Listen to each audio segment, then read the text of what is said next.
17th season of MPL Philippines is brought to you by the following sponsors. Infinix, the official gaming phone partner, the power behind every Madlang gamer. Smart, the simply reliable connectivity partner of the MPL. Our partner in esports, Clear Men. And our strategic partners, TT Racing, Ferry, and SIP. Don't miss any MPL action by following our official Facebook and subscribing to our YouTube channel. Follow MPL PH on TikTok for more content. Experience the lakas ng Pinas of MPL PH Season 17 live at Victoria Sports Tower. Grab your tickets now via the official MPL PH website. MPL Philippines is monitored and supervised by the Games and Amusement Board.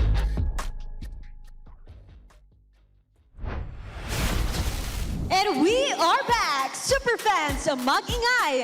Dahil second day na ng ating Week 5, this is your very own Odin. And right here with me is the lovely and fierce na si Denise. Thank you so much, Odin, for that welcome. And welcome back din Thank you. sa'yo. Naku, kung nandito ka yesterday, I'm pretty sure mararamdaman mo yung second round energy of this season. And of course, Odin, no, second round just really hits different. Alam mo, alam ko rin kung ano yung mag-hit differently today. Dahil nga sa ating mga superfans, nakasama ngayong araw, kailangan nilang mag-ingay dahil ngayon ay Superfan Saturday! At bago ang lahat sa magaganap ngayong araw, ano ba ang mga na-miss out ko kahapon, Denise? Kasi feel ko marami akong na-miss out. Sobrang dami, Odin. Unang-una lang naman, pinakilala na ang ating Clearman Legends at in-announce na rin kung saan ang venue ng ating playoffs sa San Juan Arena. Pero marami rin tayong tututukan today, Odin. Ano ba yung inaabangan mo ngayong araw? I love that, ha. Marami nga ata ako na-miss kahapon. Pero today, I am looking forward to the Superfans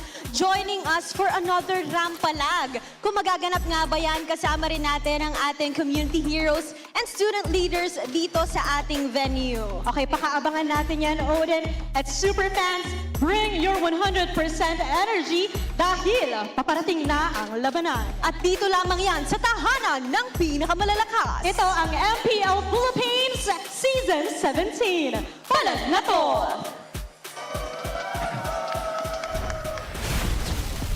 Magandang hapon sa lahat ng sumusubaybay sa MPL Philippines Season 17. Narito na tayo sa ating Superfan Saturday ng week number 5 at kami ang inyong mga kasama. Umi pa rin, kasama nag-iisang si Prof B at pati na rin si Midnight. At para naman sa ating English panel, Hans G, kamusta tayo dyan? That is us, Hans Galeria, Leo, and Wolf will be together with you guys at the English broadcast. It's great to be here, Romy. And by the way, this tournament is monitored and supervised by the Games and Amusements Board. Narito na nga tayo sa ating Superfan Saturday of week number 5. At magsisimula ang ating araw with Omega versus APBR. Dalawang teams na sabihin na lang natin ay medyo struggling as of week 5. Pero alam mo, isa sa mga pinakamaganda yung struggle naman na lang, natapos nila yung first half na panalo, yung Omega. Ang masasabi ko rito, no, Prof, dahil nabanggit mo na nanalo dito yung Smart Omega. Starting the second round with enough energy, ito yung magandang momentum and energy para magamit mo to sort of bounce back from your footing. But that is also something na kailangan din abangan natin mula din sa ibang team, especially from TNC and APBR na ngayon ay sabihin na natin naghihingalo kasi round 2 na nga tayo eh. Yeah, I'm happy you mentioned that because looking at the standings right now, all throughout the day, we're going to be looking at the bottom 4 of the teams that are in desperate need for some points, and they're gonna need to win these games today to advance even further. And I like how you're looking at it, Hans. Glass half full. They have a chance to change the tides of fate. Hindi pa uli ang lahat. There is a whole nother half of the season. I'm looking at it like that. I'm looking at it as like, this is Season 17 Part 2. Yeah. The second half. Because we already saw that in Season 16 there were plot twists in the second half of the season, and that might happen once again. Especially because the teams in the middle, they're not safe either. Oh yeah, with our standings as well, napapiso-piso ang ating mga puntos. Mahirap talaga maging safe, especially in week number 5. In fact, isa lang ata ang safe sa ngayon. And it's not even sure yet, pero Team Liquid Philippines ay malapit-lapit na patungo sa finish line ng ating regular season. At mamaya ay pag-uusapan natin yan. Pero again, ang ating simula ay Omega versus APBR. And these teams are currently on the 6th and 7th slot ng ating liga na ngayon ay nice setup, by the way. I had to do it. Yung inaabangan natin. Because at this point, kailangan na nga nilang umahon sa tulay. Okay. Nung natalo ng Omega yung Aurora last Saturday night, I'll never forget this. That's true. may binitawang salita ang kinikilalang greatest gold laner in the game na si Netsky. And at first, di ko gets it. Sabi ko, what the hell? What do you mean? What do you mean? Para kaming... Slam poetry, pare. Ano nga ba sinabi niya? Nandito kami sa ilog. Okay. Nasa ilog. Tapos may tulay. May tulay. Ang hirap bumangon. Sinabi niya talaga yun? Yes, sir. Sinabi niya talaga yan. Sinabi niya talaga yun. And, ewan ko imagery apart. Para bang feeling ko kasi nasa emotional high ka after beating Aurora in that 3-game series. Pero na-gets ko. Nag-gets natin It doesn't matter kasi naiintindihan natin yung emosyon. I feel like that's one of the most important parts. And right now, by APBR and Omega standings ng Week 4 sa Season 15 to 17, ito ata yung nabanggit ni Wolf kanina, na yung mga struggling teams natin, hindi pa too late, pare. Yeah, we can see that it's statistically not impossible for these two teams to get in. However, I feel like realistically and historically, these two teams will be quote-unquote eliminating each other. Which I feel like if Omega does not win up against APBR, their chances getting into the playoffs might be even half. Like their low chances right now might even be half if they lose. Gusto ko yung sinabi ni Wolf kasi parang yung 6 and 7, yung nagtatanggalan kasi historically, well, I mean last year lang naman, yung number 8 pa by week 4, yung nakakapasok ng playoff. So if I'm APBR and Omega, Ayan na. medyo kakabahan ako kasi nandito yung tulay. Ang tanong, sinong makakabangon? Alam mo, minsan kailangan natin talaga himayan kung ano ba meron ba sa tulay. Nandun may magic sa tulay o nandun sa ilog eh. Yeah. Okay, at this point, yung sinabi ni Nets, kailangan na nating makita din sa loob ng laro. At nakikita natin yan with Omega rising as we talk. For the last few seasons, nakita natin ang Omega na talagang kayang klumatch by come late game dito sa ating regular season. Si Nets lang ang nakagets ng ganitong klaseng mga poetry. But what he said was, because he grew up in this kind of situation, he grew up in actually in a place where it's not as good as, you know, normal people will yung upbringing nila. Nanggaling siya sa hirap. Yun sabi niya dun sa isang time na clarify niya. At yun yung na-experience siya. Nahirapan talaga siyang bumangon. Nasa tulay talaga siya. Kasi yung imagery na yun ay nagre-reflect sa kinakapwesto nila ngayon as Omega. You know, that's from a reality perspective. Yeah. Now, if you look at the game perspective, this is them looking at it as a bridge that could continue making it happen for them towards the momentum. Kung lalalim man sila dun sa ilog, maybe they can reach flow state. They can go with the flow of the river, absorb it as much as they can, explore as much as possible. Kasi kung hindi nila gawin yun, baka maubusan sila ng window to actually do it. So, masasabi natin, ang nagbato nung lubid, ang una si Ryzen. Diba? Okay, With his Fanny, gamit yung mga Cables. cables. Rope man. Kasama niya dun sa dulo, si James? Yeah. Big Game James. Big Game James. Buzzer beater kani-kanina lang. Sorry, I had to bring Actually, that up, yes. bro. Ayun, ito, mabilisan lang naman to if I'm being honest. Number 2 pala, si Ryzen in terms of our Fanny rankings. Just above King Kong and under Kyle. Kaya ang kagandahan dito is nakita natin yung mastery ni Ryzen sa kanyang Fanny. And ilang beses na rin nabanggit at napag-usapan na parang ang hirap laruin ng Fanny na yun. Pero he made it work, you know? He found the bridge. At nahanap niya kung paano nga ba yung pagkapanalo. Saktong-sakto ay bibisitahin na rin natin yung mga kailangan gawin ng dalawang kupunan na to sa ating Infinix Keys to Victory. Midnight Wolf, please take it away.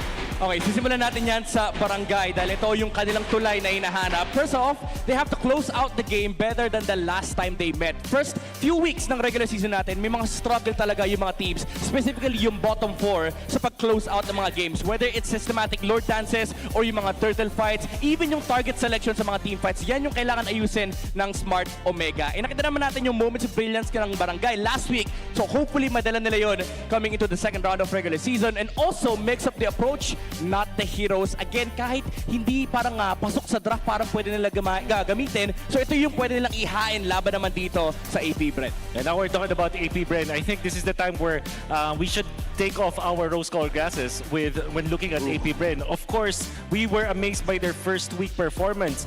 But in the last 3 weeks, it's noticeable that APBR has not been delivering, especially some of the other players. Everybody has to step up now if you're APBR in order for them to win. Of course, they have to leverage their signature heroes. I'm sure that there were so many times that we're saying the KLVJ and the Sora, and of course, when we see James Max on the Suyo, that they're leveraging those heroes. But I think that Shizu and Nova, they're not getting getting the better end of the draft. So I think that everybody needs to step up from AP Bren as well as their drafting. And I'd like to believe that this set of Infinix keys to victory ay mas technical na kung ikukumpara sa mga maaga nating keys to victory. At tayo nakita na rin natin kung gaano nga ba ang kailangan gawin ng dalawang teams na to at yung pag-aaral na nilagay din natin sa mga laro nila for the past 2 weeks. In fact, for Smart Omega right now, coming off from a massive victory from Aurora Gaming, ay handang-handa sila na ipagpatuloy ang momentum na yun. Meanwhile, for the side of AP Bren na natalo naman sa kamay ng Aurora day after that momentous win coming in from Smart Omega,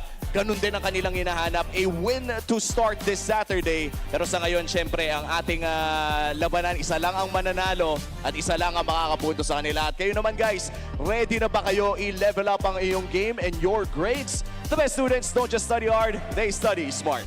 And syempre, that's right, meet the Infinix XPad 30E, the first true education tablet in the Philippines. It features an 11-inch FHD plus big screen, an AI tutor on top, and over 120,000 free courses. It's time to make learning easier and a whole lot more fun. Get your Infinix XPad 30E, your easy learning smart buddy. Dito mo talaga masasabi na pwede mo ipagsabay ang pag-aaral at ML. Tama, tama. Double na ating features and for sure, doble din ang kayod ng dalawang teams na to because as of now, lagpas na po tayo ng halfway point at nasa baba pa rin ang dalawang teams na ito. Yeah, I mean, you would hope for nothing but the best for these two teams. Because again, history already said it, told itself, right? 15, 16, kahit nga yung mga 8 seeds na nasa baba nila, sila pa yung nauuna dun sa taas and you'd want to change that. But earlier this week, in one of my videos called Hot Takes, meron akong comment. Sabi ng isang viewer natin, para sa kanya, Omega is the top of the bottom of the food chain. Agree ba kayo doon? Pwede. I can see it. I can see it. Pwede. I would agree actually, yeah. Para mapapaisip talaga tayo doon, no? But there's only one way to find out at malalaman na natin yan sa mga iilang segundo lamang. I-welcome na natin ang Smart Omega at AP Bren players. Pasok! To ensure the integrity of the game, let us welcome our marshals, Chico, Patrick, Dojin, and Joshua G.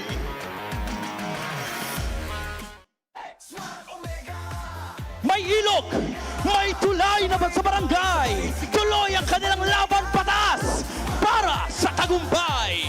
Ito na ang Smart Omega!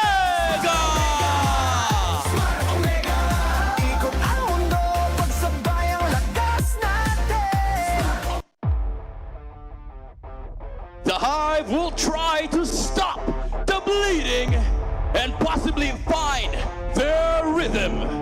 Bees, give it up for APBR!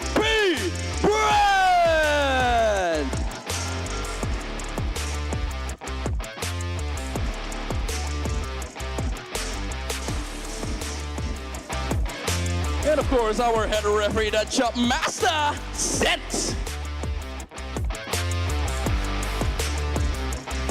And the head coaches for Smart Omega, Coach Wura.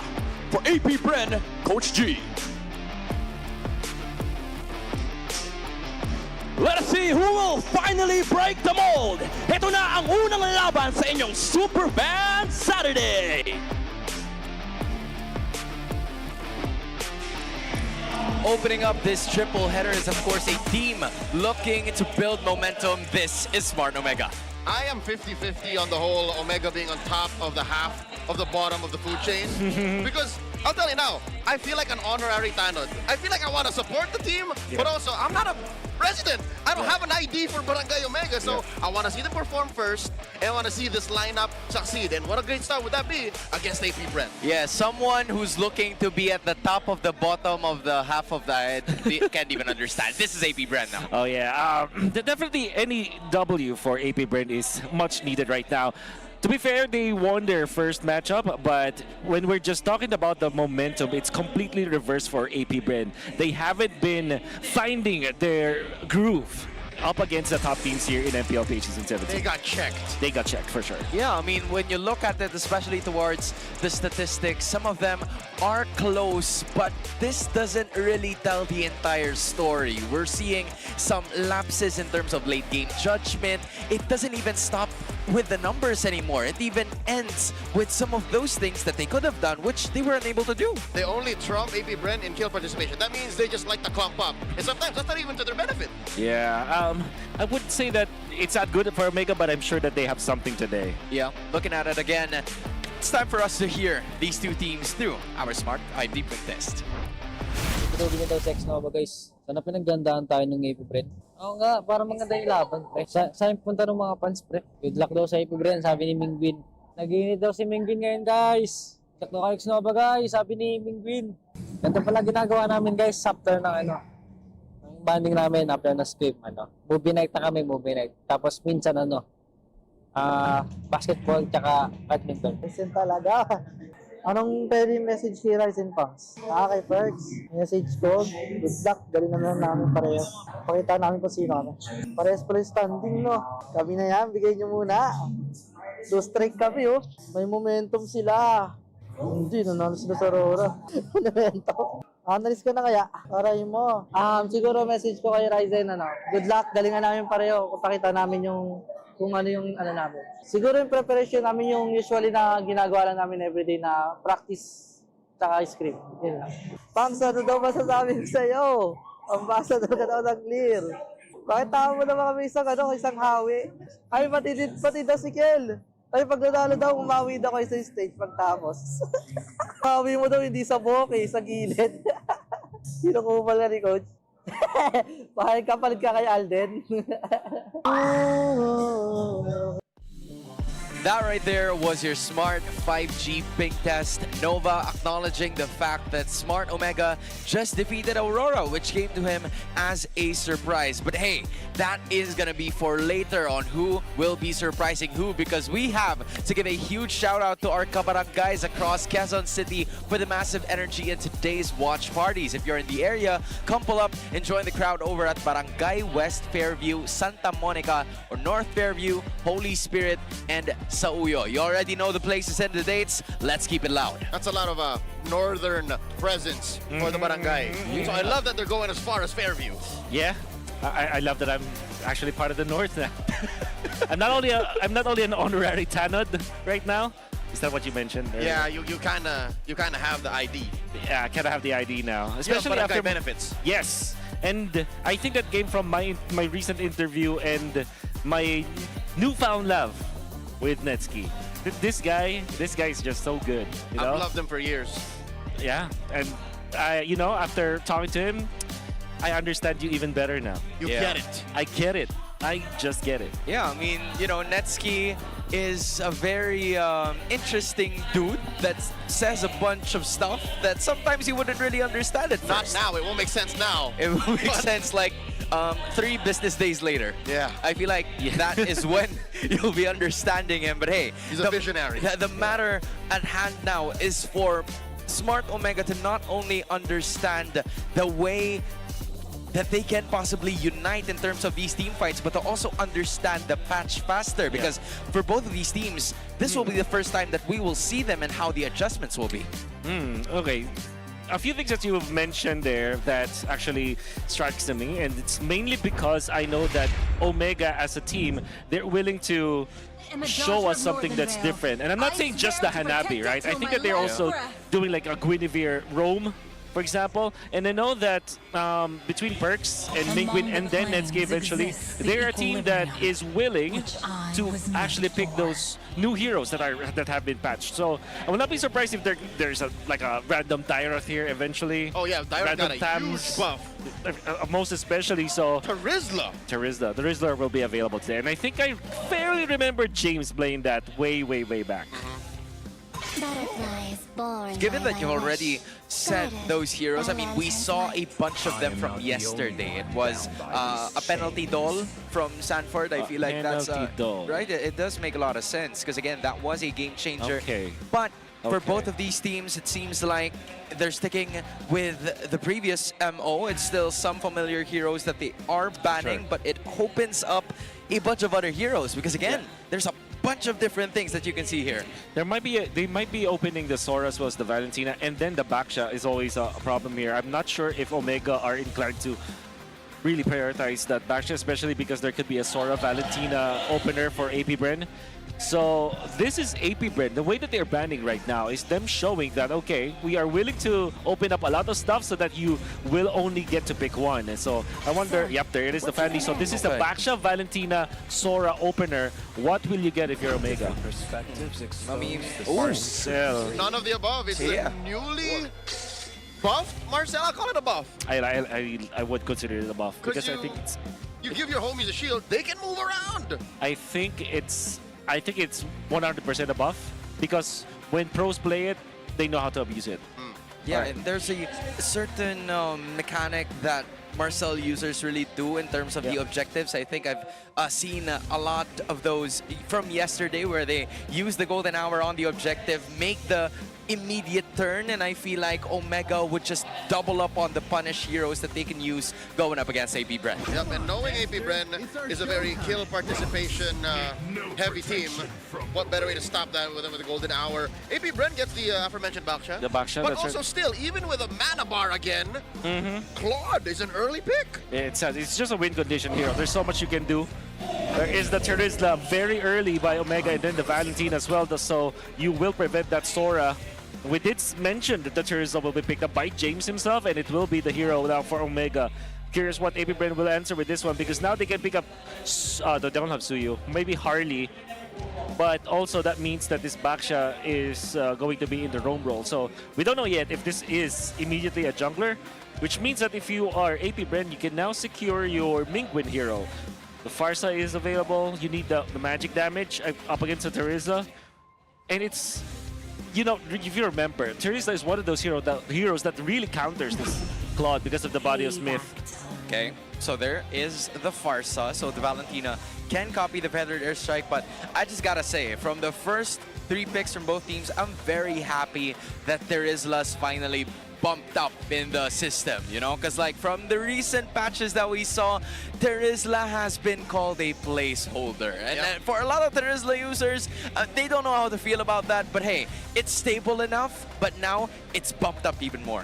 Terizla, whenever he's in the meta, whenever he's a top pick, he is a top pick. Oh yeah. And all the other times, that's why they call him an NPC, is he's just there. Why would AP Bren ban the Harley? I think this is a clear sign that this Baksha is indeed the jungler. For all that is James, I think it has to be the jungler. Yep. No, for sure, Harley's still a very strong hero with all of the with all of the strength of the hero that you can just roam around. There's a lot of ways for you to handle this Claude. Eventually, the latter portions of the match, then it's always problematic for a Farsa to deal with. And of course, as a Baksha, you would spend so much to chase down a Harley, so it's just an annoying hero to deal with if you are the Baksha. So is this the ban? Maybe a Leomord ban here for AP Bren, or you don't have to focus on assassins, on the other assassins anymore.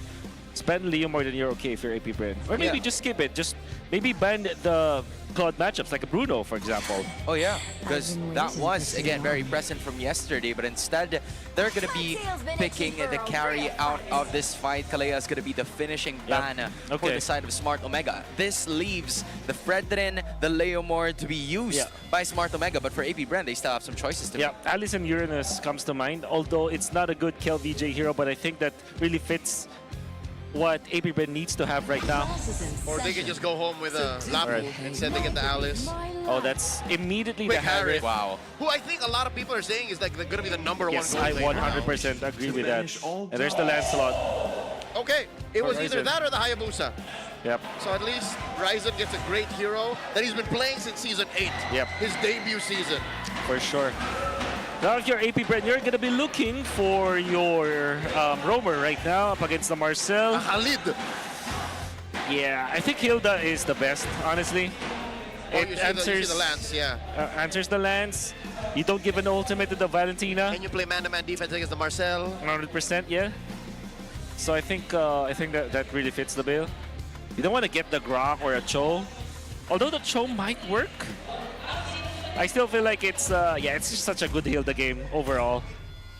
Just makes it a little more difficult for them to pick up other heroes, but the Hilda would be a choice. But hey, they're going with a Khalid, just like what Leo has mentioned, man-to-man against the Marcel, so that he won't create some more problems and print more photos using his camera. Or what's the camera's name again? Clemar. Okay, sorry Clemar for calling you a camera. Well, technically he is a camera, he just has soul in him. Okay. Oh, I just so wanted- Clemar is the soul. Yep, and the super fans, this is Okay. part of your soul side quest, okay? You can scan the QR code just a while ago and correctly predict what was in there for a chance to win 1,000 MLBB diamonds. Whoa, whoa, whoa, whoa, whoa. There's more of the Hive? You love to see it, you know? What happened to the Tano the Hype? Dude, from both of these teams, honestly.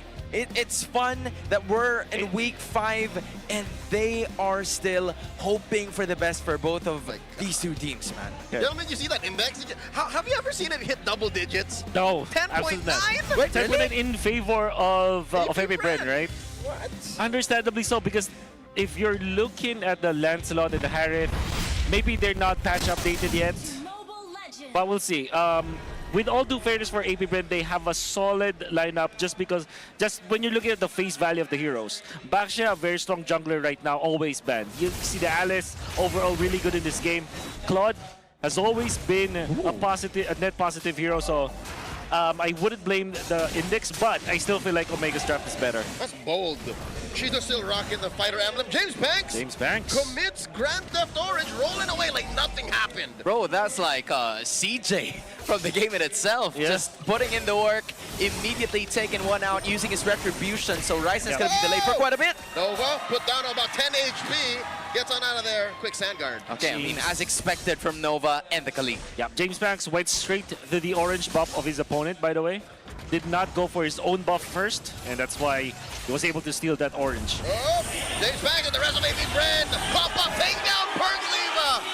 Omega suffers a loss. First blood to the Hive. Look at that jungling pattern coming out from AP Bren, and it's not just the creeps that he was able to get, but he was also able to participate in the middle where they're able to catch Omega off guard, and that's such a great pattern coming out and pathing coming out from James Banks. That reminded me of Onyx rotation from week 3 and 4, but turned up to 11. Yeah, I mean, that was literally Hunger Games for whoever Onyx was facing right from the start. And AP Bren is trying to replicate the same thing as Ryzen. You're already pointing at it. He's a level 3. He's already, you know, fed up with what's happening because he isn't getting fed. Yeah, he'll make it. He'll make it. He'll make it to 4, but James Banks will be 5. Oh, that happens. Retry diff. Yep, that'll be a big problem. And of course, having double buff gives you more damage as James Banks. Already from the start, Feather Airstrike here. Coming in, Turtle at half health, in comes Ryzen. Big stomp by AP Bren, but Ryzen still finds it. The Supreme Retribution gets a Turtle, and the Omega squad skedaddles on out of there. Netsky drops the 7-4 down bottom. There's a little bit of a duel between him and Shizo.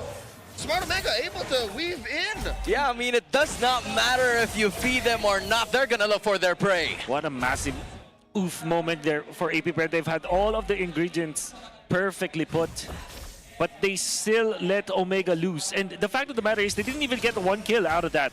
Imagine committing Aqua's ultimate, but not able to just pin down a specific hero and even stop Ryzen from that retribution. Now, all of the lead that they've been able to get is now erased. It seems like it's not just Netsky who grew up in the hood. It looks like the rest of Omega are used to not getting their resources and still succeeding. Dude, we always say barangay, but we never specify the barangay that they live in. And I think they're starting to show that now with the current patch, a newfound confidence from Smart Omega as they are leading by 10s or maybe up until 100s. But nevertheless, AP Bren is going to have to figure out some new stuff here because what they've started from the first 2 minutes of this match was already erased, and the Bees are hoping for something here, but it's not going to happen just yet. Feather Airstrike is going to be there in the middle. Some signs of life from AP Bren. At least they're getting Shizo double stacks. That's right. Double lane for Mr. Shizu. That's already aided by the Feathered Airstrike. And some folks with that ultimate as well, but that is... What that tells us is that AP Bren, their disaster management right now is to just put some farm onto their Claw, onto their gold laner. And I'm making the play right now, especially because Omega are just so good at dodging all the rotations coming out of James Banks post 2 minutes, right? The first 2 minutes, of course, they suffered from James Banks' weird or unconventional pathing when it comes to jungling. His thievery. That's right, it's thievery, but now it's different. James is still leading by at least a couple of hundred in terms of the gold against Ryzen, but Ryzen already looking for the turtle. Mid air strike answering it. Gets jumped on by the James. Turtle secured once again by Ryzen. The stolen mid air strike zones out. AP Brennan, in comes Kiel, looking for an angle. Gleam, Nova, no one home with that Raging Sandstorm. And Ryzen with that Phantom Execution. Misses one. Mingwin finds Nova, punishing him. Flicker misses. Just like that, Omega are up almost 1,000. Oh, it's a bunch of misses from the Bees, and Omega keeps on hitting. Oh, you can see James committing the flicker penalty zone onto the backlines against Aqua. And for some reason, they were able to eliminate the Khalid, a hero that's very hard to erase in the early stages of the game. Mingwin was able to close out that kill. And of course, Netsky being activated as the Harith. We know for sure, and I kept on talking about this hero. I think it's still the strongest gold laner right now. Oh, LBM spells murder for James Banks as 3 members of the brigade jump in. They got more. Ryzen scores, and now it's Nova and Kelvin with the thorough ruin plus the Venom airstrike taking down Ryzen. Perks has fallen as well. Nova gets jumped on, stolen. Raging Sandstorm kill gets on out of there. What we thought was a disaster for AP Bren as James Banks was killed right first was an immediate counter attack from KLVJ, and they don't plan on stopping with that Salmon Force already popped to the ground, but nevertheless AP Bren is still fighting through. Just look at this. You can see through the replay how they were able to run it back. Great jump coming up from Omega, but KLVJ was there waiting for the opportune moment. Waiting for Nova, in fact, so that they can combo their stuns together. And of course, when Aqua is already available with the Farsa ultimate, and KLVJ, with his patience, able to secure 2 kills for AP Bren. Nonetheless, Omega still are leading. Yeah, that is the king for you, making some big plays whenever necessary. Aqua still unscathed. The same goes for KLVJ. This might be the last turtle of this fight already, and AP Bren are looking to be in position, but Nova's terrified. Oh no! He gets taken down by James. 1 man down for the Hive, and now Feather Strike once again. Ryzen gets 3 for 3. Brrr, yeah! Shizo with the blazing duet. Backing on out of here as Omega looks to collapse. Mingo in the full stone, and Feather Strike pushes back AP Bren. Clinical take by Omega. Ryzen again and again with those turtle takes. Oh, but again, Mingwin, oh my goodness. Terrified was Nova. Wonderful usage of this Valentina. Might have been the best Mingwin game that we've seen all season long. That's a tall order. Is it? I don't know. I mean, Cap is always shining. I rarely see him fail. So if this is like a milestone performance for you, it is. It is huge. So far for me, it is 2-0-2. Taking Nova twice, I believe, already this game. Capping Aqua 500. That's right.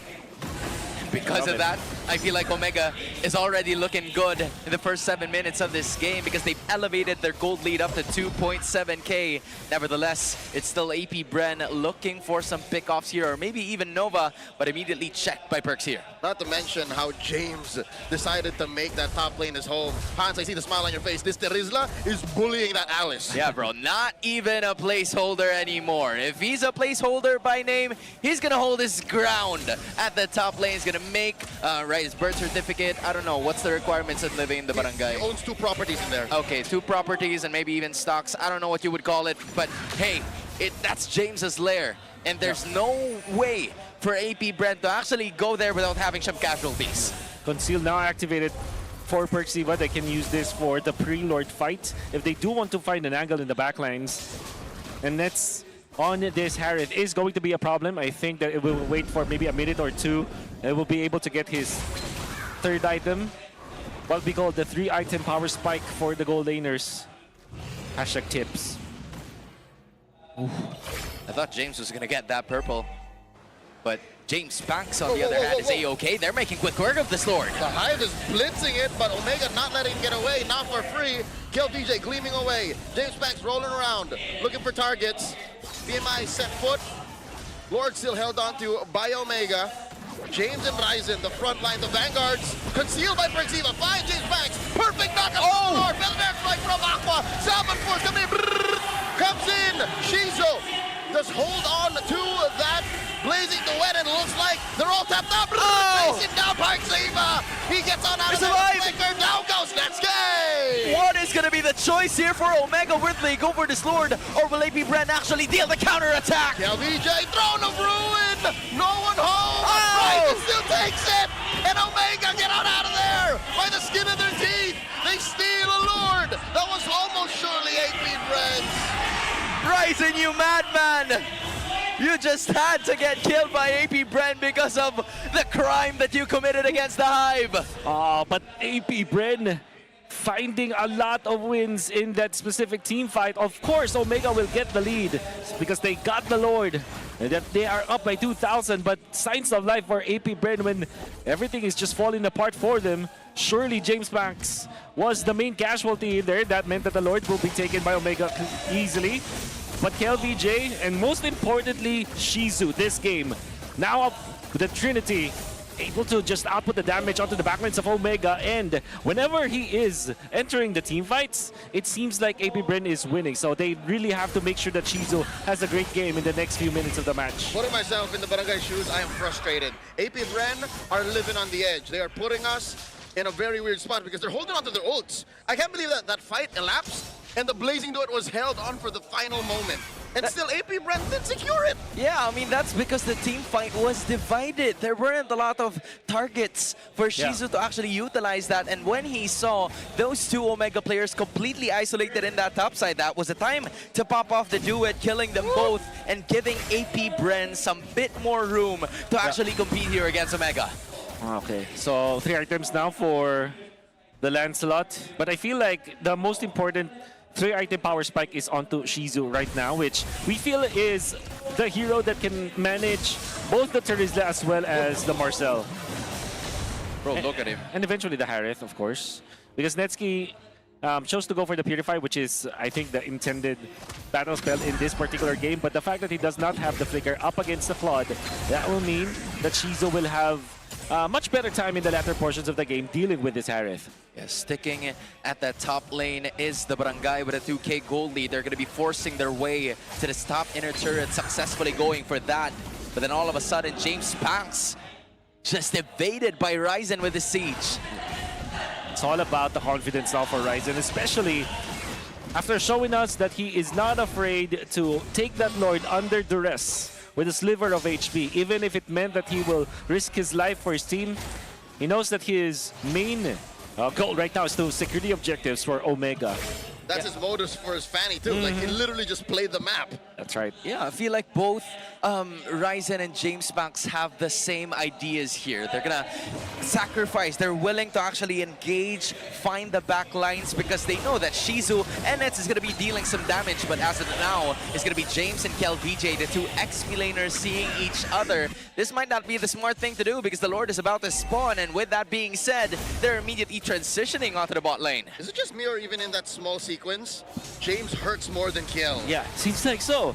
I guess the initial burst that you have as there is that really hurts with the meta game that we have right now. Oh, Kill intercepts 2. Make that 3. Filter strike by Aqua, already used up. But the Lord will reset, so I think there might be time for another one. Yeah, they're not stressing about this. Ryzen, low cortisol jungler as we speak, just really making sure that Omega would have this, but Conceal's already popped in. James Banks gets caught. There's a Zaman force by next day! And Ryzen looking to finish the job. Oh, Ryzen! Oh! Execution! Throne of Ruin! The Chaos tries to stop Ryzen. Shizu finds him 1-for-1. Jungler for jungler. No retribution for both sides. Another feathered airstrike. Gets stopped by the penalty zone as James flickers in.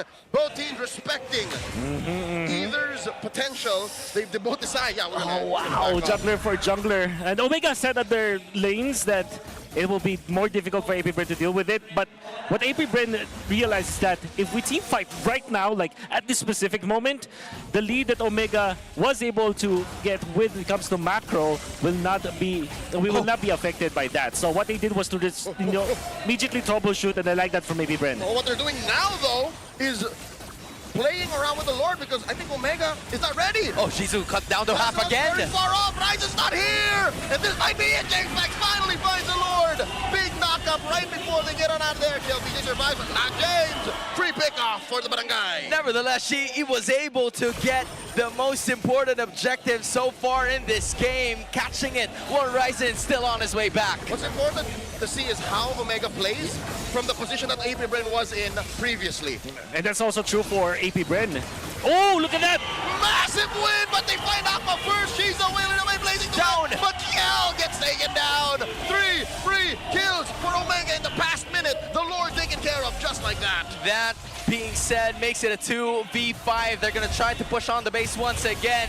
Shizu taking the brunt of the damage, but they're going to instill discipline with them. They're building up on the gold lead again. What seemed to be 100 from the start of that Lord fight became 1,000 and maybe even more. APBR, I think that their decision-making is great. The fact that they are so snappy when it comes to deciding whether to take the Lord or take the team fights, and they're still winning in this game when it comes to their decision-making. It's just that when you're looking at Omega, the nature of their heroes, whenever APBR goes to their box, they get deleted. And this is the reason why you pick up the Harif right now, because of the overloading damage that you get from this gold laner. So no matter who it is from APBR that goes to Omega's box, be it a Baxia, be it a Dallas, they will not last more than 2 seconds. Dude, it's not even just the box. Did you see the triangle Ryzen put down Oh, on yeah. Shizu's feet? A third of yeah. his life bar went away. Exactly. Just through a thorned rose. That's right. Dude, even with a BMI, it makes it so difficult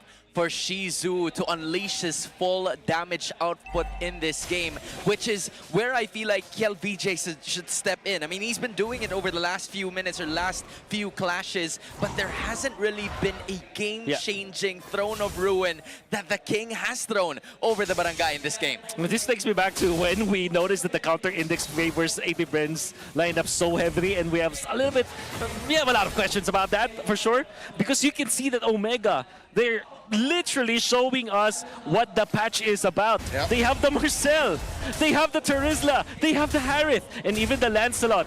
Some of the buffs onto that hero with the War Axe now not a priority item for this Lancelot, but with the Endless Battle and the Malefic Roar, they just burst down whoever gets into their zone. So I think that for APBR, they cannot go easily into Omega's box, despite them having a dive composition with this Alice, with this Baxia, and this Khalid, and then the Claude. So they have to be very careful about their team fights. So far, though, what I'm really impressed about APBR is that they understand the map and they understand their weaknesses, and they're not really just giving Omega free kills. Oh, Perciva with a conceal. I think Shizu know what's up. And just like that, they're just going to use it to sweep these bushes. They're fine. You know, I was about to say that Perciva was actually a bit low-key over the first few minutes of this game, but as soon as he clicked on that conceal, he knew that trouble was up for APBR, and now they're going to be resetting this, but Omega already surrounding that Lord Pit. Omega are blitzing it. Golden Hour stopping too. And can steal it now. Whoa, wait! Still secured. Keys up in. Down goes Parks. James falls as well. 2 kills for the Lord. APBR played the long game. Yo, that's a turn if I've ever seen one. You ask for a Throne of Ruin that can change the game, and KLVJ, the King, gives you 5. I see you, King. 5-man Throne of Ruin Oh my from goodness. KLVJ. Bro, it was so nice. I had to see it twice. Walk us Oh, through you this, got man. us. What is there Oh my to show? There's nothing to explain. 5 people under the threat of KLVJ. That has to go to TikTok. Someone has to clip that on 100%. TikTok. 100%. On now, full confidence coming from the side of APBR. Imagine, KLVJ's play made us forget that Perciva, a few seconds before that, made a wonderful play as well. Locking down the jungler, James Banks couldn't do anything under the golden hour, and he is the retribution, and Omega made the right call, but oh my, KLVJ is bringing APBR back to this game. No. They're doing it again. Omega finds James Banks. Hits that Winter Crown freeze, but will still get taken down despite the cover fire from Aqua. Link Wins terrifies, man. It's just so on point. Dude, you'd expect for James Banks to actually, you know, dish out damage or maybe even tank a few hits, but you would expect him to last maybe longer than 3 seconds, but it's starting to make sense. The box, the triangle that you mentioned a while ago. That's a problem that a lot of junglers face these days. Oh my God! Whoa! Shizu! Did they hold Ryzen down? Maybe, again, you're asking for junglers to survive a second longer. Ryzen has a problem too. That's a... Okay, that's a mistake. Something tells me it's the tower hits. Yeah. We were looking at the 100%. upper half, but 100%. Yeah, I think that there was a mini stun that was landed, perhaps coming up from Aqua, because that's the only source of stun that I could think of that will lock Ryzen down in that moment. Makes it a little bit awkward for Omega, but that means that APBR will be able to defend. Even at 19 minutes, we can say that this is still a pretty even game. Ryzen have to die there. Yep. You know what? I'll stop asking questions. How about that? Yeah. I Well, think I can't seem to comprehend what actually is happening over those last few fights, as Smart Omega has been doing almost the same thing, but just with different targets. We saw them blitzing the Lord. Next up, they saw James Pax, they stunned him, and then they completely threw him back to the base. But APBR has managed to find continuous answers from those initiations and attacks that have been coming from Smart Omega. What's good, at least for the Barangay, despite the back and forth nature of this match, is they're controlling the map. You saw how Cap Minguin stole away the purple, and then they gave their purple over to Netsky. So this is what? Hunger Games again. Who's that Collins? That's right. So who's Katniss? Oh no, there's no marksman for Omega. TLPH gets caught off, forced to use a throw to ruin, catches one, and at about 10 Oh wait, he's okay. And he gets the gleam away. Golden Hour trying to save the rest of the front line from the Barangay. Already used up, placing the win down, goes Ryzen once more. And just like that, it's Omega who suffer a loss. Kill VJ. You would think that he was the one who made the mistake, as he was under a lot of fire from Omega, able to survive, gets out, forces a flicker penalty zone onto one, and that was enough of a signal for APBR to get in there and take a kill. Ryzen was in the middle of the blazing duet, and even after the golden hour, he dies. That's exactly what he wanted you to think. And now the 5 members of APBR circling the Lord like vultures. They know that there's no retribution. Here he goes again. TLPH looking for it. Shabloims! Big! Massive! Thrown of ruin, but answered back. Golden Hour will not stop Netsky from dying. The Zaman Force was wasted there. And now James will get his immortality pop. Feather strike for a good measure. James holding on. Body of Smith will keep him alive for just a little longer. Here comes Shizo. Okay. Man-to-man defense. And APBR unable to get one more kill. So the head of stop the bleeding. The head of security. Oh, the head of security indeed. Was able to save his teammate because of that. And if his timing with the ultimate of the golden hour was perfect, he could have stopped Shizu and might have saved Netsky. But that wasn't the case. Oracle now being picked up by Netsky. Dude, let me just remind y'all, no inhibitors are broken in this game, and we're already 22 minutes in, and even the Lord is cut off to half of itself, but it's still A-okay. Nova with the Sandwalker might be able to make it. Lord at less than half health here. They get that push up top, and now Nova with the conceal. I think Ryzen knows what's up. James Pack circling around. Lord at a third of its health. 4 members of the Barangay holding on. Where is Netsky? Keeping himself scared. Feather strike by Aqua. Lord here at a 10th of its health. James Pack's very low. Another throw of ruin. They missed it. They missed the window. Defensive use of the blazing duet. Nova looking to take down Ryzen. Gets the immortality pop. And just like that, Omega get away with a close one. No casualties for both of the teams, but it's all up for Smart Omega with the Lord. Oh, Omega theft coming out from Omega. We know for sure that Lancelot has a lot of more ways compared to a backshot when it comes to getting the retribution, especially with the Thorn Rose, the Phantom Execution that can be available for that hero. But my Ryzen displayed that so well. And they have seen KLVJ pop the Throne of Ruin. All they had to do was to get out of that zone. By the way, we're looking at 2 Oracles coming up from Omega, taking advantage of the new Marcel tech. Finally. Something had to break here. The inhibitor's finally broken in the middle. And all it took was 23 minutes. Terrify again. 4 Lords kill VJ. Not able to use that Throne of Ruin very well this time around, but he will survive. James Pack rolling around, blazing duet. Nova freeze. Nova very low, gets taken down by Netsky. 1 for none so far. Omega happy with the take on that inhibitor. Oh, they hang on once again.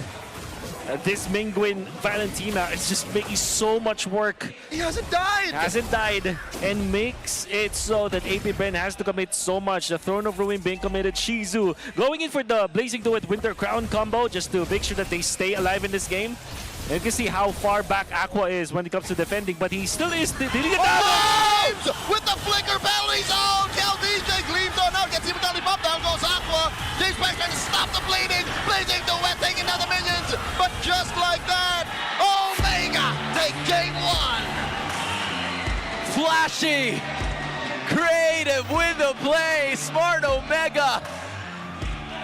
All it took was 23 for one inhibitor and 25 to end this game. Big game, James, with the slam to end this game. Was it? And the fact that everybody from Omega was just on the same page with Big Game James in that last team fight, we're gonna see it for sure. There's so many good plays from both teams, making this game a highlight reel for sure. Even with just the first minute of the match, we already saw how APBR was prepared against Omega with this Bachia pick, the rotation that allowed them to steal the orange buff. But then Ryzen and the gang, they are finding a lot of ways to bring themselves back into this game. And of course, getting that kill, Kel VJ. Not too shabby at all with this Alice. A lot of good plays from both ends. Okay, amongst us on the desk, Hans is the most experienced, so I'm not a big football fan, but correct me if I'm wrong, what James did there was a pump fake penalty zone. Yep, pump fake. You know what? That makes sense. Yeah, see, look, he was faking the back. I understand it now. You're speaking like Nets, dude. You're talking like Nets. And I understand it. It usually takes 3 business days, but now it took me 3 seconds. It's abstract. Yeah, I mean, bro, that was amazing. That was a great way to use the penalty zone, and deservingly so. Props to the cameraman for that too. He just keeps on hitting, but those are one of the greatest hits coming out from James. Big game, James. 79% kill percent, 246,000 damage taken by the Turizda. Oh boy. Do you not miss that at all, Welcome gentlemen? back. Welcome back to the meta game, Turizla. Finally, a hero I can use We are rank so games. back. We are so back with the Turizla. You can ban the glue now. I have 2 heroes now. And I think that there's a lot of important highlights that we saw from James, particularly with the flicker penalty zone that he was able to get in the second turtle of the match, where he was able to take down the Farsa. That's foreshadowing. It is definitely foreshadowing.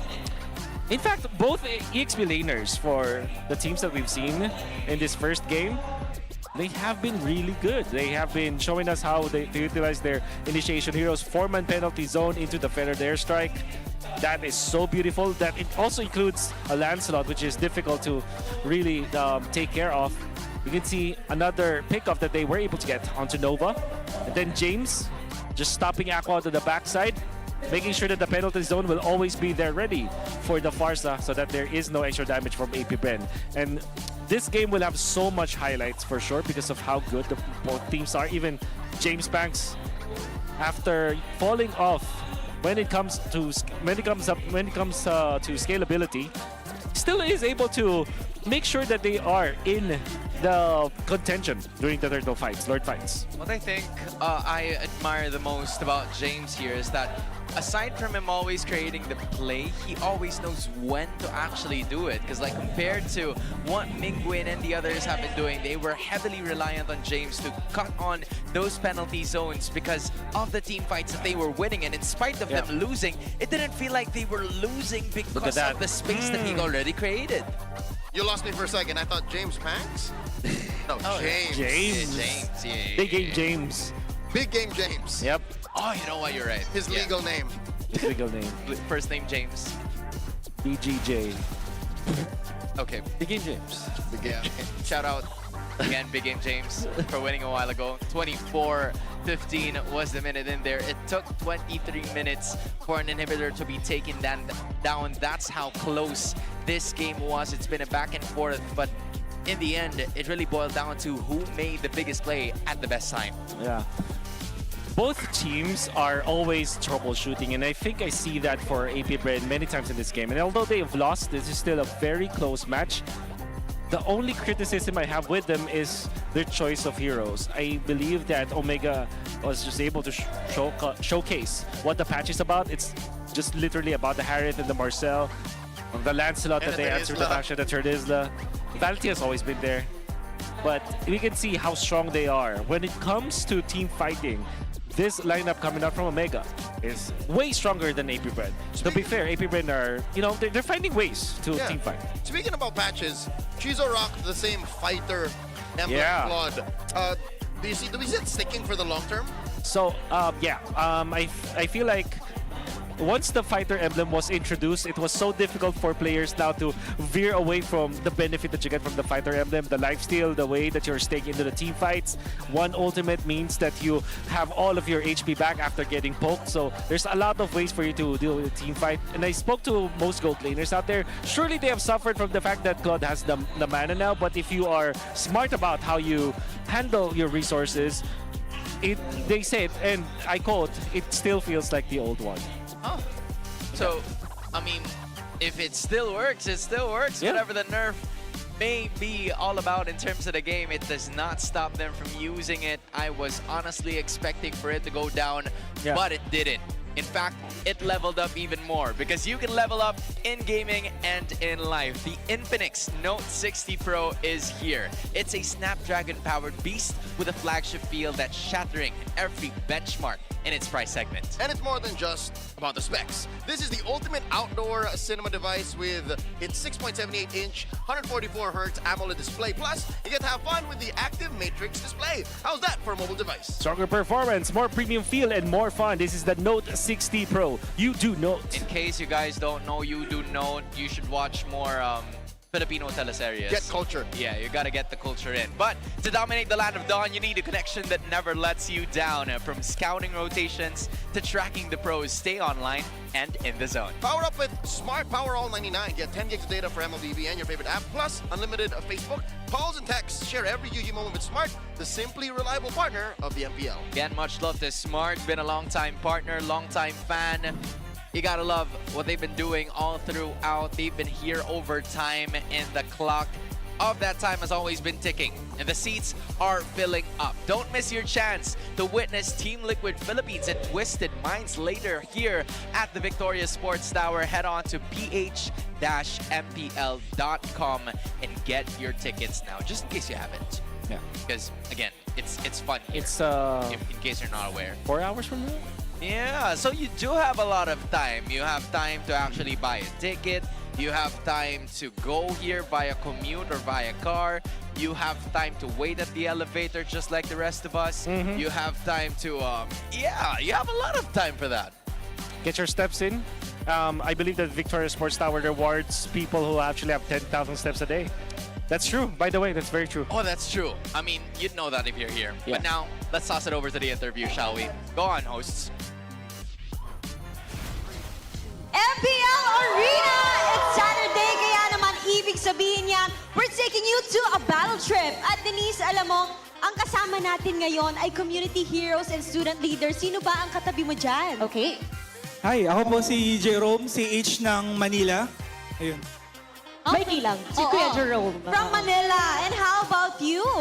Hello, I am Marcos P. De La Rosa, the SL from Taguig or MSL po. You can call me Tongkalay.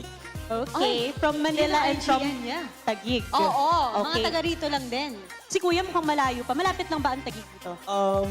It's a bit far, but bit far. nothing a bit of patience can help. Wow, still Metro Manila. Yes. Ikaw naman, Kuya, you came from Manila. Yes, Kwento mo naman yung naging biyahe mo dito and the experience ng battle trip. Mabilis na naman ang biyahe kasi may pick-up location kami sa battle trip. So isang train lang ako towards Cubao, tapos doon kami pinick up lahat. Ayun. And so far, kamusta naman? Ayun, masaya. Ang ganda nung yung setup nila, yung orientation, yung nag-assist po sa amin. Thank you so much po. And then yun, yung masaya po yung buong event. Thank you. First time mo ba dito?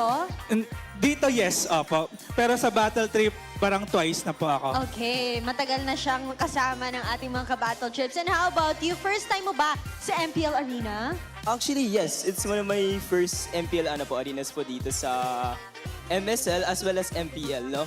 I am usually online, no? Online tournaments lang ang mga hinaus ko, but fortunately, I was given the chance to come here to MPL. Wow, I'm so happy for you. And how's the experience so far? What's your core memory this Saturday? Definitely, helping the SLs and CH winners para makapunta po dito with my fellow SL po na si Ayan. Malalayo ba kayo? Mga taga-malayo or taga-Metro Manila lang din? Pero Malayo, may naririnig ako taga-malayo. Taga saan ka ba? Cavite po. Saan sa Cavite? Anong school? Indang Cavite po, Cabso State University! Okay, na-shoutout ko yung aking alma mater. Hello. Ayan, malayo kasi talaga. At nakakatuwa na dinadayo tayo dito ng ating mga MPL Superfans. At bihira lang kasi yung mga ganitong experiences. Kuya Jerome, paano ba? Kung halimbawa ako gusto kong sumali, paano ba kami makakasali? Ayun, may mga event po at may mga community po na pwede kayong salihan. So, una, yung Community Hero, tapos MSL. May mga specific events po sila doon, mga tasks na pwede nyong gawin para manalo ng ticket and then makasali sa battle trip din po.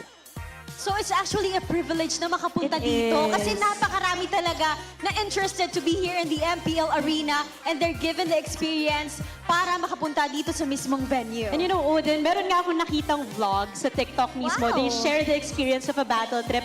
They get to visit even yung mga sa director natin, behind the scenes. Did you guys get to do that today? Can you tell us about it, Pedro? Yes po. May mga parang field trip po. Itinur po kami sa likod, how they see us, yung mga setup, yung paano ginagawa, how yung testing po ng And maganda po, educational po para sa amin. Nakakatuwa na ang dami nilang pwede matutunan dito sa Battle Trips. At sabay-sabay tayong i-throw it back to the casters sa palag na to. 1, 2, 3, guys! Palag na to!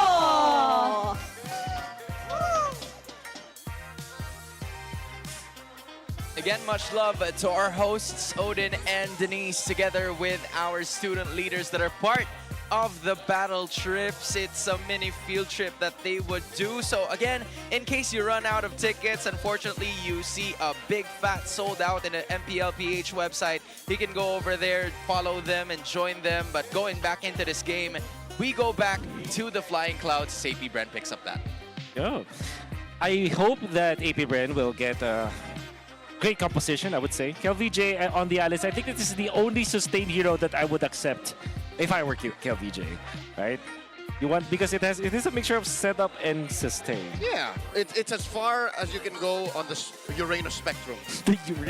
Yeah. Yeah. I agree. You know, that's what you told me. That's right. That Alice is a Uranus with a stun. It's a sexier Uranus.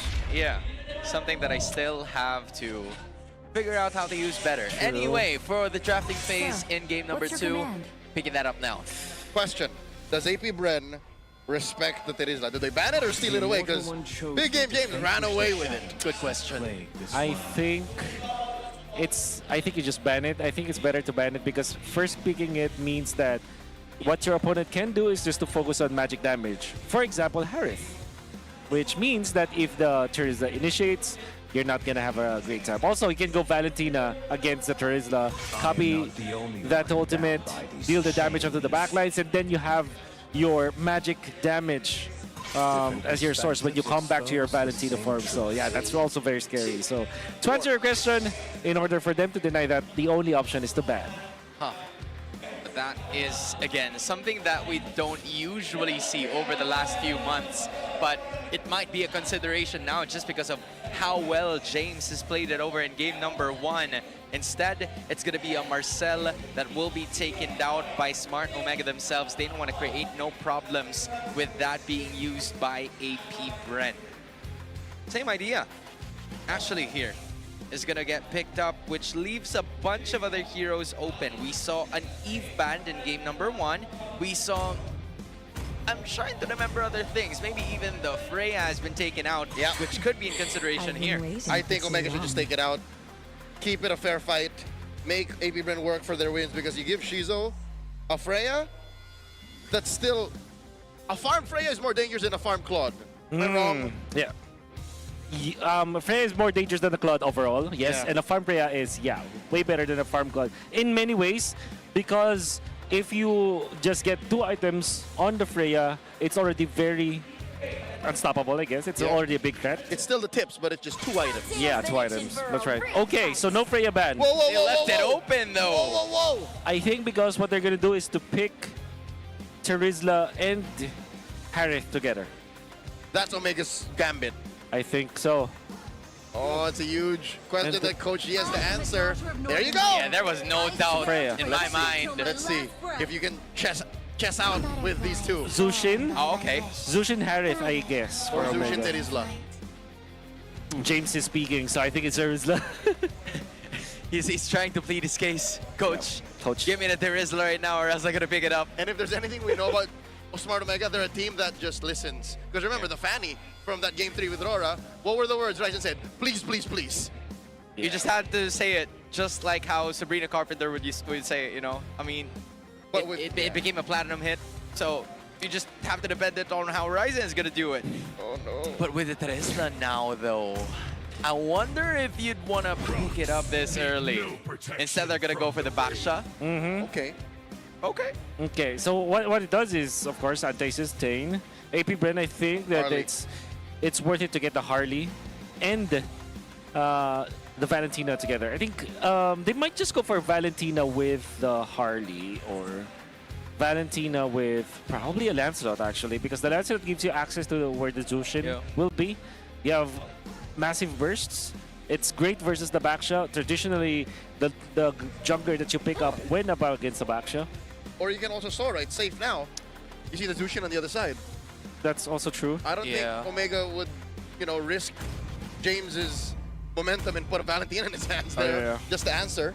Yeah, you can make your side lanes more prolific or actually boost up your ways of engaging even more. This is going to be the same routine, but they're going to change it up even more. It is a Lilia that we don't usually see very often that's get picked up blue 3. Wasn't this Omega? No, this was TNC's gambit against Liquid. That's right. They were like, we know your heroes, we're going to pick the counters, but I don't know if the interaction is there anymore.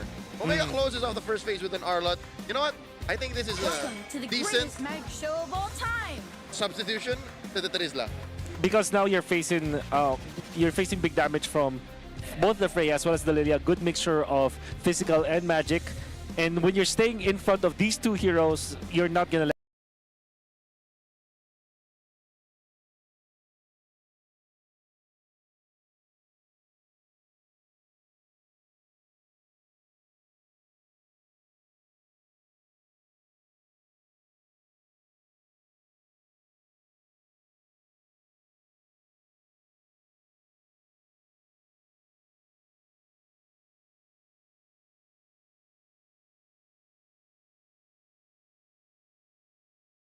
even with the body of Smith. So at least with this Arlot, you have so much displacement. You cannot get that anymore from your jungler because you went in for the backsha. So this is more of an initiation and more of an anti-heal kind of tool. But we've already seen Omega be successful with this Arlot coming up from James up against Aurora, in fact. So I do understand why they picked up the Terizla. Oh, sorry, the His usage. On the other hand, I feel like for AP Bren, they can fortify their mid trio even more because looking at it, the Khalid and the Lilia, that main strength, are going to be the rotations coming in from the early game. So the farm Freya could be a problem moving forward if that efficiency from the mid lane 3 would be very much present in game number 2. Wow. By the way, the Omega vest, it just slaps. Yep, the Barangay Tanod. Man, imagine you can wear your style, whatever shirt that you have. But when you want to show your support for Omega, you just put on the vest. Yep, you just put it on, and everybody who sees it knows. Is it already available, or are you just saying? I don't know. I wish. Limited release. Man. Smart Omega is giving it out exclusively to fans that they see here in the arena. Yeah. Yo, that's fire. I wish I would have at least one of that. Yeah. What we gotta do, Omega? What we gotta do? Come on. What should it take? Okay, so no Bruno ban. Name your number. They're gonna be naming their price here. This looks like such a Bruno lineup. It is a Bruno lineup. There is no way. And there's no way AP Bren will flex that Freya and give it to Kiel. Yep.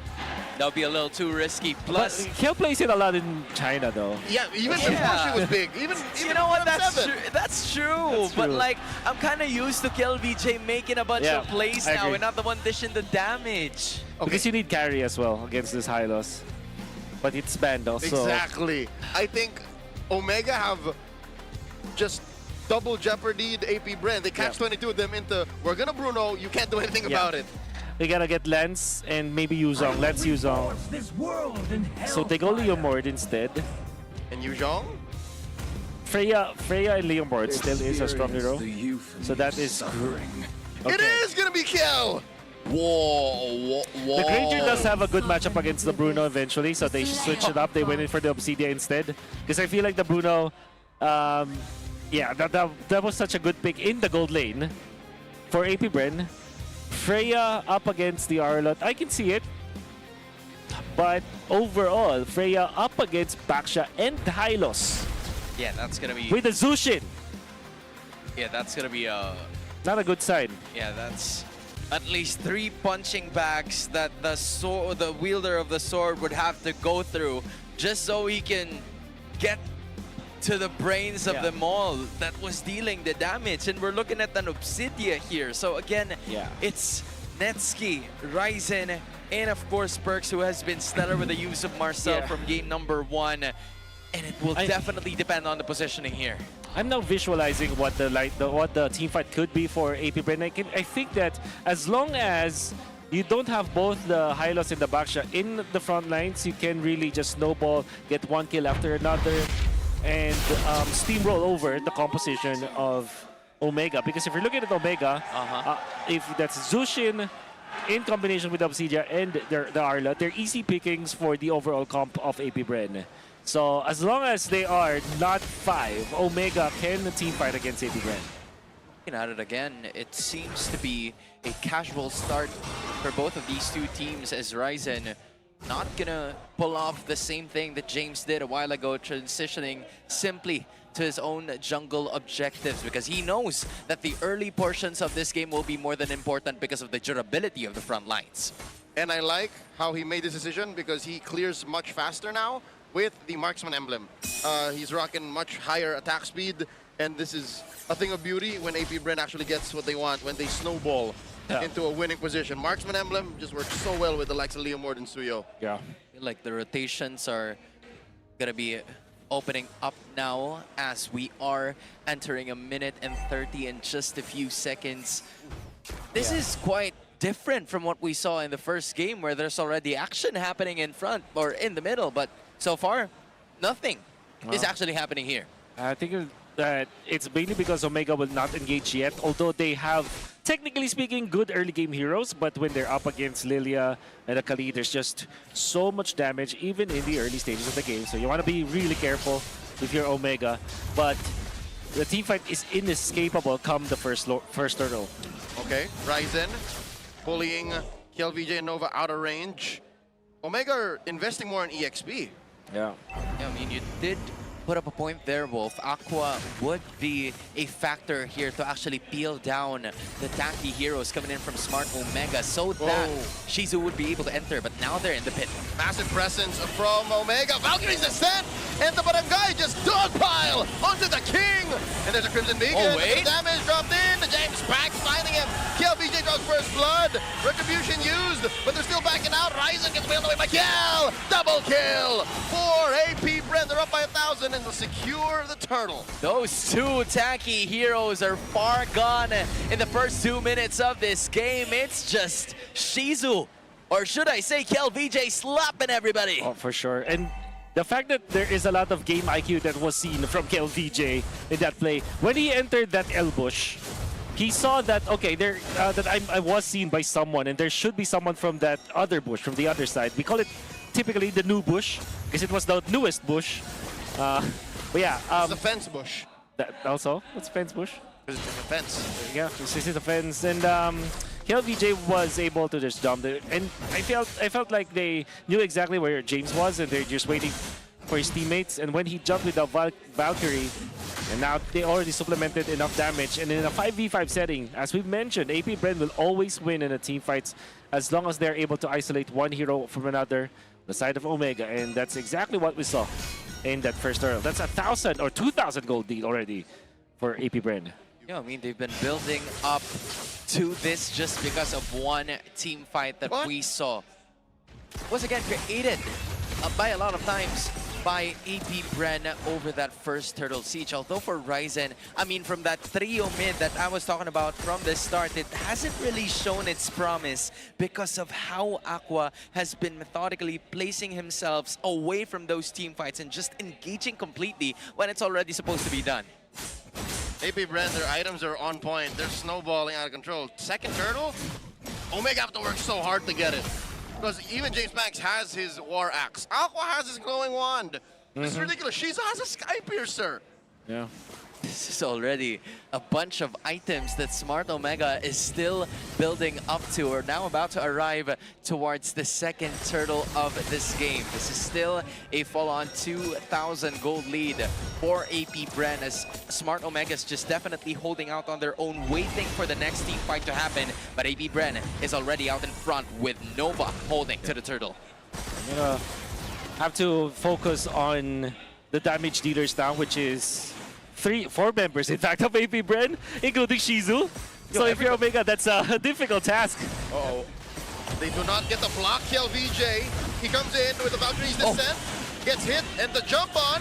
There's a glorious pathway, and they'll take down Nova first. He spends his flicker. In comes the rest of James Banks, running through them with a Phantom Seed, gets a double, takes down Ryzen and Perks. 2 for 1, another win for the Hive. My goodness, they do not care who's in front. They're just gonna take the life points away. Yeah, that's easily. I think they should have just put the Piercer on James. Yeah. James Banks, that is. But we can see that AP Bren are utilizing their lineup in a very good manner. They are not overextending, and whenever there is the threat of James isolating one hero from them, they just make sure that they are still clumped up together. Even Shizu was taken care of by AP Bren. And we saw how Omega just melted in front of the Freya with this Leomord. And there's so much damage that can come out of 4 members of AP Bren. Here comes the glorious pathway. Turn the kill on the Nova. Wrong target. Even with all of the ult spent, Omega walk away with nothing. In comes James Banks. Kill VJ. 2 ult spent. The answer. Lethal response. Crimson Beacon knocking up and choking 2. James Banks wailing away. AP Bren happy with a counter punch. They take tier 1 in mid. 100% happier than Omega, for sure, because they have not only taken it a very important place in the map, but they also are activating Shizu very early into this game. This Granger, the last pick coming out from AP Bren, although it forced the Freya to be in the hands of KLVJ, who played it in China for many years. For years. We can see that it now favors AP Bren. Now, 4,900 with the Sky Piercer and Hunter Strike. This Granger feels like it is the actual problem, the actual threat that Omega has to face now. Yeah, and it's just, you know, starting to bloom. We haven't even seen the full-out damage output coming in from Shizu, except from those 2 times in that first or second turtle fight where we've actually managed to see it. And now, with him being unscathed, he's starting to show himself even more against the composition of Smart Omega. We were talking about just the front lines being the asset here for the Barangay. Unfortunately for them, the question now is, will they have enough items to withstand the total damage output that AP Bren's going to be having? Ah, man, that's difficult because they only have the glowing wand now. Whoa! Oh, KLVJ just literally jumped, just stumbled away from there. He used everything too. And this is a wise play from Omega, I'll tell you now. They give up the turtle and instead go for the tier 2 down bottom. Yeah. But they will lose tier 2 up top. Yeah. I mean, they have to take as much real estate as they could get, because for AP Bren, they're doing the same thing over and over the last 7 minutes. It's just them taking whatever is free, with Omega not even contesting it. Because again, neutral objectives are neutral for a reason. You can go for it, but without the items to back you up for it, you just can't dish out the damage that you need. Hold up, am I saying this right? Netsky with a Sky Piercer. Yep. You don't understand his quotes? And how dare we try to understand his gameplay? It'll make sense, hopefully. It will eventually make I sense. heard your breath there, Wolf. Like, Yep. you're just trying to make sense of the situation. But hopefully, it takes them not 3 business days, but maybe 3 minutes heading into this game for us to understand what that build-up was about. 3 minutes is optimistic. Yeah. I think Yeah, they're it gonna is. need like at least 6 or 7. Yeah, I Of was. AP Bren taking it lying down. AP Bren has to let them farm. Yeah, for context, I was trying to be optimistic. Yeah. I mean, for 6 minutes is the ideal. Not even ideal, but we're already 8 minutes in. Yeah. That Sky Piercer for Netsky would have to show itself. It has to be a big blunder coming from AP Bren for them to maximize that item. Yeah. These points in the game, you're wondering like, what's your late game and end game option if you're Omega up against a team that is really strong in the early to the mid game and some semblance of late game with the Granger, as well as the Lilia outputting the damage. However, for Omega, they do have the Obsidia, which will then be a problem in the late game. But can they get there? They don't have something like a Farsa or an Eve that can clear out the waves fast. So they really have to just focus on defending and take heroes. Glorious pathway too late as Brexiva and James get compromised. Brexiva goes down. James follows up as well. Crimson Beacon used by Mingwin only to stop AP Bren from pushing forward. 2 free kills for the Hive. That was just supposed to be, you know, a slight push check, a slight vision check, but without Ryzen in the mix, there was no way for Smart Omega to actually contend in that team fight. The Barangay was going for a handshake. AP Bren straight up gave a hug. Yeah. And now they're going to go for the Lord. The Barangay has to pray. There's very little they can do against this. Well, they'll just lose it altogether. Obsidia has okay clearing power, but the rest of Omega, they might not have that. So this is going to be a very tricky defense from Omega. I don't think that there will ever be a free defense for them. Like, especially from now on, if they do want to get into the late game, what will always happen is that they will lose 1 or 2 heroes on the defense. Just to protect their structures. Yeah. That might be a worthy trade for Omega if you're from Omega's, if you're, you know, on the Omega shoes right now, because just so they don't lose. That's why they don't lose, but it's gonna be tricky. That's the thing, though.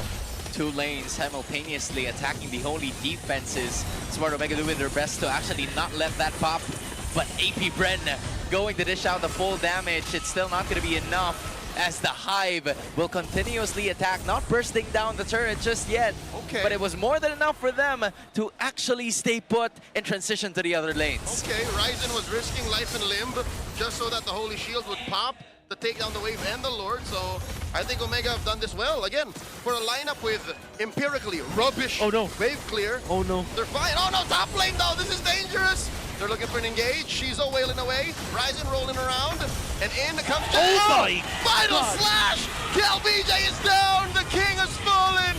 No trains just yet as Nova falls once as well. And they jump up James Banks. AP Bren.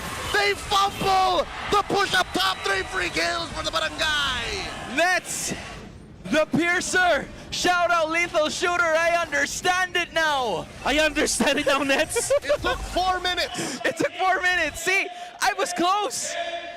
in Tagalog, si Nets lang ang na-gets. Only Nets gets it. Only Nets gets it. And James, big game James, look at that. Was able to snag Shizu in combination with the Freya. Shizu eventually survives, but KLPJ does not. No flicker. He used it after. That was a raw final slash. Oh, wait. Oh! They take down Ryzen. The Horizon. Jump scare for the Barangay. They get up. Omega, you still have to respect AP Bren. They still have 5,000 gold above you. You won one team You won fight, one Omega. team fight. Doesn't make you a god now. Gotta relax. Yeah, you gotta respect the MC. Slow your roll. But for Smart Omega, you at least will get respect for the next few minutes of this game because Netsky has finally got the scaling that he needs. It's 2 stacks. Yeah. So Unfortunately. Only Nets gets it. they're getting there, but they're far from They're far from it. Yep. Yeah. And to be fair, they can wait for about till the 18 minutes. It's always the question of how can they get there. They don't have the wave clear that we are expecting them to have. And when we're talking about like their defense, we mentioned how they should be sacrificing their heroes. Ryzen would have sacrificed himself, but James was able to block AP Bren once again, blocked by Big Game James. But how long can he defend? I don't think that they have the outright power to contest this Lord. And if I were part of Omega, I would probably not engage here. Yeah, but for some reason, they're still trying. You know, Prexiva and Nova are going to be seeing each other right at the river bushes. Netsky's going to be appearing sometime soon, but James, the MVP of that game number 1, should be making a big play here as the flicker is already available, and AP Bren is holding on to this Lord. This is going to be a full 5v5 battle, but none really given an inch to the other as the Hive is already in contact with the Lord Pit. Okay, Mingwin looking to choke up Nova. James jumps on Aqua. Oh, there it Final is. slash forcing the black shoes. And in comes the rest of the barangay. They take down Aqua. And James gets one. Netsky backing up. Mingwin to protect his marksman. James very low. Run through by James Banks. And that's one more kill. A stack for the Skypiercer. Nova falls. 2 for none.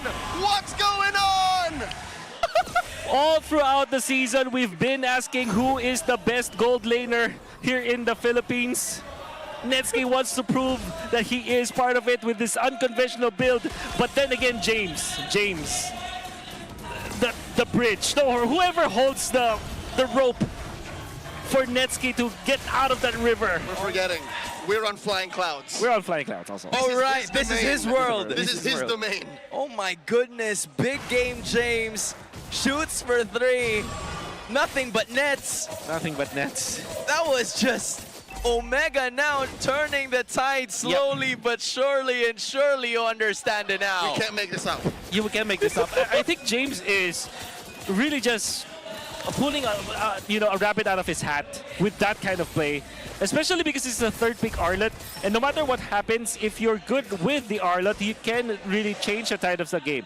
When we are talking about AP Bren, they have a lot of damage sources if they are able to fight as 5. And the idea for Omega is, let's isolate the game. They have been able to isolate 1 member of AP Bren, and that was enough for them to eventually take this Lord fight. Now, KLVJ went into the backlines, as you should, as the XP laner, eyeing for a kill onto Netsky. But Netsky is just too good. Prepared with the flicker, he gets out, they punish with the Skypiercer eventually. Not to mention the assist by Mingwin. Mingwin covered his butt. And in comes the barangay with their Lord. Coming in, throwing everything at that tier 3 down bottom. It goes down. By God, I can't believe what I'm seeing. It's Omega who cracks the base first. That is a JP Glorious pathway that we saw from Perks. Absolutely. I've seen that so many times. How Liquid was able to push a turret when they're up ahead. Perks. He's still got the horse in him. He's still got the horse in him. You can never take him out of that team. It still made a lot of sense learning from his daddy, JP. Unfortunately, I think he was supposed to press on the flicker, but I guess it's go time now for AP Bren. Okay, bait for another. Prexiva drops that glorious pathway, stopping AP Bren from pushing forward. Here comes the Valkyrie's stand from Kel. Prexiva with that revitalize. No dice. AP Bren happy with at least not losing any members. Come on, man, you're getting us all excited. Woo! No casualties. Unbelievable. What a tease. What a tease coming down from AP Bren. But then, I understand why they cannot fully commit. They already have committed the ultimate onto Nova, but they don't have the actual reach. I think that they're also banking on the fact that Netsky will not have the flicker anymore, but it has just freshly cooled down. So, in the upcoming team fight, you can see that AP Bren will not have enough tools to deal with Omega unless, again, they can come up as 5. Unless they stop James from making sure that they are getting isolated. Shizu has to have prime positioning in the next team fight. Wait, is it just me or Shizu did not build Wind of Nature? Yeah, so far he does not. No, that's POD. He doesn't have it, so Glass Cannon. Netsky even more became an inevitable death knell for AB Bren because Netsky has a flicker. So as long as he's safe from crowd control, he's fine. He also has the Wind of Nature. In comes the barangay. They find one. Aqua wailing away. Nova answers to the raging sandstorm of his own. Plus the Valkyrie's ascent. Netsky throwing out those bones and bones. And they drop the glorious pathway, stopping James Banks. And there's the return to bone. James Banks down with Nova. Free pickoff. Grant the purple drive-through. Thank you very much. He was targeting Nova. Oh, sorry, he was targeting James Banks. When Nova came in with low HP, it's as if Netsky was just collecting a Skypiercer stack. It was like, handed it to him. It was like, you know what? Yoink. Yoink. Thank you very much. He I'll come actually again. yoinked Nova. That is stonks. Oh my God. All right, here's another glorious pathway. Plus a Crimson Beacon. And another return. Oh! He gets shut down. James with the final slash, but there's no damage. Down goes James. And just like that, Omega have lost their win condition. They're backing off. They're collapsing as the barangay has only one member left. Perks goes down. It's just Ningguin, the cap, looking at his fallen teammates' corpses. Might have to suffer the loss. They Minions might was one. not be able to defend. That's it. We're going to Game 3 as AP Bren takes us all the way. Excitement is great, but too much excitement? That's Game 3 potential right there. Oh, that is a well-deserved hug from the King onto Aqua because Aqua really salvaged the game for AP Bren. Identified that Netsky will be there, bursting him down with the full stack of the Glooms. And then, of course, Shizu was there for the follow-up. In fact, you can see that AP Bren were fully coordinated on how they were able to punish Netsky. Oh, again, from the start, it felt like, AP Bren was smoothly going to be taking this, and yet there were still blunders up until the middle portions of the game that gave Smart Omega a chance to eventually sweep the series. But they returned the favor. They made a mistake right back. Look at this. One of the great plays coming out from James. Of course, Netsky dealing the damage. Nova too far away from his teammates. This will not be the story that you tell when it comes to this game. Of course, those are great moments for Smart Omega. Oh, yeah. And there will be more good moments, but AP Bren, off the back of Aqua and Shizu, and then eventually James Banks, they were able to secure this game back to their favor. Dude, and honestly, I felt like nobody was prepared for that last team fight. Aqua just full-on engaged with no regard for Smart Omega's lives. He was just ready to dish out damage as soon as he saw a specific hero. This is what Renmar would call Unk knowledge. Oh, yeah. He knew that he was the only one who could really take down Nets. Yeah. And Nets, I think Aqua has like a few seasons on him. Yeah. As a veteran. 100%. 100%. Thought that, okay, I'm unstoppable. Oh wait, I forgot this is a magic damage dealing hero. And he had nothing on Aqua. I think this is the moment. No, it's not. No, it's not. But it was in this area. Yeah. I wish that we can have a slow-mo because I think that it was at least two Glooms, or what you call that? Yeah, two Glooms, maybe. Shadow energy. Two Shadow Energies, two Orbs. Yeah. Yeah. That Netsky stepped on, and of course, the Gloom just, traveled and just bursted him down. Not this one. Not this one, But for it's the sure. same spot. Yep. We're gonna see it. There's just a lot of action in this spot for both Omega and AP Bren. And if I recall, Netsky embraced the abyss. Yes. He embraced that because Exactly. I'm taking you down with me, but Yeah, he still had the flicker when he died. But he returned the bone onto Aqua. I That's think right. was the death knell. That is actually that might have been the play. Yeah, Aqua was prepared with the orbs. And I feel like that was one of the main reasons you can see why it here. Smart Omega was doing everything there's a step. It's this one. Oh, they literally went into Aqua, and Aqua was able to pop the ultimate and the Purify. And that's the thing, if you're nearby your magic shoes, it seems like it's way faster to be back. It just feels like it though. It's the same. He literally just topped up on health just to not die. But he kept his placement, so he was still able to fire back. And I think that you're technically you're invulnerable as it happens, and if you're in the same spot, it kind of feels like you're practically winter crowning yourself. Yeah, That's what I feel like. Yeah, but that's the thing though. I mean, for him to just dish out the damage that he needs, he had to be a little bit more closer, and that all played in Aqua's plans, just popping off the Glooms and eliminating the main threat while the front lines were still up there. And with that, they no longer have someone to protect. I think it's the only threat. I think AP Bren also kind of walked into a perfect situation where Omega would lose the just recently gained lead. Because again, this is a 10-pole lineup. Look, take Netsuke out. Yeah. Omega literally could do nothing. Yep. I agree. It's 4 protect 1. Well, to be fair, they were winning at a certain point, but it's very conditional. And also, we were talking about how important it is for Omega to isolate the members of APBR, that APBR could not, they disperse from each other. They have to be in a certain position so that they can burst down Omega. And if they land all of their spells together, they can burst down anyone from Omega. And that's exactly what happened. Aqua was there ready. J-Spanx was in the middle of Omega, so there's a lot of life steal in there, as well as the, just landing some of your abilities as the Leomord with the ultimate is already enough for you to dish out the damage. AoE basic attack. AoE basic attack. So everybody from Omega is just ramming their way into a bomb that is APBR. Yeah, and that was Aqua just giving us an explosion of a game to eventually take us to the first Game 3 of week number 5. And it came to this point yet again. Just a masterclass of positioning from both of the teams. They were doing their best. Well, unfortunately for Nets, he was just caught in the crossfire where he was the one just sniping them all out.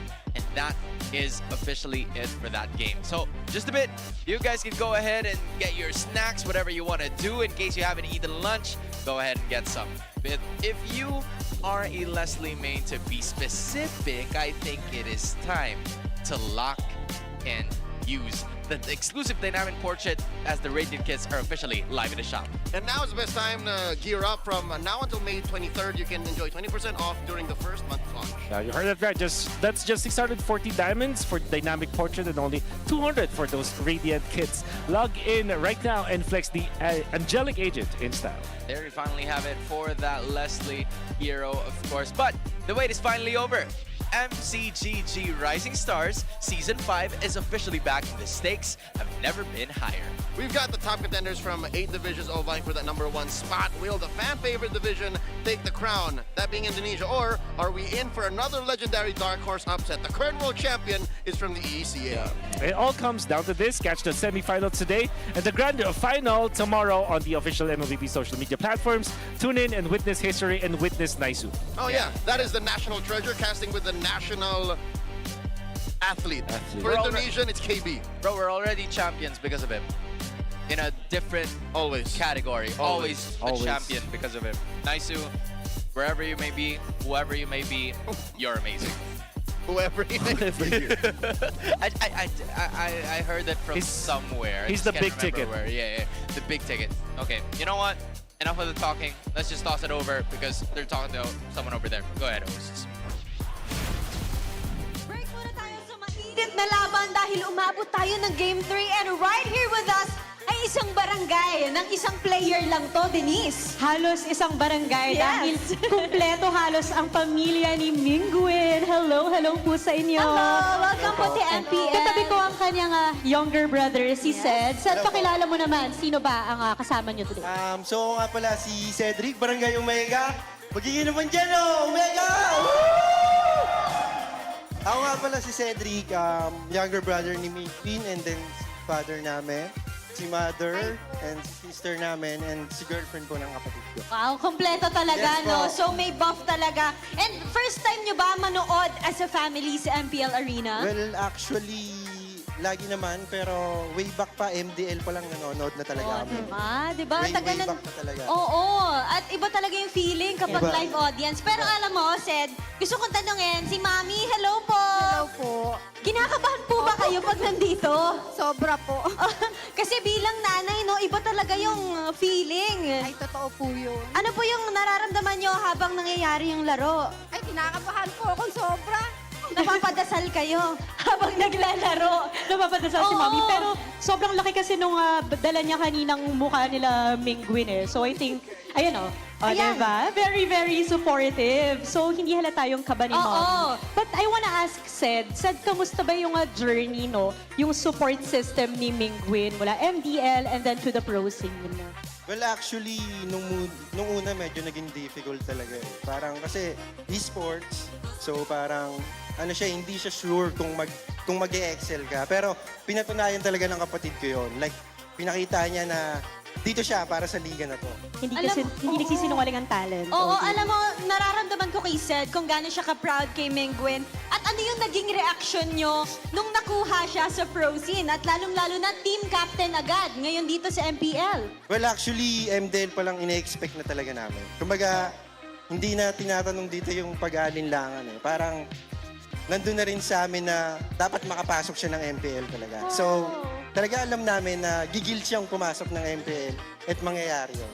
At makikita natin ang gigil na yan hanggang Game 3 din. Maraming salamat sa pamilya ni Mingwin at sa buong kabarangay. But for the meantime, balik muna sa inyo, casters.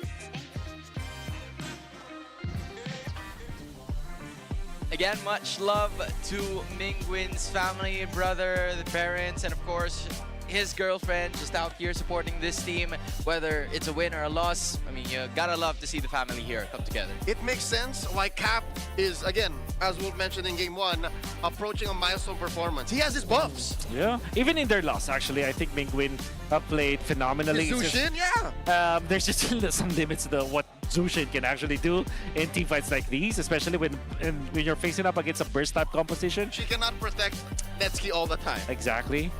And I was able to watch the replay, and they did just do what we described that they did. Like, imagine a battering ram, and you're going to a gate, and that wall or gate happens to be a bomb, and you just detonate it because you were, hammering it. Yeah, like literally all of the other pieces of your arsenal, like your ammo, like ammunition, was all part of that tank, and it all went away just because of that bomb. It's like a trap. And it was Aqua. I mean, He was the if bomb. you're looking at the Lilia and you see that it's a 4v5 scenario, if you were Omega, you would have done the same. You would have dove deep into where the Lilia is. For sure. Yeah, for the extra pick-off. Yeah, but and that's what they did 2 team fights before. That's the reason why they were able to get an inhibitor down bot. And it worked. They got away with it until they didn't. Until Aqua was just dodging everything, activating the ultimate, just way smarter than the members of Smart Omega. So that was the deadliest coin flip they ever played. Yep. I guess, They got punished for it. That was Aqua reaching flow state over the last 3 minutes of that game number 2 to bring us to this game number 3. And there are the bans available to you once again. And Coach G and APBR taking out the Freya. They don't want KLVJ or another gold laner from Omega to be using that anymore. What the heck? Why would you ban a Uranus here in blue 3? Maybe because you want to get the Phobius on James. That is my only answer to that. So I believe that there should be like Marcel or Zushin as the ban. Or also, these are like throwaway bans to open more dangerous trades. Yeah. I feel like that should be the case as well, because you have a bunch of other heroes open. It's just that it will be a little too pricey to give 2 heroes to APBR, given that they're on the red side. Baxia and Zushin, both open. Jushin is the first pick. APBR, will they go for Baxia this time again? They just decided to divide it, knowing that that was already the same. At least they were able to get one, but could be a Claude for APBR again. Claude Baxia? For the love of all that is holy, I hope Omega does not go tentpole. I hope they don't put it all on Netsky. Okay. Just like what happened in game 2. Yeah, it's just too dangerous. So if this is the Baxia, you go Lancelot and Harith again? Yeah, not that I don't trust Netsky. I do. But you're putting too much pressure on the guy. Exactly. It's too all in. Yeah, and Ryzen has proven that he can be a carry. He can play the carry type assassin junglers. Speaking of carry, still large. Yeah. You know what? Yeah. Okay, so is this Claude? Yeah. Oh, the Phobius. Like they stole it because they know Uranus has been banned. So let's just pick up the Phobius. Okay. So that's again an answer that was pretty much accurate, but the show is going to be the pickup. The sudden change here. Why is the show so early? That I cannot answer. Maybe because they. I mean, there's no Kalea. Oh, there is Kalea. Right? Wow. What is going on? What is going on in the What is So yeah, you taking go place? high loss to answer the show for sure. It's like showing up to your first date in your tux. Yeah, that's too much pressure already. Some people might have done that, but okay. And they weren't successful. Yeah. Is what you're saying, right? Yeah. Most likely. Most likely. Yeah, pro tip, don't wear a tux. Just because you can wear a tux doesn't mean you should wear a You should, yes. That's a weird use of free will. All right. Hey, speaking of free will, it's Okay. been used again. The Lilia getting picked up at third red. So it is two heroes that we don't really see at this point of the picking phase that are here. It's the Cho and the Lilia for some reason. Omega, going into the banning phase, will now step on James Pank's proverbial neck. Oh, yeah. They're gonna take away all of the good jungle picks. Yeah. I think when it comes to like your jungler picks that will be good up against the Harley, you still ban back. Oh, sorry, no. You ban back say if you're Omega. Yep, you ban Baxia, you ban Leomord. Yeah. I think you still ban. I think you still have to respect the Lancelot because I'm 100% sure James Franks wants to get that, but of course the Baxia is gonna be the ban. Oh, is it Baxia Lance or Baxia? Leomord? Right? Maybe. Pick your poison. Yeah, either way, one is still going to be open here, but for... When they're together, the vests are even more elevated. Yeah, Right? dude, it's like they're Oh a my God. task force. Like who's making noise here? This guy. Who has a noise complaint? They would be reported for They would noise be. complaints. Yeah, they would be reported. But you can't. It's the complete opposite. Like when you're wearing the vest, Yeah. you get reported for a noise complaint. And AP Brain, you should ban the Harith. You should ban Harith. Oh no, they won't because they already picked up the Harley. Yeah. So I think you ban Bruno, right? Or Claude, actually. Bruno, Claude, Obsidia, there's still so many good options for Omega. So the they patch, just ban the Lap instead. the patch kind of opened up the gold lane. That's right. This is confusing to me because I feel like Omega can still just pick up the Terizla, and they banned the Lapu-Lapu, which I don't think that they are even, because now you're even more incentivized to pick up the Terizla here if you're Omega. Yeah, because everybody's gonna be. They might just go for Arlon though. Close to each other. There you go, the Bruno. Finally, after two games. No, I think that should have been the ban for AP Bren, honestly. This is Instead something. of the laps. Instead of the Lapu-Lapu is a nothing ban because James is not even considering that. It's just Terizla or Arlet, I feel like.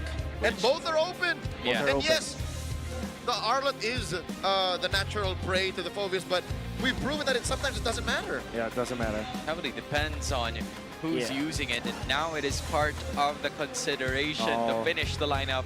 Come on, James. I know it's the Rizzler. Big game, James. Body of Smith up against the Claude with the knock-up. Oh, that's just, you know, it's just too much. They go How no. about none of the above? I really don't like the Yuzong, but I feel like What's he looking to dive? it's a great laner against this Yeah. against this Phobius. It's a very good answer against the Lilia in many ways. Can hunt down the Claude. Can hunt down the Claw, but you have to play perfectly. So they're investing in the short term, Yep. and then if push comes to shove, Yeah. he can be like a problem solver. But that also pushes AP Bread to not go for assassins. At least, so that when you pick up the Hayabusa or the Lancelot in this case, you still have an answer to that. I think So, AP Bread will just go Fred? A Fred? A Fred, maybe? Yep. Sure. Still go for Lancelot. Okay. We did say that it will be good, except against the Yuzhong. Alright, so I like that. I kind of like that idea. You can Thorn Rose between the Deadly Magics proc, right? Yeah, I think so. You can. I think it's better to go for Phantom Execution because I think you're in. I don't know actually what animation is longer. That's 2 iframes still. Or you can use both. You can weave it in. Yeah. As long as it's available. Yeah. Ah, I'm good. I'm good. I'm good. So yeah, Okay. just a lot of very I'm really unsure about the Yuzhong, but I can see it in a if I played in my head with perfect positioning, perfect usage of the ultimate, yeah, it can work. But we'll give you a few seconds to actually play it in your head. Okay. I'll play it in my head. Yeah, it's still the same answer. You've got to play perfectly if you're James. Omega demands a lot of vision. they're very abstract sometimes. Very abstract sometimes. Yeah, you do have nets. Yep, What do you yep. expect? Of course. How can I doubt Omega? You can or cannot. Nevertheless, they're still going to keep on playing. Heading into game number 3 now. Quite uncanny picks here from both of the teams. But nevertheless, it's still a continuation. There might be a plan that we are not understanding at first, just like how we would usually think of things. But hey, it will unfold later on in this game. To be fair, the Yuzong is really good into the Phobius when it comes to laning stage. Like on a 1v1 setting. Yep. He's bullying Kiel there. What is Shizu's emblem? We gotta see this. Oh, it's fighter. Still fighter. Still fighter. That's why he's winning the duel, actually. Netsky as well is on a fighter. Okay, that I understand perfectly well. But come level 2, I think Netsky will have a much better time up against Shizu. And looking at it again, those are 3 flickers, now 2, as Aqua's managed to pop it off. Not even the having the ultimate just yet, so he will be banking on that entering the turtle fight. A lot of footsies happening in mid, but there is a turtle coming up in about 30 seconds. Ryzen, first of all, use the retribution, actually. It'll be back in time. We'll be back in time for sure, but it means that this Lancelot James Banks can transfer into the Lizard. And invade. Yeah, I feel like that is something that he's going to be doing later on in this game, as he will try to enter his route towards the turtle. But there are 3 people, 3 players, make it 4 already if Zushin's going to be joining that party. But for some reason, APBRen's not going to go for it. Omega's not going to go for it, as APBRen was too close to their own turret for that siege. Yeah, the Barangay are investing more in an early positioning for the turtle. Netsky dueling against Shizu. In comes James Banks. Netsky smells it. Damage reduction underneath tier 1 up top. Might be enough. He survives. Using that Purify as well. Will be A-okay for Smart Omega. No casualty, but all is a party as they take that first turtle. James Banks not landing the Phantom Execution at first, not reaching where Netsky is, mattered so much. Because that is the actual gambit of APBRen. They went for a gold side gambit in exchange for the turtle. They did not get the kill, and they did not get the turtle. With that being said, again, we're going to go back to less or little to no movement at all in terms of team fights for both of these teams. I was kind of expecting that for Ryzen, this is the time for him to actually be insanely proactive, but that doesn't seem to be the case. Okay, if there's anything we learned about Omega in the past week, is they are a macro-centric team that is disguised as a team fight heavy team. I can't say the same for APBRen. APBRen likes to fight. APBRen is taking cues from their old RSG roots of Coach G and Aqua here in the Death Ball. They need to win fights to win. But Omega, this is deception. It looks like they want to fight, but nope, we just want the map. You know, I kind of understand that, because it seems weird when APBRen actually makes trades towards the long lanes. You know, they usually fight for those turtles, get as much lives as they can, and if they don't, well, that is where they get punished. And then when they don't get what they want, they seem lost. Round 2, up top. There you go. They want to go for the kill on the Bruno once again, but I think Netsky survives. Oh, in comes Ryzen, dropping that deadly magic. Still DJ. Wait! Oh, what a kick! And Ryzen gets picked. Nova draws first blood. What a bait by APBRen. That was Nova coming out of nowhere, picking up the Harley and getting the first blood. The second picked Joe that raised a lot of question marks. Now answered, it was Nova with his mastery on this Joe. That is the reason why they picked it up and they prioritized that pick. Oh, Nova answering with an exclamation point to begin the killing score for the Bees. And now he's back at it again with another Turtle Pit closeout. But so is Smart Omega, as they are cutting it down through the help of Netsky with that river takedown. Perxiva holding it down. TLPH Nova. Perks knows who he's playing up against. Ryzen! Deadly Magic's forcing a black shoes from Aqua. And in come 3 members of APBRen. They clump up onto Omega. That is the glorious pathway drop. TLPH and Nova very low. Turtle goes to APBRen. Netsky finds Nova. Another knockout. TLPH falls. Perxiva gets him. Winning trade for Omega 2 for 1. Yeah. Especially because APBRen dove to take out Ryzen. KLVJ and Nova looked for that opening onto the Harley, but Ryzen was able to dodge both of them. Now Mingwin activated Crimson Beacon. Shizo, it's knocked up, forced to use that Purify. Blazing Duet cancelled. That Purify is at least gonna keep Shizu alive, but for James Panks, there's gonna be some slight concern in terms of the damage output as well. A turret has been taken down bot, and Omega now has a bit of a lead, but I can't really say it's a lead because it's still neck and neck in terms of gold. Very neck and neck. And did you see that at this point, 5 minutes in, each hit coming out from the Bruno is already 533. And he didn't even have shoes. Yeah. He's playing barefoot football. That's right, with the Has claws. Oh, shout out to our Latin America friends. That they know ball. That's elite ball knowledge right there. Oh, yeah. That's Radiant Armor, though, which is going to be really good against Omega. That's exactly what they needed. I feel like for APBR, they're banking on the fact that on the third turtle, they will have 2 Radiant Armors, which will be good up against Omega. Now they are looking for something up top. APBR is not going to have it whatsoever because they will be waiting for another turtle to spawn into this game. They do know that APBR likes to go for those team fights. They were able, or James Banks was able to get a major objective from that team fight, although 2 of them got lost in the process. So let's see what change-up the Bees have in store for us here. I'm still of the belief that APBR have the death ball in him. And you can't play ball without the deaths. So they have to find kills and then convert. Yeah. It's Smart Omega who's a little more, how to say, crafty when it comes to objective takes. For example, man-to-man defense against Nova. Netsky throwing balls already. Ryzen holding that long brush up top. I think they're just waiting. Mingwin needs to clear mid first before the fight begins. And all battle spells are actually available for both of the players' teams. But looking at it, they're going to start it off. Glorious pathway from Perxiva. Aqua asserting himself as well. In comes a dragon! Knock up on the kill, VJ! Oh. Jay takes him down! James Banks with the turtle take. And now Nova next up on the docket. They collapse and the blazing duet from Shizo. Down goes Perks. Straight it out for with Nova. Aqua finds James.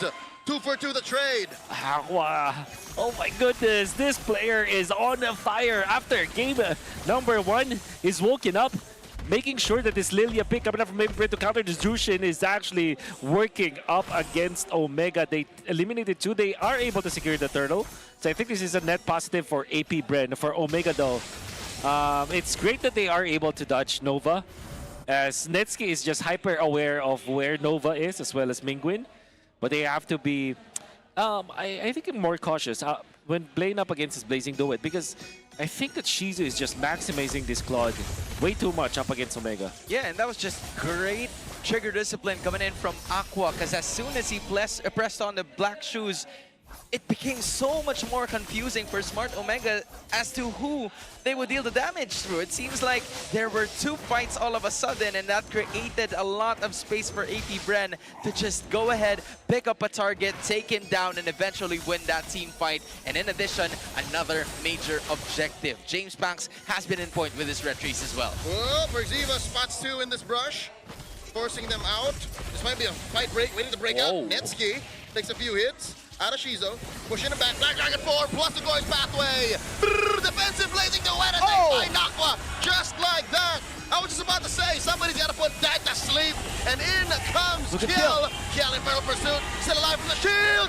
Double kill for Ryzen, and they take another in Nova. 3 for free as Mingwin builds his Sky Piercer. So, I don't know which is which. Was it the Petrify from James, or was it just the raw stun coming out from the Hylos that actually stopped KLVJ when he did jump?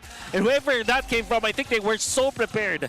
From that jump coming out from KLVJ, they were able to punish that push up top. When they waited for the Glorious Pathway and the Yuzhang ultimate, I thought it will not be in their favor, but Omega already knows how to utilize this composition. I think that they've practiced this so much to the point where they can dive even when they're not ahead. Typically, you dive when you're so ahead, but it was pretty even by then, and they have found the opening and have taken this Lord with it as well. And that seemed like it was actually telegraphed by Omega quite well in terms of the approach that APBR wanted to go for. That was a slight window for KLVJ to actually dish out the skills, but unfortunately it did not happen. Omega was very well calculated as to what they would want to do, and now there's a Lord marching up top, and Omega is about to engage even more. AP Brand have to respect Omega's superior box. AP Brand play better in small, specific situations. I agree. But when Omega finds the perfect placement, oh, those balls be flying, fam. Those balls be flying. Oh, Glorious Pathway. They're compromising KLVJ once again. Deadly Magic. Plus them balls in his face. No one looking for a kick. No one home. James backs him in. Weaving in and out. Weaving in and out. He's getting chased by a big black dragon. As big game James pushes them in. No dice, no dats either. But Omega popped the holy shield. At 41 years old, James... No, he's not 41, but he's not 41. doing a lot of these things, dude. James Banks still pulling on those side steps. Oh, yeah. I've mistaken him for another 41-year-old, but that is the kind of play that you need to extend this game. A 41-year-old that can clutch, also named James. Yeah, I'd be confused too. But we did say that this Yu Zhong pick is such a big gamble for Omega, but it seems like there is no gamble with James. He's just playing so well this game. Again. Pretty sure he's not allowed to gamble. Yeah. This is all. Not at all. This is all certain. This is all certain. Calculated. Calculated for James. What is certain? There is no risk.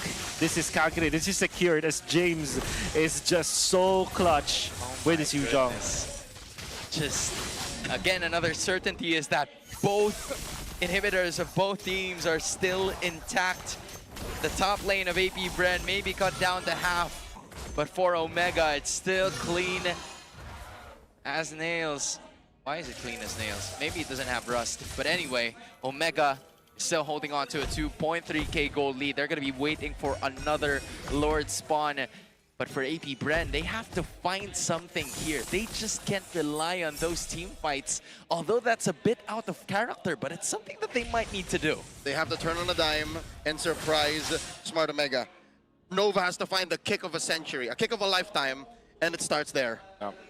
Shizu, looking at it again. It seems like he's aware that there's a bunch of Barangay residents looking at it There's again. bystanders. Wait, is this 12 minute 30 and he still does not have the Trinity?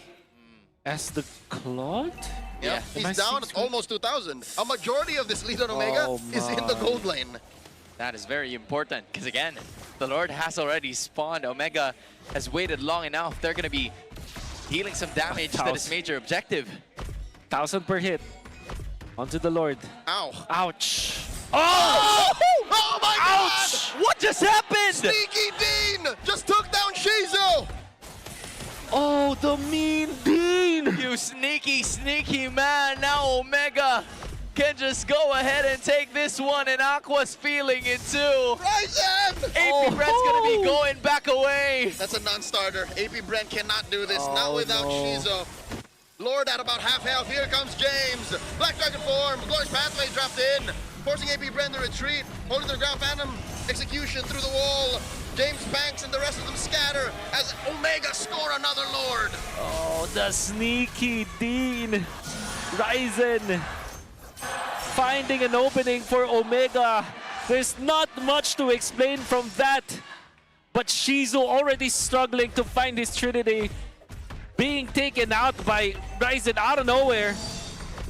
I think Ryzen just camped the bush. Yeah, it was just waiting for Shizu to come out of it. We didn't see it, Shizu didn't see it, and he paid the price. Dude, he still doesn't have his Trinity as of this moment. And that is with Shizu not even dying in the first 13 minutes of this game. That is how hard this matchup is for him, and it makes it even harder for AP Brand to defend even more. Glorious Pathway for Xiva. Shades of JP, that's what that is. Dropping that carpet underneath a turret. And oh my God, Shizu takes a face full of deadly magic. Here comes the Black Dragon form once again. He's on the Petrify. Clinical by Smart Omega. Happy with that inhibitor takedown. Just to divide it, they got more than what they wanted. Now without a dragon, AP Brand's gonna be approaching this. Oh, Burks. Stun on the James Banks. The kick onto the big horse. Drop that revitalize. No answers from AP Bren. And they might take down KLVJ. The King jumps in. Gets a ball to his face. Netsky scores. So many things that they have to He's trying to take down Nixon, but it's not going to happen. The flicker Crimson Beacon keeps Cap alive. APBR are so desperate for a kill. They went in for the kick onto a Hylas, committing that flicker from Nova as well. They got taken out. Even KLVJ joining the fray, punished. When you see the Blazing Duet and James Banks went in for Mingwin, they got dodged by Mingwin, the captain of Omega, the captain of the ship. And Omega are just feeding onto the desperation of APBR right now. I don't think horse meat tastes very good. Never had it. Never had it. Oh, Well, I've experienced it. It's quite unusual, It's but gangly. Yeah. I understand. Gangly. I understand what you're saying. I don't understand that at all. It's hard to chew. Yeah, it's true. So you did try it. I just read. I did. He agrees. So AP Bren should not have done that. Dan, Leo, you're onto something. We don't eat our kind. I'm just saying. I'm just saying. AP Bren should have done that. I'm human Yeah, though. I agree. But hey, I agree. I yeah, agree. it would have I been. agree. There would have been better. I agree. It's I just agree. that was the APBR just got a little too excited there. Oh, They there it noticed is. that they still have something. But James has his winter truncheon now. Oh my gosh, Aqua's immediately being cut off to half of his health, and Yeah. Smart Omega, they can just play along to this so long as APBR wants to keep this or extend this, because they do have all of the kits, and for Shizu, he just started building this up now. Yeah. The Trinity. By the way, when Shizu went in for the Trinity, it was a different kind of Trinity where it was Wind of Nature instead of the typical Golden Staff, Demon Hunter Sword, and Corrosion Scythe. Yeah. So it's a more defensive one. But now he probably has his fourth item. He just had to defend. Yep. Because the Lord is already at 60%. I think Smart Omega wants to delay this. They're compromising mid lane first so that there's at least a wave to their side in case things go sideways. And they're delaying the dance. What are they waiting for? Well, it's just a little bit fortunate for APBR because the long lane, or the lane where the inhibitor actually gets taken down already, is just beside them. So it makes it a little bit more easier for them to clear up on their minion waves. But not gonna be easy to go up against the damage that Smart Omega has, especially with Perxiva already activating, or actually having that revitalized this is what they're together waiting with for? him. But the wait The might bottom just lane be open. push. Yeah. That is definitely what they're waiting for here. Again, Smart Omega, they're deceptively macro-centric. Yep. Deadly Magics on a Nova.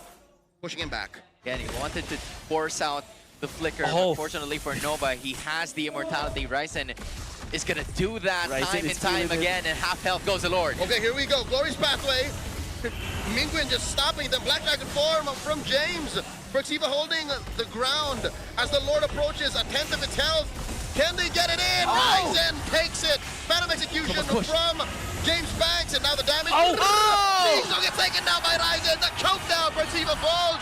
KLVJ gets taken out as well. Double James. for Ryzen. And now Nova getting chased down by James. James Banks, though. Damage control as in comes Ryzen looking for more. That's a 2-for-1 in kills, but the Lord still goes to the barangay. What a play. Zoned out by James. Omega, you can see when Shizu went in for the Blazing Duet, was duly punished by the members of Omega. Damage coming out from Ryzen in combination with Netsky, who was actually able to pop the Purify. The barangay is inside the base. The inhibitor in mid falls. Nova's immortality pop. Aqua gets a lot of damage on him. Black Shoes keeps him alive, but just for a little longer. James Banks falls. Netsky finds him. James alive at the base cracks. Smart Omega take the series. Momentum is on the side of the barangay. There's a fiesta in green and white. Smart Omega takes the victory against APBR. Last picked Yuzong versus the first picked Cho. The confidence on both ends, but Omega had the better agency of their heroes. The way that they play this, the way that you see Ryzen very confidently get into the backlines, go for those pickoffs, killing Shizu sneakily, the most opportune moment for them to take out the members of AP Bren. Smart Omega are onto something, and when they are able to play the map, they are able to win the game. And this was a very tough game for Shizu. Just can't picture the third item within the first 10 minutes, or maybe even 12. That is how much pressure he has felt all throughout. The Smart Omega members just leaning in close to him, and even with AP Bren giving him a bit of space, that space was instantly denied by Smart Omega whenever they had a chance. And it's not even just about space, raw space. It's what you do with it. And AP Bren, they couldn't use that space. I think that's the key here. Omega kept them on their toes, kept them honest, and that's what kept that lead so huge in the gold lane. And look at these gentlemen proud with their vests. Unfortunately, Nova, the first pick Cho, we saw it successful in the first flicker play, but in the end, it wasn't enough. Fortunately, we hope to see more wearing vests, but here is the winner's interview.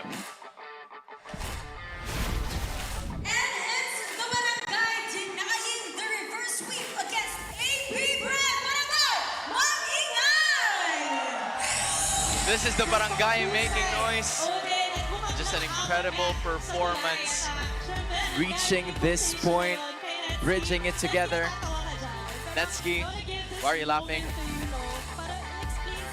Give us a moment to explain what is going on here, because you said a statement that when there's a river, there's something.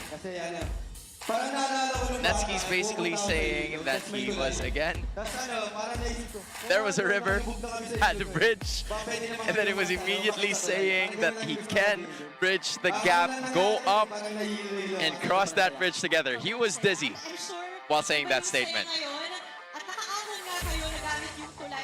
Using that bridge, you were able to get it, but what was the bridge to get this win? Netsky was saying that their win against Aurora was creating a bit more momentum for them because it gave them happy thoughts, it gave them the boost that they need. What were the things that they had to improve from the start to get this win? There seems to be some defeats that they've always experienced with AP Bren. And there always seems to be someone that lacks the mindset and the mechanics for them to create this win. Just like what happened in Game 2, I cost the laps for my team. But in Game number 3, I was able to create the space and get the victory in. Netsky, you're always smiling. And even if you're losing, you're still smiling. Your Arlot has been pretty strong from start of game number 1. Game 2. And doon, James, ano yung naging call nyo? James, what was the call like during that clash? Because you almost got one up by AP Bren in that top lane. That game 2, it has to be a reminder from the start. I can't really remember. James, top lane, you were able to defend it still. Maybe I kept telling myself and the others that they have to take care of themselves and I'll take care of it, do the rest. James being the Guardian Angel, now he's going to be asking Ryzen. Before the match, there was some sort of post that they had. But now, the second half of the regular season, how important was it that they were able to get this win?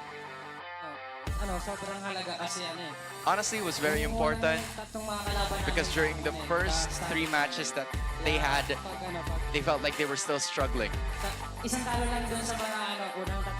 So when they were able to at least get a win from one of those 3 matches, it will make it easier for them to bounce back.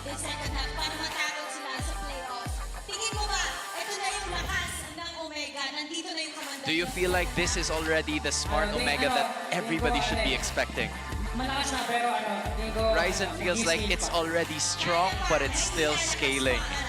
There's still something more to expect coming out from Smart Omega. Now who's going to be the match MVP? after this 3-game series? And the answer is none other than...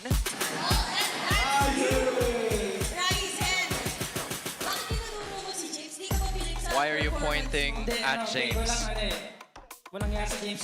Ryzen feels like James was just playing really cool and outstanding all throughout the entire series.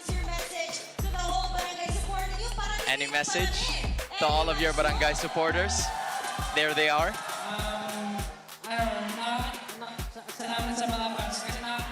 Ryzen appreciates the fans because he finds so much joy whenever there are cheers coming out from the barangay, whether it's a win or a loss. Mingwin's family is actually here, also supporting them, and was even nervous while things were going on. So what does this mean for him, given that his family is here to support him?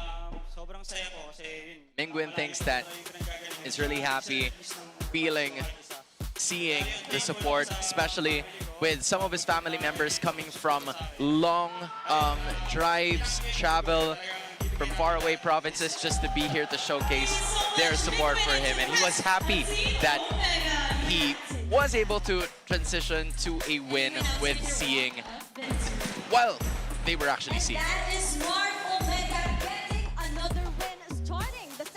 The regular season strong, Denise. Grabe ang buff nila. Hindi lang buong kabarangay, pati yung family ni Mingwin. But for the meantime, no, napakahaba ng ating match-up. Alamin natin, ano kaya ang thoughts ng ating casters?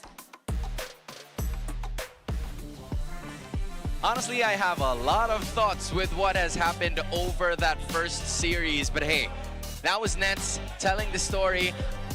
I hope I gave justice to what Nets was talking about, but hey, I kind of understand it now, boys. What counts is you tried. Yeah, I did.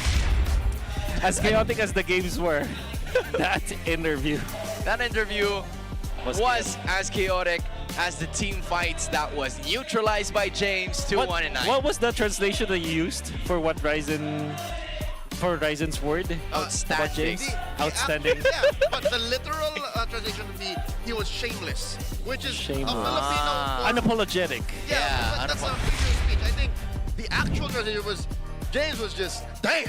Yeah. Was cracked. Yeah, James was cracked. There you go. And I gotta say that he is, actually. The whole series, there were so many doubts about his pick when he picked up the Arlet. There were question marks already when they went in for this usual. Maybe I have only a lot of bias with the Teresa. That's why I didn't doubt it at any second at all. Maybe it's just my personal bias, but James just proved me wrong because of how well he played it. Granted, we did say that he has to play perfectly in this game, and he did play perfectly. So you can see here, they were able to get the kill. And then, watch out for Perks. I think it was Perks who actually saw it was not just Perks, it was actually Mingwin who was able to control Kill. So when Kill actually went in for the jump, he already had enough stacks to lift up that Phobius, and they went in for the punish. This is the desperation play coming out from APBR. You can see them getting outplayed time and time again. And even when Nova went in for the jump onto the backlines, Netsky was prepared. And look at that, Shizu just melted in front of Ryzen. And the Wind of Nature and the Purify cannot do anything against his Harley. It's mainly why Harley is still a very strong hero in the meta game that we have. Yeah, and honestly, I feel like this is one of the main reasons why you pick up the Bruno in this current composition. He was able to stay stable in his respective lane, even though we didn't see much of Netsky in this game. He was unscathed, and as soon as he was able to join those team fights with Shizu not being able to build up his usual trinity that we are seeing whenever a Claude is in the game, he just continued to dish out the damage, and there were no answers for APBR in that department. It's this interaction between the lanes that I was looking for in game number 2. They went tempo, they put it all in on Netsky, and that's why we had to go the distance. But I'm glad that Omega still picked an assassin in the hands of Ryzen. I like this. This Harley is what made the rest of the lineup kind of gel together. And that's I think that he overperformed this game, to be fair for Ryzen. Especially because when you're playing the assassins, you're usually getting hunted, you're dealing damage in team fights. But Ryzen not only did that, he also made sure that the macro for Omega is way easier for them to manage. And then you also have those extra kills that he's able to get onto Shizo. And the fact that he was drafted up against the Cloud meant that there was no use of just the Wind of Nature. You cannot survive a Harley with just the Wind of Nature. Ryzen is that neighbor that is both an athlete and the leader of the book club. That's all you can find in the barangay. Wow. As another win is wrapped up in the books, let's listen in on the Infinix mic check. Ay,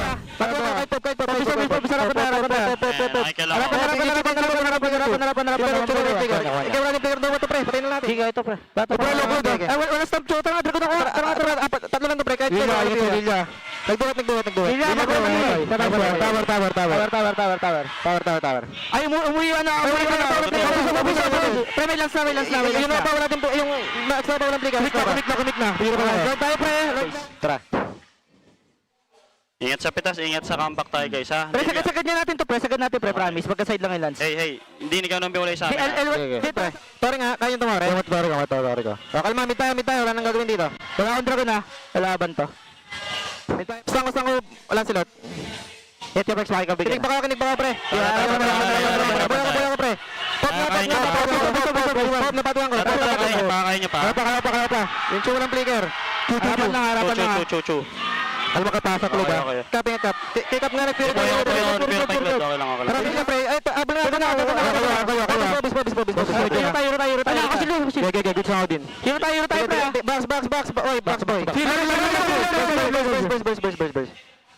Yung popis pre. Yung Diyos sumipat. Box.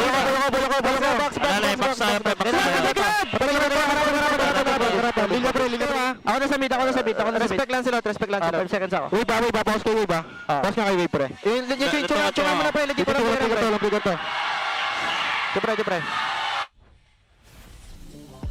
And just in case you weren't able to completely understand some of the calls, there were some keywords that they kept on saying. It's the box and it's the understanding of the composition that really was their strength in that game. It's like it's your shorthand for saying that we should be, grouped up together. Maintain formation. There's their formation, maintain their formation, and they're also calling that they should only attack the ones in the front, which is the nature of their lineup. Even though they have the usual, you can be tempted to overdive against your opponents, but as long as they focus on the front to back strategy, they're able to make it. You gotta appreciate the manner of understanding that Smart Omega has.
At sa tuktok ng Victoria Sports Tower, nakatutok pa rin kayo sa MPL Philippines Season 17.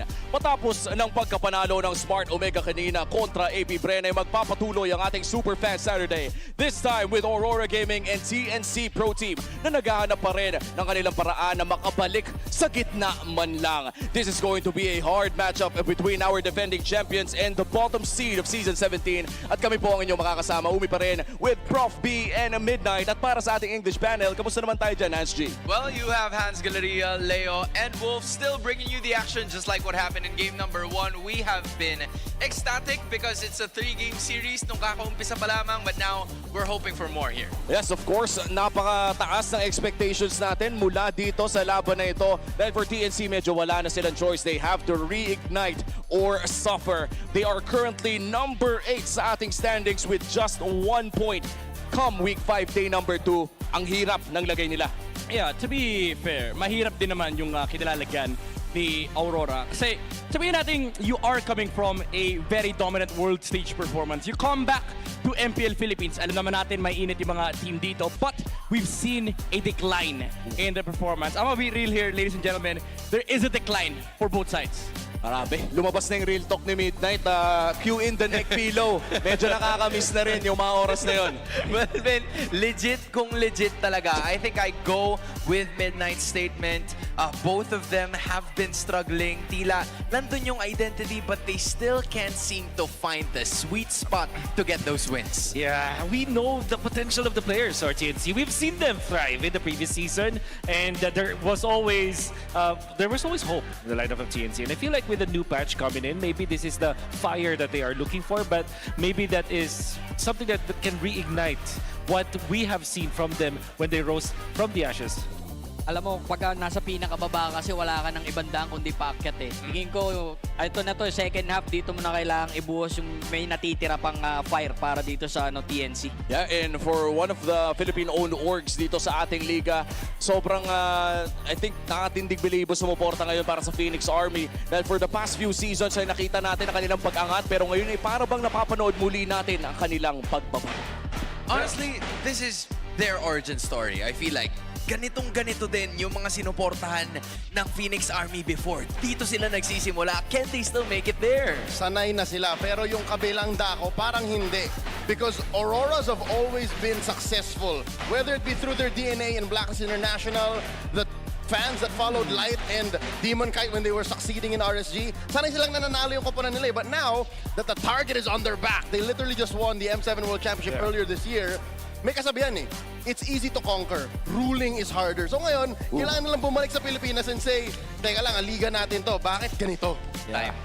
It's always more difficult here in the local league, and I feel like for Aurora, they are feeling the effects of being on top for a very long time, and they are, getting countered by their opponents. I think that if Peanut said that there is a lot of real talk that should be given to Aurora, I kind of agree because there's a lot of expectations for Aurora. At hindi lang expectations galing sa mga fans nila, kundi expectations across the world.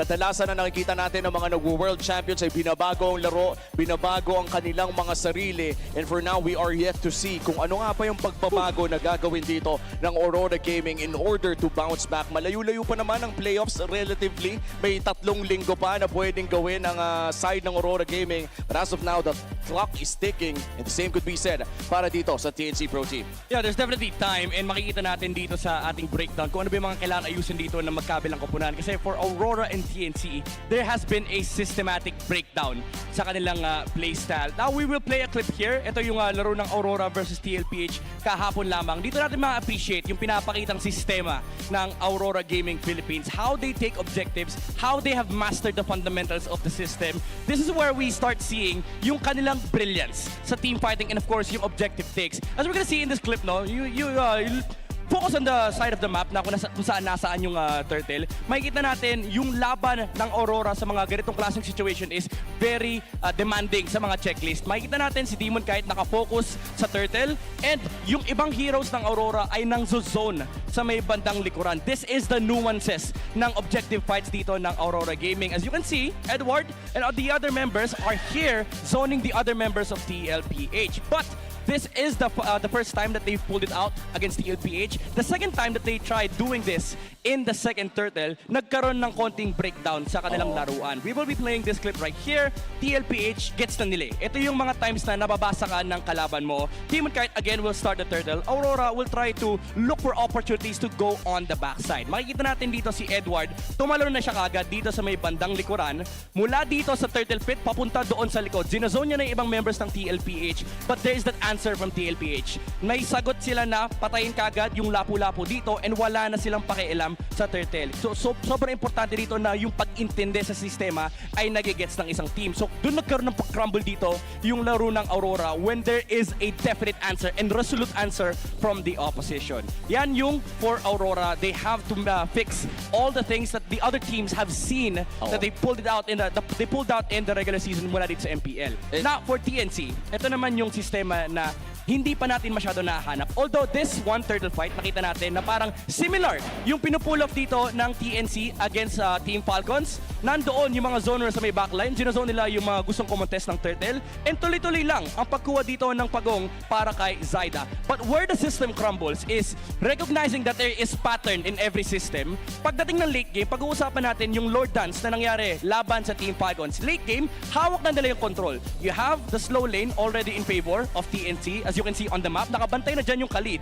But TNC will force a blunder here in the mid lane. Makikita natin si Trimar, gagawa siya ng play dito sa may Lord Pit. And ito yung tinatawag kong unnecessary force. Kapag nagkaroon ka ng unnecessary force, now you don't have the necessary tools to fight the Lord. Kaya naman nagkaroon ng breakdown dito for TNC. Kasi nung nakita ng Team Falcons yun, nandoon kagad yung pag-punish. Alam nilang walang ultimate si Trimar and dun na umarangkada yung laro ng Team Falcons. They are able to go for the punish. So ito yung mga klaseng sistema na binabantayan natin sa laro ng MLBB, especially dito sa MPL Philippines kasi sobrang importante talaga ng macro mechanics sa MPL Philippines. And grabe no, midnight, that was an amazing breakdown between those two teams. In fact, hindi ko nga alam paano mo kinayo yon, pero looking at those two teams right now, na-expose na natin yung mga working na sistema para sa kanila. Pakiramdam ko magandang pag-uusapan na rin kung paano nga ba natin lalagyan ng patch notes ang mga sistema na yun. Saktong-sakto, narito na po ang ating Infinix Keys to Victory. Wolf, can you take this away bago natin pasa kay Midnight ulit? Yeah, we have to focus on TNC first. Because we know that they have to play aggressive, but make sure that each team fight conditions are met.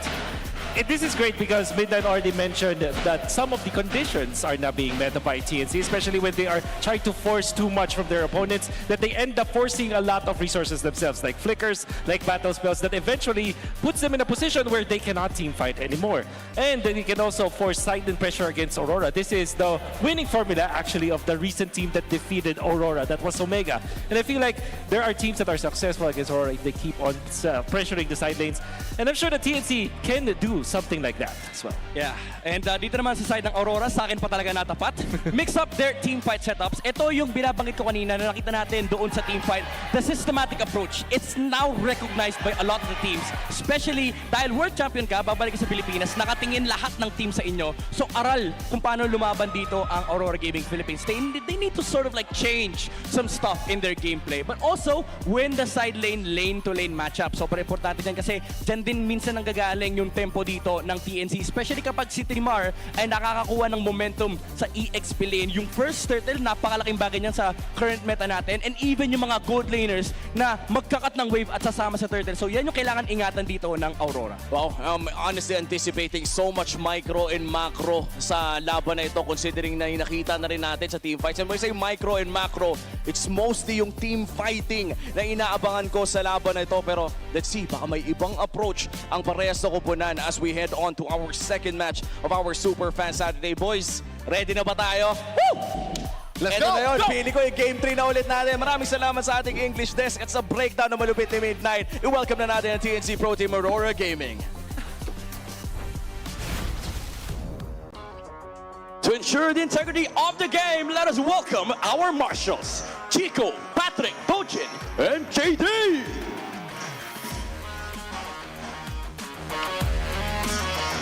Breaking the streak to touch the skies. Watch the Phoenix finally rise. Make some noise for TNC Pro Team.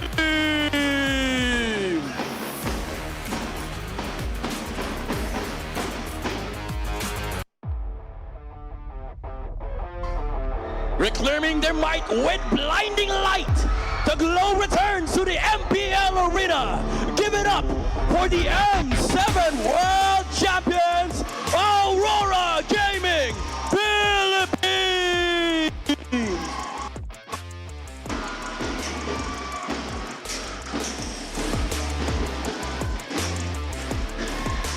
And our head referee, the Chop Master, Sent. And the head coaches for TNT, Coach Etomax. For Aurora Gaming Philippines, master the basics. Will the Phoenix reignite or will Aurora shine bright? Ito ang ikalawang laban sa inyong Superfan Saturday. For this squad right here, there is nowhere to go but up. But do they have the time to do just that? This is TNC Pro Team. I hate to be the guy to point out the obvious, but where is Prime Benny? It's been a while since we've seen and shouted and exclaimed and held our breath for Benny Curie, the Storm. At best, we've gotten a low-pressure area. We've gotten a cold front. Where is Benny?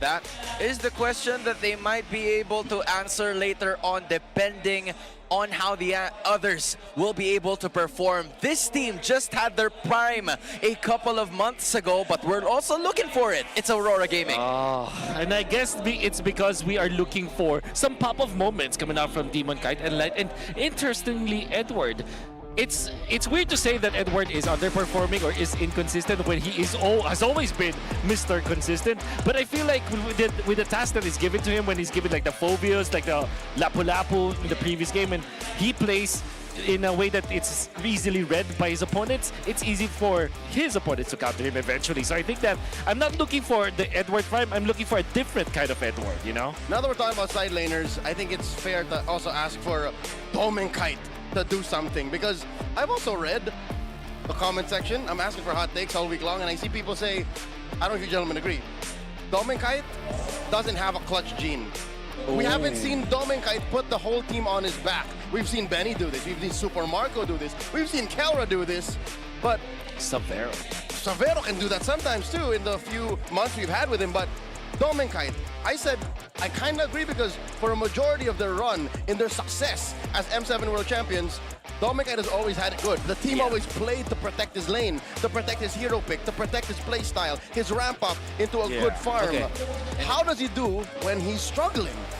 I want to support that, because so far we have not seen any comeback games from Aurora. Whenever they lose in the early game and in the mid game, it's just a clean loss. It's a clean loss. Yeah, it's very difficult for Aurora whenever they get their momentum swiped away from them. But for TNC, the idea for this squad has been a moment of struggle for at least the first leg of the season. It's been very difficult for them to find their footing. There's also some changes with Stome entering the lineup, Lancy making his return, but they haven't seemed to found the best rhythm to go for it. And if Aurora, the hot take there is that Doming doesn't have the clutch gene for TNC. Do they even have the genes to actually make it past the other six? Okay, to be fair, over the past week, starting with week 4, when Lancy came back in, we started to see them put their big boy pants on and say, this is how we played in Cuneta Astrodome. We saw little shades of that in the first 10 minutes of a lot of their games last week, and then they just would lose in the late game. So maybe if they figure that out, that whole cross between the 10 to 11 minute mark, they would be back to their winning ways. Wolf, you would know best. Yeah, I would.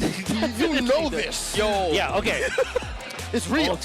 All too well, my friend. 10-minute and version. to add to that, to the 10-year version, actually. To add to that, there is this kind of gene in, because we're talking about genes, right? There is that gene from TNC that has always been part of when Etomax, Hito, and Chakno are together. And it's really just losing in the first leg of the tournament. They just do that. It's just their thing. You know, their most unsuccessful run was when they actually won in the first leg of their matches, when they had a great run in the regular season. That was season 10. That was season 10. It was so weird. And 13. Yeah, remember? Those are weird. Those are weird times, right? So yeah, I gotta say, as much as we have a lot of criticisms for TNC, and I don't want to sound biased here, but this is a very, very familiar place for the members of TNC to be in. You know, honestly, I kind of agree with what you said. Not kinda, I completely agree because Chakno's been very known for those kinds of timings. But for Light, who is the M7 Finals MVP, if that isn't pressure enough for you to perform very well on the next tournament, I don't know what is. Yep. I would love to see a Grok being contested in this game, particularly. Spend the Marcel, then pick up your whatever heroes that you want. I want to see both players showcase how good they are with not really highly mechanical heroes, but heroes that can actually change the tides of the game. Yeah. With conditioned heroes, you know? Yeah, how do you say, impact roamers? Yeah, Not like roamers whose ults kind of just go, like, not a Florin. Not an Estes. Not a high loss. No offense. Not a high loss. Something like, again, yeah, you mentioned like a Grok. Even a Kufra, God forbid, a Kufra shows up. Cho. A Cho. Right. A Kaja? I like a Kaja. I like to say a Kaja. Could be. Does make a lot of sense. Again, you've highlighted the concept of impact roamers. Maybe that's something that we will see in the first phase of this banning stage that we have here for both TNC and Aurora, with TNC at the blue side. Expanding Rivers is going to be the name of the game, and the first 3 bans are already out. Jushin is open. TNC, will they take it? Maybe, you know, the last time I see Jushin played by TNC, they lost, but they still won the early game. They only lost because of overextension, right? So I like this. Now Aurora, will they go for the Claude or the Harley? As it is, interestingly, one of the 2 of the priorities that we've seen so far. Wow. A Uranus? Okay, there's another impact roamer. I like this. I like the Kalia for Light. So at least there's something. I agree. Right? The Uranus is obviously going to be a sponge. It's played by Edward, and XP-laners for some reason are really shifting into that tanky type of setup. I mean, not all of them, just some of them. Where is this Uranus pick coming from, though? Why so soon? I think they want to have a hard carry for Doming, maybe a Fanny. No, spend out. That's Leo Mord. I believe that they want to go Harley this time, because that can count as a, you know, a real legitimate assassin. But at the same time, they want to flex this Uranus as well. Yeah, so if you go Harley, you're giving up the bit. That's right. So maybe you go for Lilia or Valentina for you, or Kimi actually. The Farsa is the best option, I would say. You want a combo. If you want the combo, but I think if you want to give the signature heroes, give you with a Kimi. Yeah. It will be banned now 100% by TNC if you don't get it in this slot. It also deals a decent amount of damage in the early game, which Aurora thrives on whenever their system is intact over the first 10 minutes. Yeah. So it might be a possibility here. Should they decide to go for the Uranus jungle, that Kimi will make a lot of sense. Eve against the Claude. I don't like this at all, gents. I mean, now that I'm thinking about it, it's unusual for Aurora to not only pick up the Eve in this situation, but also the Uranus at that very first red side, you know? Aurora's presenting more questions than answers. I agree. I think that they have to buy the Sora. Even when they have the red 4, I don't think that it's a good red 4 pick for them, and Sora would be really bad for their composition. So with that being said, the Alice, those impact XP laners, if I should say, would be the ones taken out here by the side of Aurora. They don't want to create some sort of problems for Edward in case he's going to be the one using this. But what are the chances that we see a Uranus jungle in this current meta? Is that still possible? Would that be in consideration? For me, for sure. Especially when you're facing up against like assassins who wants to eliminate their targets as easy as fast as possible. I guess it is decent eventually against the Leomord. We've seen this work before. It was M7, literally. The draft that dropped Liquid. That's right. So, yeah. We saw it as soon as week 3. That's right. In Falcons, when they played the Kaja. So, if you were to ask me how likely is it, I think it's 50-50. There's the ban on the Sora. Great job for Aurora, but there still is probably Arlet.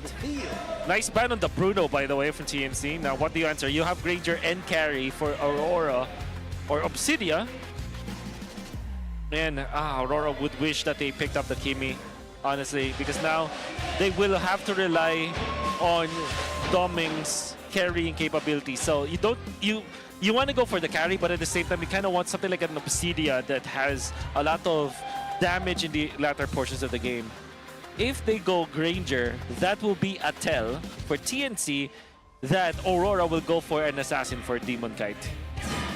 Those are some tough decisions and options that Aurora has to bear here for their fourth pick, which they are still thinking as at the moment. The Suyu finally opened. It was unavailable in that first match, courtesy of James. Oh! Whoa, whoa, whoa, whoa, whoa, whoa! Okay. That is a debut pick, Atlas. Okay. The first, I'd say the first in years in MPL. The first in years, at least like 2 seasons. At least 2 seasons. That's and the Dairoth. The newly buffed Dairoth. Wow, TNC is packing some punches today. I just don't know if it's gonna work. You know, it's still unknown, but hey, it's nice to see them back, right? Dairoth against your Uranus, your Alice, your Thams, you know your what? Charizla. That is the counter. That was the counter before, and I'm sure that it will be. Has great synergy with an assassin jungler as well, or in this case, a damage dealing jungler. Still, Aurora has a lot of outs here. Maybe a Purify hero. Get a Purify hero. A carry, for example. Carry's still good. Carry's still good. Any Purify gold laner. That is what Aurora needs right now.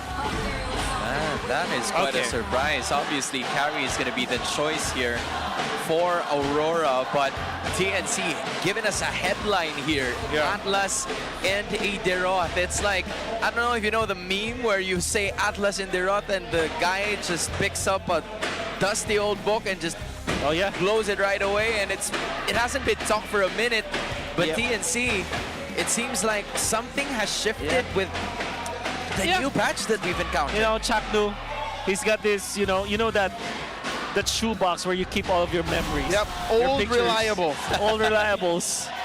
That is going to be the Atlas. However, I'm sure that we're all excited about this Atlas, but I'm more excited about the trio and the combo that you can get with the Dairoth. I would categorize, although, Dairoth is a 1v1 hero, right? But I think I would rather categorize it as a disenchanter or a debuffer. You minimize the physical shred. Because what you do is, not only do you deal the damage, but you also amplify your teammates. That's why it makes a lot of sense to pair it with an assassin jungler before, and this time, a fighter jungler in the form of Leomord, and then the Claude. So, this means that Lightoon Edward will not be safe. However, Aurora, I kind of like how they closed out this draft, honestly, with the Suyu that they eventually picked up and then the carry. This means that they have a very standard book kind of draft against TNC. Again, that's pretty much usual when we're talking about fundamentals coming in from Aurora. So for TNC, again, this is a brand new change that we are talking about. Edward might have his hands full once the team fights actually happen, because that is some bits of damage coming in from Thremar, Zaida, and even Benny Cutie in the later portions. Gentlemen, effortless forcing out of the flicker from you. All Chakno did was perfect match. What you gonna do? What you gonna do? What you gonna do?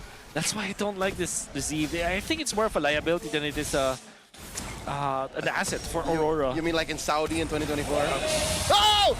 They collapse! Light gets a flicker out, and Demon Guy gets frozen here. Chaknu, what a wall, a bulwark for TNC. Leo, you just looked the other way, and all of a sudden a fight started brewing.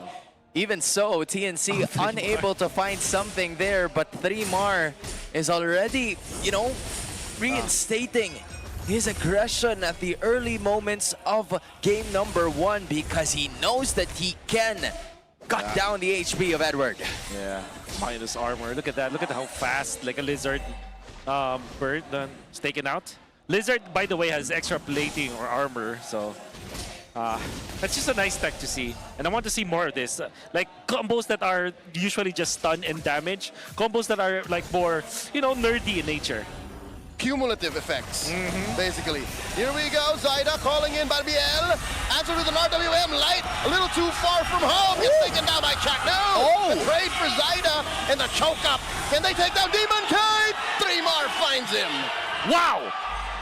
That actually was so much damage coming out from one ultimate, coming out from Thremar.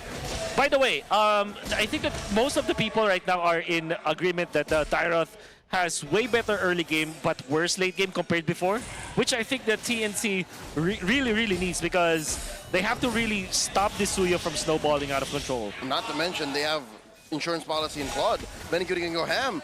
And because of that, you just mentioned an early game advantage. TNC score the turtle. Again, the Phoenix Army is taken away from what Aurora Gaming Philippines is known for. The first 10 minutes, they want to eliminate that threat right away as TNC just getting a bit more kills, but at the same time securing those objectives. But until when is this window available for TNC? Given that the Deroth is there, sure, but how will Aurora immediately neutralize the situation? They have to rely on their mid game with Light with the flicker plays for sure.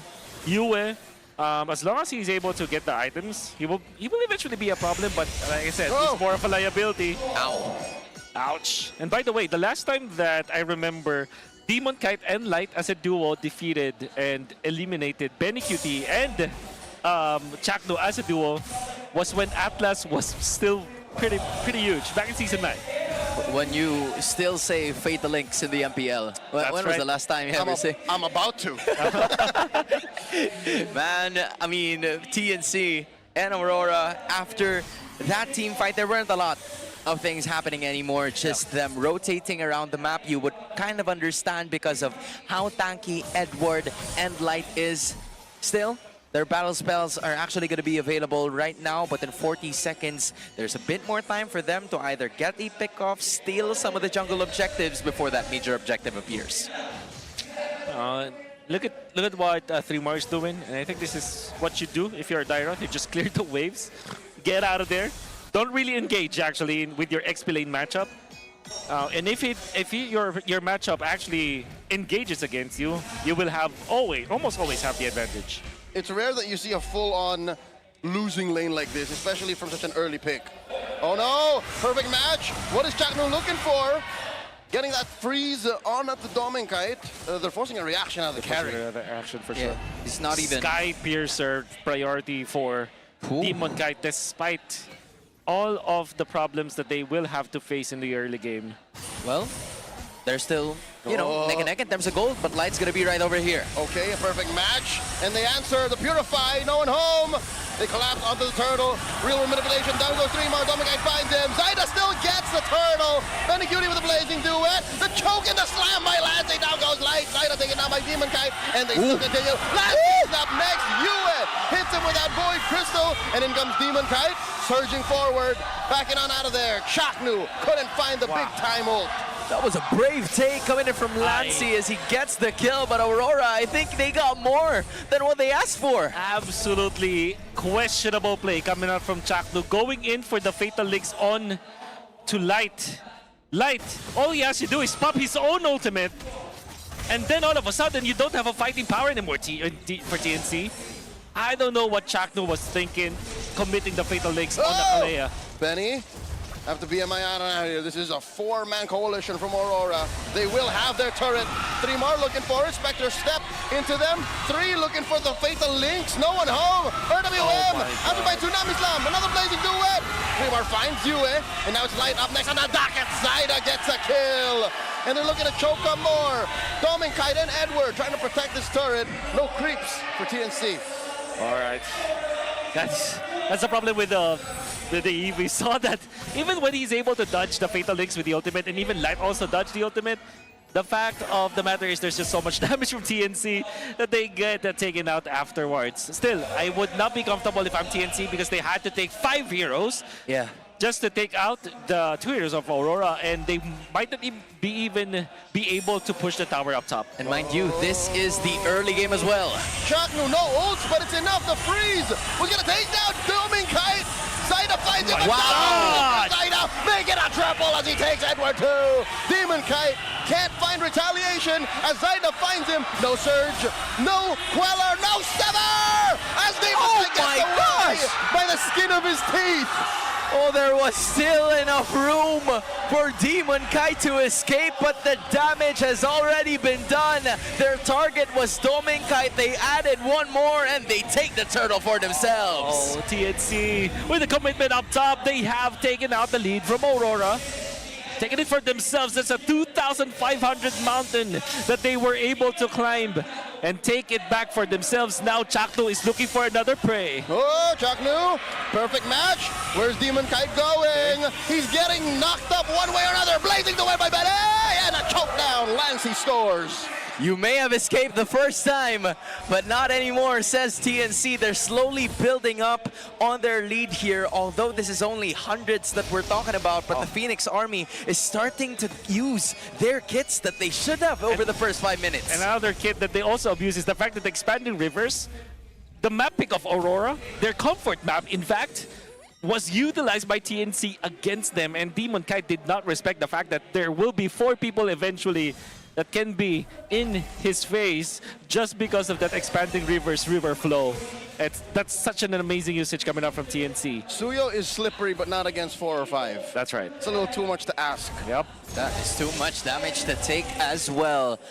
Aurora just kind of sizing up on their opponents as they are again looking for some spots that they could use towards the very first Lord of this game. TNC, on the other hand, will just be pushing the long lanes, hoping that the macros would be working for them up until the Lord Siege. But majority of the Phoenix Army are actually occupying the top stage or top lane, hoping that they could pick up someone here.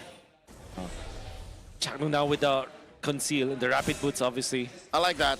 Yep. He's been using his kit to its full advantage, yep. And now he conceals, looking for a big ticket. Fatal Link. Oh, it's just a diversion? It's all enough just to push that mid lane, and TNC go where they want. Oh, they did have to commit the Phantom Steed, but that was such a big... That's just a small cooldown ultimate, so they will be able to clear the bottom lane. Now position themselves into this Lord. Honestly, it feels like they were forcing something out of you. It may be a flicker or two, but not going to be enough. But Aurora is here, positioning into the Lord. Okay, they have the advantage, putting the Lord up to half health, and it gets soft reset. Yeah. So it's pretty even in the top lane. Interestingly, TNC totally just gave up the mid lane. That's the reason why their lead is shrinking. Aurora is winning this battle arbitration bit by bit. Yeah. TNC is hard and loose with their map control. Yep. That map has control right away. It's a damage slam on the one. It's Chakno. He flickers back. RWM, no one home. Lancey able to survive. The Crimson Pagan. And there's the Abyssal Strike plus the Blazing Duet coming in. Light falls, and they're not done. Legs. Another one. Blazing Duet finally coming in from Bene, forcing you with a flicker back. 2 for 2 actually, and TNC actually keep the retribution. TNC are always on at the edge of the knife. Lancey jumping into the backlines, not punished by Aurora. And Zyda secures. Wow. That is the Phantom Steed just to make sure. That was a close call. I think Dominkite had a hero play in him. What a tough series of events. I think that there is a chess match that's happening between our two roamers, especially because what I'm seeing from Light is that he will eventually initiate, and he initiated on Chakno. Chakno was thankful for that one. Lancey forcing another team fight. He actually forced Demon Kite to dash out, so Chakno eventually managed to go for the Fatal Links that caught 2 members of Aurora. And of course, 3mar being there, jumping in with the flicker, going in for the ultimate that lands onto 2 members of Aurora that eventually took out the armors, allowing for Benny as well as Zyda to melt down the members of Aurora. The hell is that right? Did I see that right? Chakno played 23 games of Atlas so far? Yeah, dude, this is a familiar friend. His whole life, right? That he had to call up Career. on. I mean pro life. Yeah. So with that being said, TNC now building up an actual sizable gold lead here with a total of 1.4k. They're also eliminating some of the holy defenses coming in from the inhibitors. If I'm right, he played as much... Oh my god, they find Zyda, but Zyda has stacks on that Brute Force breastplate, and he survives. There wasn't enough damage between the 3 there. You were saying? I am actually surprised that Dominkite did not have enough damage for that one. That's interesting. But yeah, so Chakno played as much Atlas as Ryzen played Fanny. About. Just, So that's a hero that we didn't not expect to associate with the Mamba. Yeah. But hey, out there. It is, and will always be there for the Mamba whenever he calls onto that hero. Now it's 1.6, the gold number coming out from TNC Pro Team. Do you guys have any memorable Atlas Chakno plays? Because I remember one. Season 6, Hate was 0-6 as the Lancelot. They did not have any more turrets in the bottom lane, and they came back against NXP in the biggest, trash talk rivalries of all time in MPL history. So Execration versus Next Play. that's right, Season 6. That's a memorable one. Good memories. Pandemic. Yeah, because he went for the Flicker ultimate, which of course is very, back then was surprising. But now we haven't really seen any. He's been very, how do I say, pragmatic about his Fatal I agree. Links. I If love the anything, word. he's been playing it like Marcel plays. Like you're just perfect matching between dudes hoping for a freeze. Yeah, I think it's because of a bunch of heroes in the current game that we have right now that has a lot of ways to escape. You're talking about a Suyu, a carry with a Purify as well. Even Edward is holding on to the same battle spell. So for Chakno, he's waiting for the right time to strike, but will it even arrive? Because Aurora is not even clicking onto that battle spell. But it will all change depending on how two of our roamers will initiate. Obviously, we have seen a lot of success for TNC, but if Light finds his opening, maybe that is the way for Aurora to eventually... Light sends Dominkite into this brush right in front of the purple buff. Doming. Chakno does not know. That's Nor a does carry. Streamar. That's Dominkite. This is going to be a massive amount of shred. You're not dreaming. Dominkite just still waiting, looking for a big ticket ult. There's the Phantom Seed. In he comes Dominkite. Oh, Benny! Down goes Yue. Lassie gets him and Edward falls. Streamar, Benny Cutie placing to the side. Light falls and now Dominkite follows through, but Dominkite finally finds Zyda. But it's already too late. They've lost 4. Aurora have Demonkite left. Sandwich play by Aurora. Cut down with a PB&J from TNC. They're looking for the end. Oh, they're already on the inhibitor. There's nothing a lone Suyo could do. Could TNC steal this game from underneath TNC's attacks? And now, I think Demonkite does clear the waves, and he's fine. They have to go for the next Lord. They still have a chance to take this game with a W. Aurora escapes that. They get a breather. Demonkite sacrificing himself for the sins of the other members of Aurora. I understand you have to do a mix-up. We did say during the Keys to Victory that Aurora needs to mix up their approach, but not like that. Dominkite as the carry. That's an ambitious play with Light up against Benny Cutie that had the Purify and can go for the BMI. Whoa, Chakno! I think that was a wrong call for Aurora because if they do nail it, we saw that Benny Cutie will just flick with Let's Purify and then BMI into the other side. And all of a sudden, that Dominkite carry is in the middle of all of the members of TNC. And because of that ambitiousness, they are now knocking on the base. Oh no, top lane is gonna break. Bottom lane has a massive chubby wave on it. And there's a Lord inside Aurora's abode. TNC are taking their time here, slowly but surely. Ults on lock. RWM by Yue. Wave still up top. The choke down onto Edward. Pops that consecration. He's doing fine. I think Aurora will live to see another day as they clear out the waves. Lord is taken care of. Again, great balance.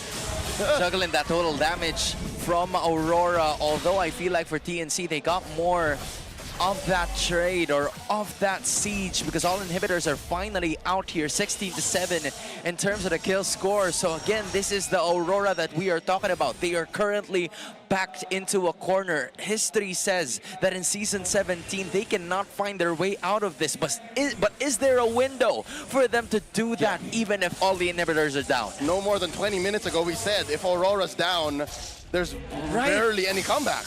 Yeah. If I were to answer your question, what are the ways for them to come back? It still is a light initiation. But Dominkite, I really don't feel like a sandwich play will be in favor of Aurora. If anything, not like that. Not like that for sure. If anything, I would want to see Dominkite maybe get a Malefic gun and then eventually punish Freemar and Zyda. He already has Wants one. To go for, oh, he has He it? just built it like a minute ago. All right, very well. So that Check. could be the play. So that is what I expect from Dominkite. I know that it's tempting to go for a sandwich play, but all theories and all of the knowledge that I have with MOBB tells me that that's not the way to go. Because TNC, they want to move forward. And if they want to go for a pincer play, that means that Kite will be just left into the box of TNC. That's exactly what they are doing right now. Could be a concealed play. Is this a classic? God, look at Benny. Not a single death, and he's about to sell his boots.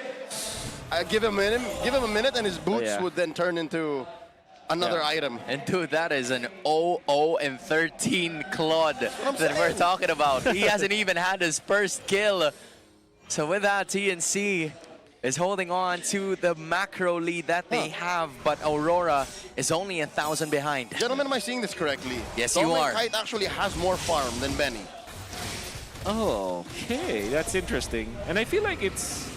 Okay, the reason why that is because Aurora had to stay and clear out the side lanes. That's probably why. Okay. So just a lot of resources passively going to him. Yeah. Whoa. Could this be a blitz? Lord at half health now. Yue holding this fence brush. This could be a way. Gets choked up, and we're looking for a massive Abyssum strike.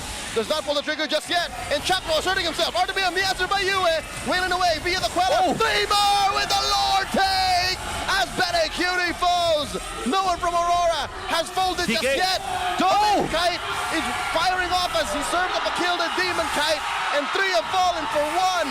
Triple kill for the Demon. 4 for 1 make it as 3mar is the only one left. Pyrrhic victory for Aurora as they lose the Lord but take 4. Aurora's turned it around. 4 for the price of 1. It's only 3 more remaining. Can this be it?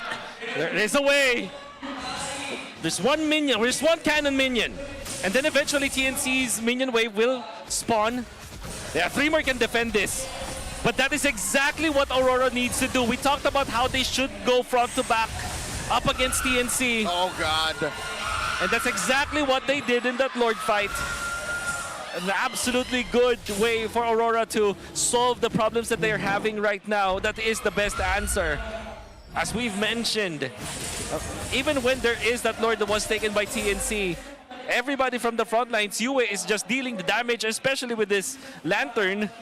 And nobody can last in front of the members of Aurora as long as they keep their box together. Well, that was a devastating way to lose that team fight if you are TNC. You were holding on to it for a bit, and then all of a sudden, it's just Yue on your face, dishing the damage, and same could be said for Kite. The extra range has helped so much for them to create this 2.5k gold lead in spite of them losing all of their inhibitors in the current match. This is the time where TNC has to respect the front to back of Aurora with this Eve, with this carry. And it feels like they kind of felt that there will be some sort of pincer maneuver coming out from Aurora, especially that is literally what happened in the fight prior to that. So they just have to be careful now. We'll see. And I mean, in addition, you're also going to have to worry about what 3mar is going to be doing here. Because, again, the early game scaling is finally over for the Deroth. The late game damage isn't as much compared to the first 5 minutes. So for TNC, you're heavily going to be depending on Benny Cutie here, who hasn't even gathered a single kill. It has all went to either Zaida, 3mar, some even go to Lance, and even Shaknu is one up over Benny Cutie. So, again, he's going to have to find the right space here because the Lord has finally spawned. They've been seen by the Holy defenses as well. Okay. Chakno from Longbush. Wonder what their idea is for here. Fortunately for TNC, the natural wave of minions and the spawn of the Lord onto the bottom lane will favor them. Still works for them either way because they're going to have to just wait for that. But Aurora might not be waiting for this. They're trying to trim down on the attacky HP of the Lord. Lord here approaching half health. Now at a third. Demon Kite in immortal form, holding it down. Conceal play. Zaida coming through. Phantom Steed by Zaida. RWM. They find Yue. Demon Kite still secures via the retribution. They force the flicker out of Yue. Down goes Kite. Kite finds 3mar, and now they get Kite. The main damage sources are out. Demon Kite falls as well. It's just Yue and Yue. Chaknu, there's a freeze between Yue and Edward. This is going to be a difficult defense as TNC is going to take care of the map. RORA does get the Lord, though. This is going to be a 4v2. Edward and Yue, one tanky member and one that can easily clear out the waves. At least they have a 6th man. At least they have the Lord. TNC can just ignore the bottom lane. Pressure mid and top. It could be over. Could be over. We saw A wonderful conceal play. A 3-2 position coming out from TNC. They have found Yue. No Winter Crown at this point. Phantom Steed by Zaida. RWM from Yue. Trying to take care of the minion waves as well. Benekuni with a blazing duet. Oh, the knockup, and they're on the base. TNC takes game 1. Nowhere to go but up in TNC, burning brighter than ever. Dairoth and Atlas. In the early stages, we saw how well this Dairoth can be played. We saw how fruitful it was for TNC. And then in the late game, it was time for the Chakdu Atlas. Long push, held by that Atlas. Conceal play with the Leomord. They went into the backlines. Yue had to pop the ultimate because he was caught off guard. And even after the Winter Crown, they still managed to take down the members of TNC. And most importantly, Benny Cutie survived. After he jumped, he was able to get out of the clutches of Demon Kite eventually, and that allowed TNC to have an endgame play with a blazing duet in front of the Eve, who's trying to defend their base. What a great play coming out from TNC in the end. Again, it's just about those late game decisions that have worked for the Phoenix Army way past 20 minutes. They immediately wanted to go for the attack towards the Lord. Aurora didn't want to let that objective go, but because of the threats coming out from Chakno, in spite of his missed decisions over the early minutes of this game, he was able to find the right target, deal the damage towards Dominkite, and finish the game for good for TNC. What an amazing play. Look at this. One of the weaknesses of the Eve against the Claude. That's why I really don't understand why they still pick the Eve when they already saw the Claude and of course the Jushin normally countered by the Eve. I know that is tempting to see, but having the Claude, that means that they did not have the time. And Lancy with his Jushin redeeming himself. There's a lot of MVP level performances from each of the members of TNC. Even you can argue that even Zaida played this game so well, but there are times that Lancy forced the rotation around Demon Kite. There was a team fight in the RBM where he was able to pop his ultimate and then forced Demon Kite out of position that eventually led to a kill and the fatal links onto 2 coming out from Chakdu. So yep, I understand why the MVP eventually is Lancy because of how pesky he is. So this is the first pick Jushin. Do note, ladies and gentlemen, the Guardian helmet was only built to juggle.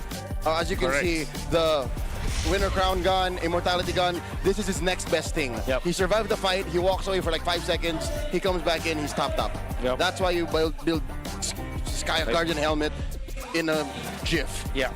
He just makes it so much easier for him to engage. Looking at it again, it was a back and forth from the start. They were only divided by at least hundreds. The maximum amount of gold that either team has gotten towards their lead was probably around 2,000 to 2,300. But for TNC, they were able to at least maximize on that scalability that they have through the Deroth and of course the Atlas that we've seen, where it really scales up into the early game but kind of botches down afterwards, which is something that we saw in the later portions. Yep, look at them. They caught Benny, but just one Purify and one BMI was enough. I really don't understand that play.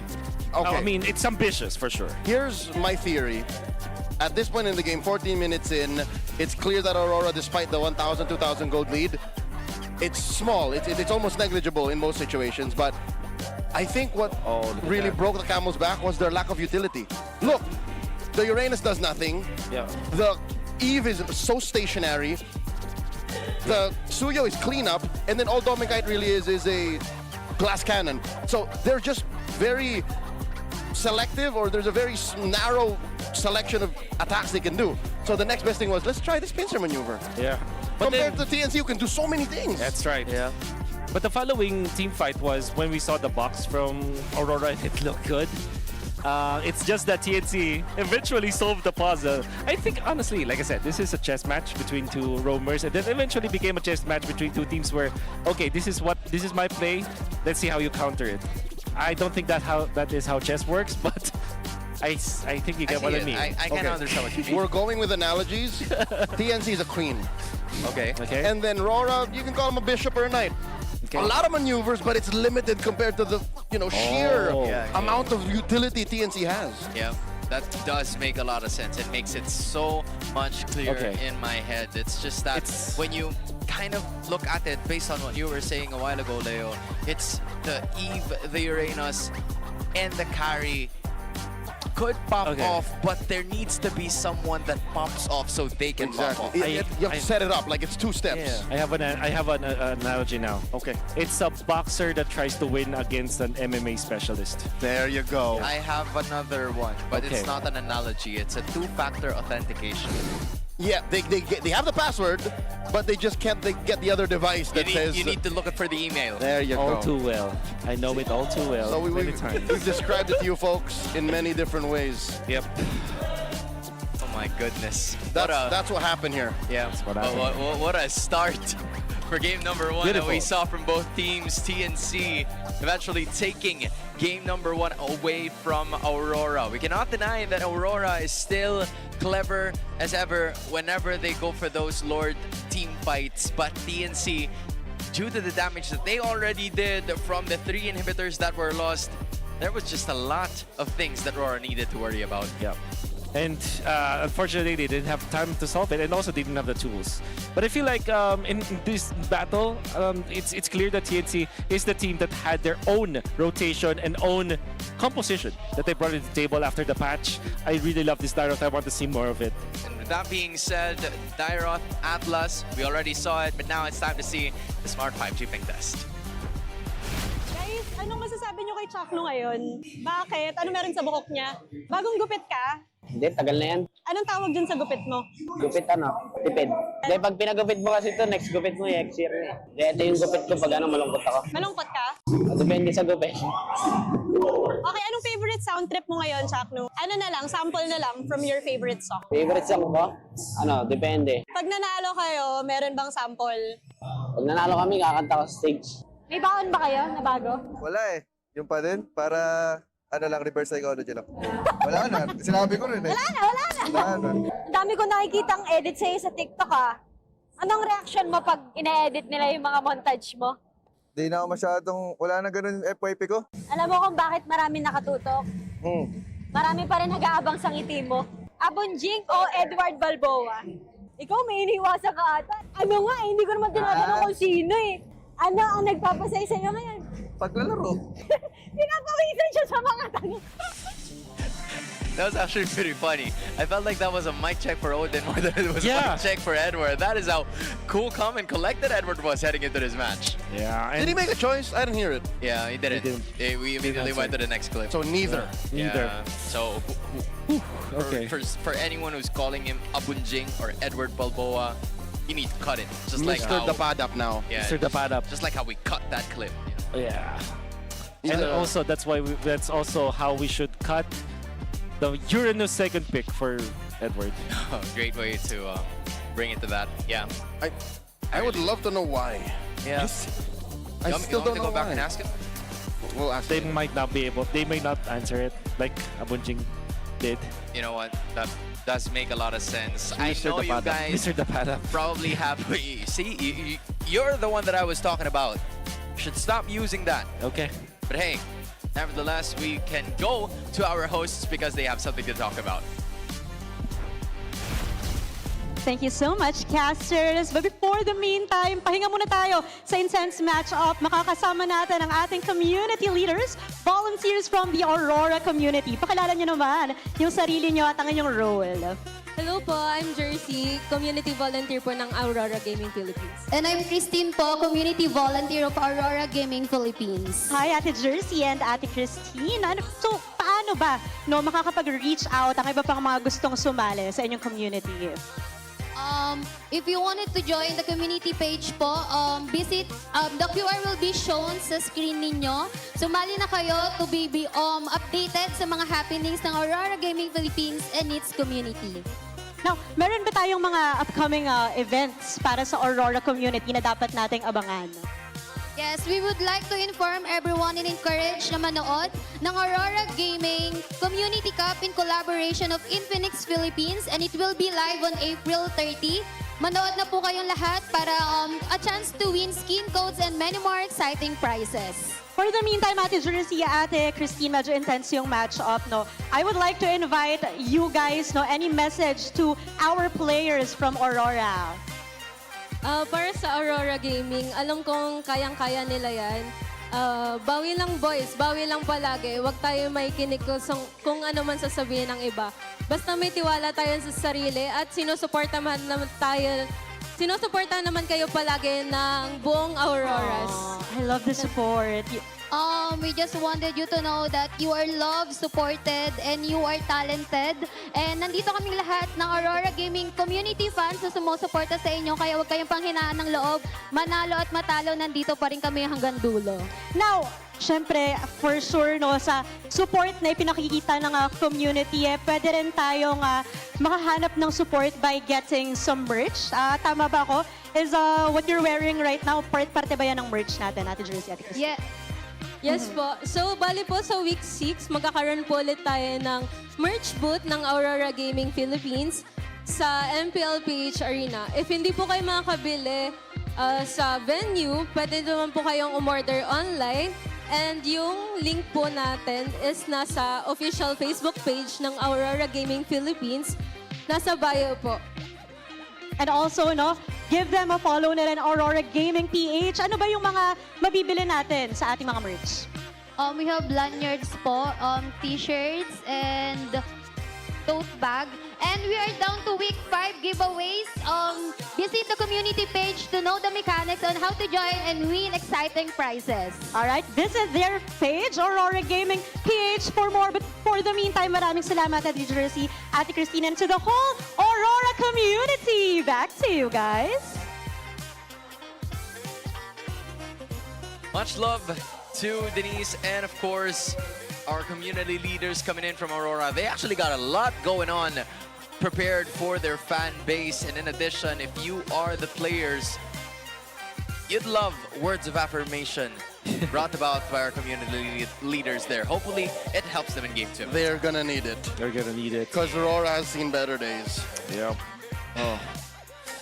Okay, so I believe that that they should probably go for first pick. They were, yes. Okay, They are. They are in blue side. Yeah. Wonder what their priority will be. Blue walls. How about a Uranus? Oh my god. No?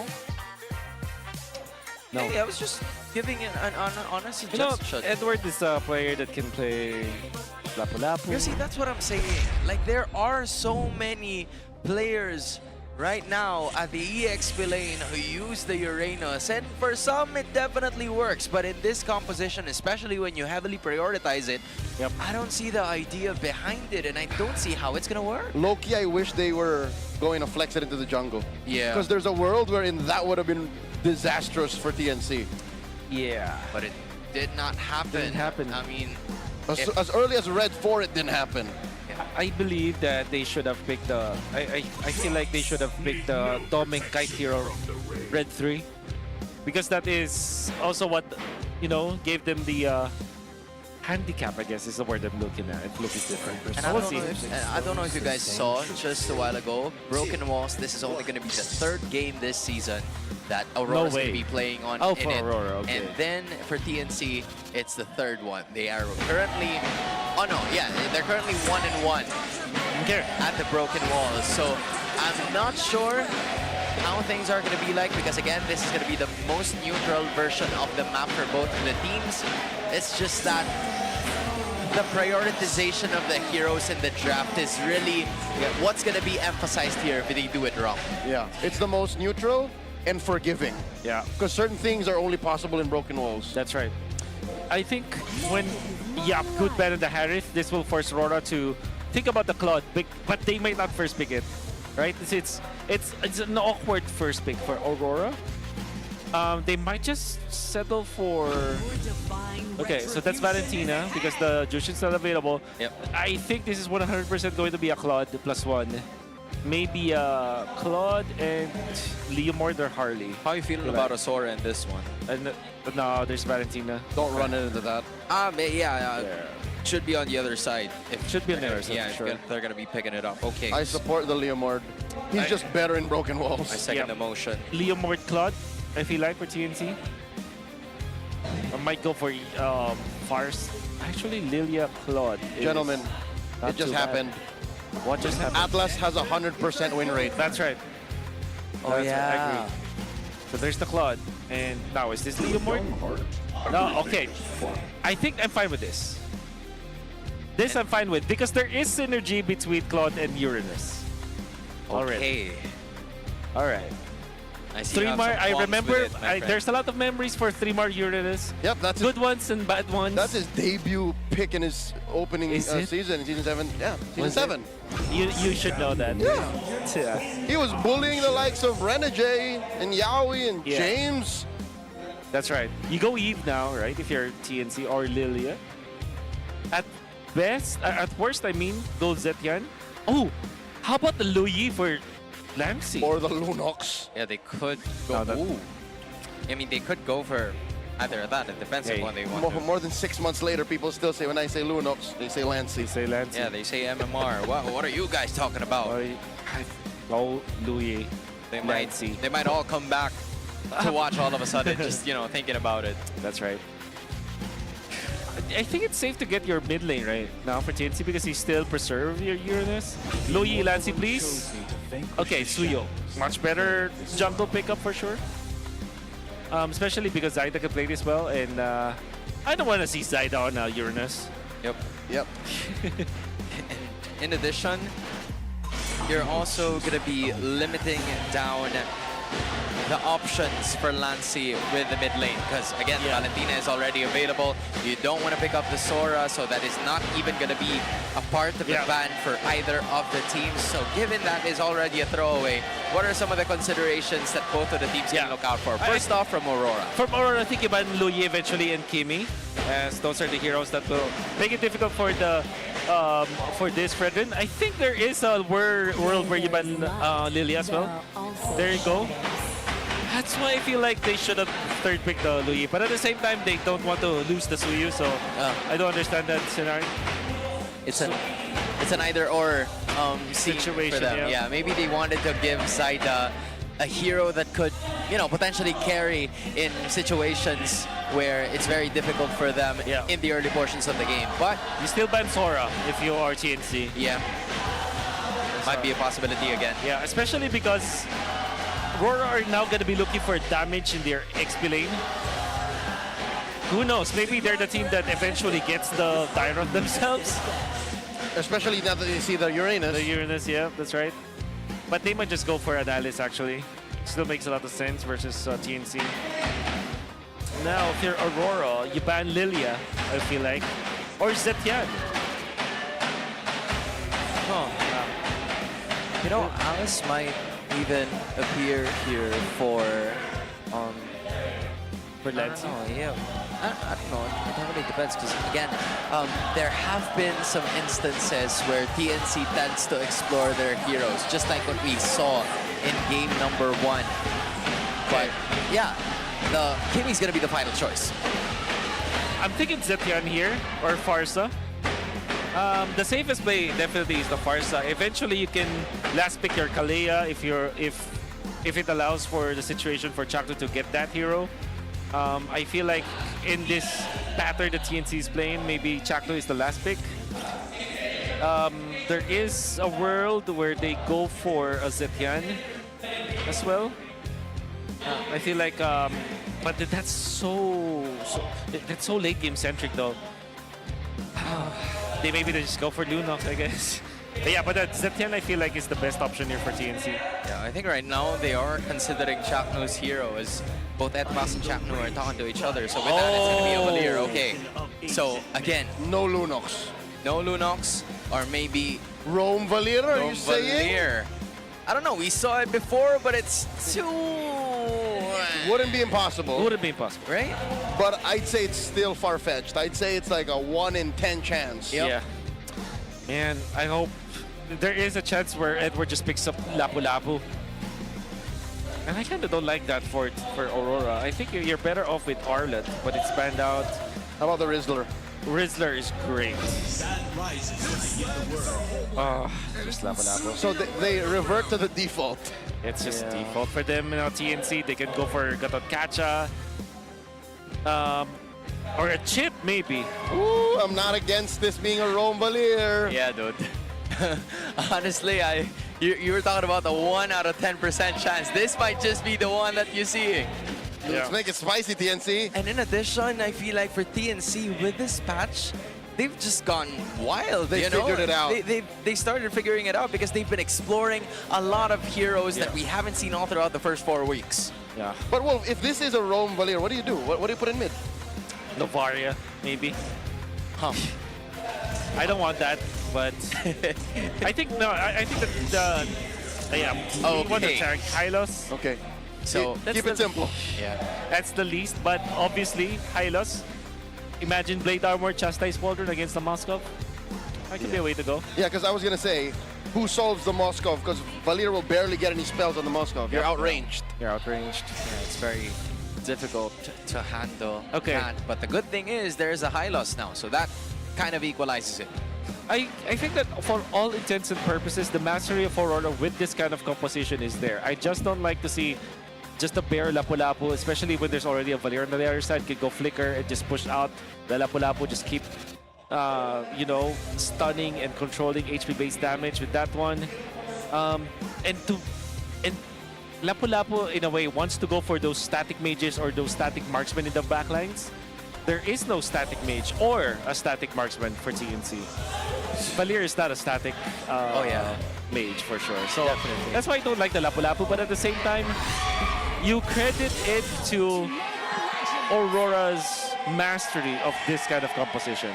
Yeah, well, mastery work over a composition that was built to deny the bravest fighter away, as both Aurora and TNC are now going to be present, and the emblems are already showcased right in front of you. Again, for Aurora, the idea is to be able to extend this, and Chaknu is already feeling the brunt of the damage coming in from the duo mid of Aurora Gaming. That's a 40-second revitalize. That's right. To be fair, I don't think that TNC has the stronger mid lane duo. This is Valentina and Khalid. Well, very strong and very painful duo to face up against. But I think that now that they're level 2, Clancy will not have any more problems dealing with this lane. Yeah, this is literally the two heroes in the early game in mid that output the biggest amount of damage. Oh! Wait, Light. Giving Zyda a little bit of a difficulty taking the orange, but Zyda will be fine. Yeah, he is right over there, the orange buff, safely securing it, but that gives a bit more information for Aurora to adjust depending on the next rotation that they would be having. Zyda is going to be right here at the middle, dishing some damage as well, but TNC will be safely pulling away from that. Same goes for Aurora. They're just going to be waiting for the first objective. 3mar is bullying Edward. That's why I don't like the Lapu-Lapu, ladies and gentlemen. It's just not a Lapu-Lapu patch. It has not been for the past 2 months, I would say. Yeah, it's just that it's Edward, you know? He does his best to make it work in certain situations, but given that this is an even worse patch for Lapu-Lapu than it already was a few months ago, 3mar can just easily roam around here, but it seems like he has target on his back. 3mar at less than half health, holding on to that consecration, just using the passive to regen back up to a healthy amount of HP. TNC taking their time, clearing their small camps first before fully committing to the turtle at a third of its health. This is the attack right again, safely securing his TNC. No takeaways whatsoever coming out from Aurora Gaming. They still have at least 100 more in terms of gold, but for TNC, an objective is an objective. You would think that composition like Aurora's, you want to get the first turtle, but at the same time, they have their insurance policy on this Moskov. So I think they're totally fine here, Aurora. Whoa! They put on a bit of damage on the Chaknu, forcing out the regen. He's at a half health.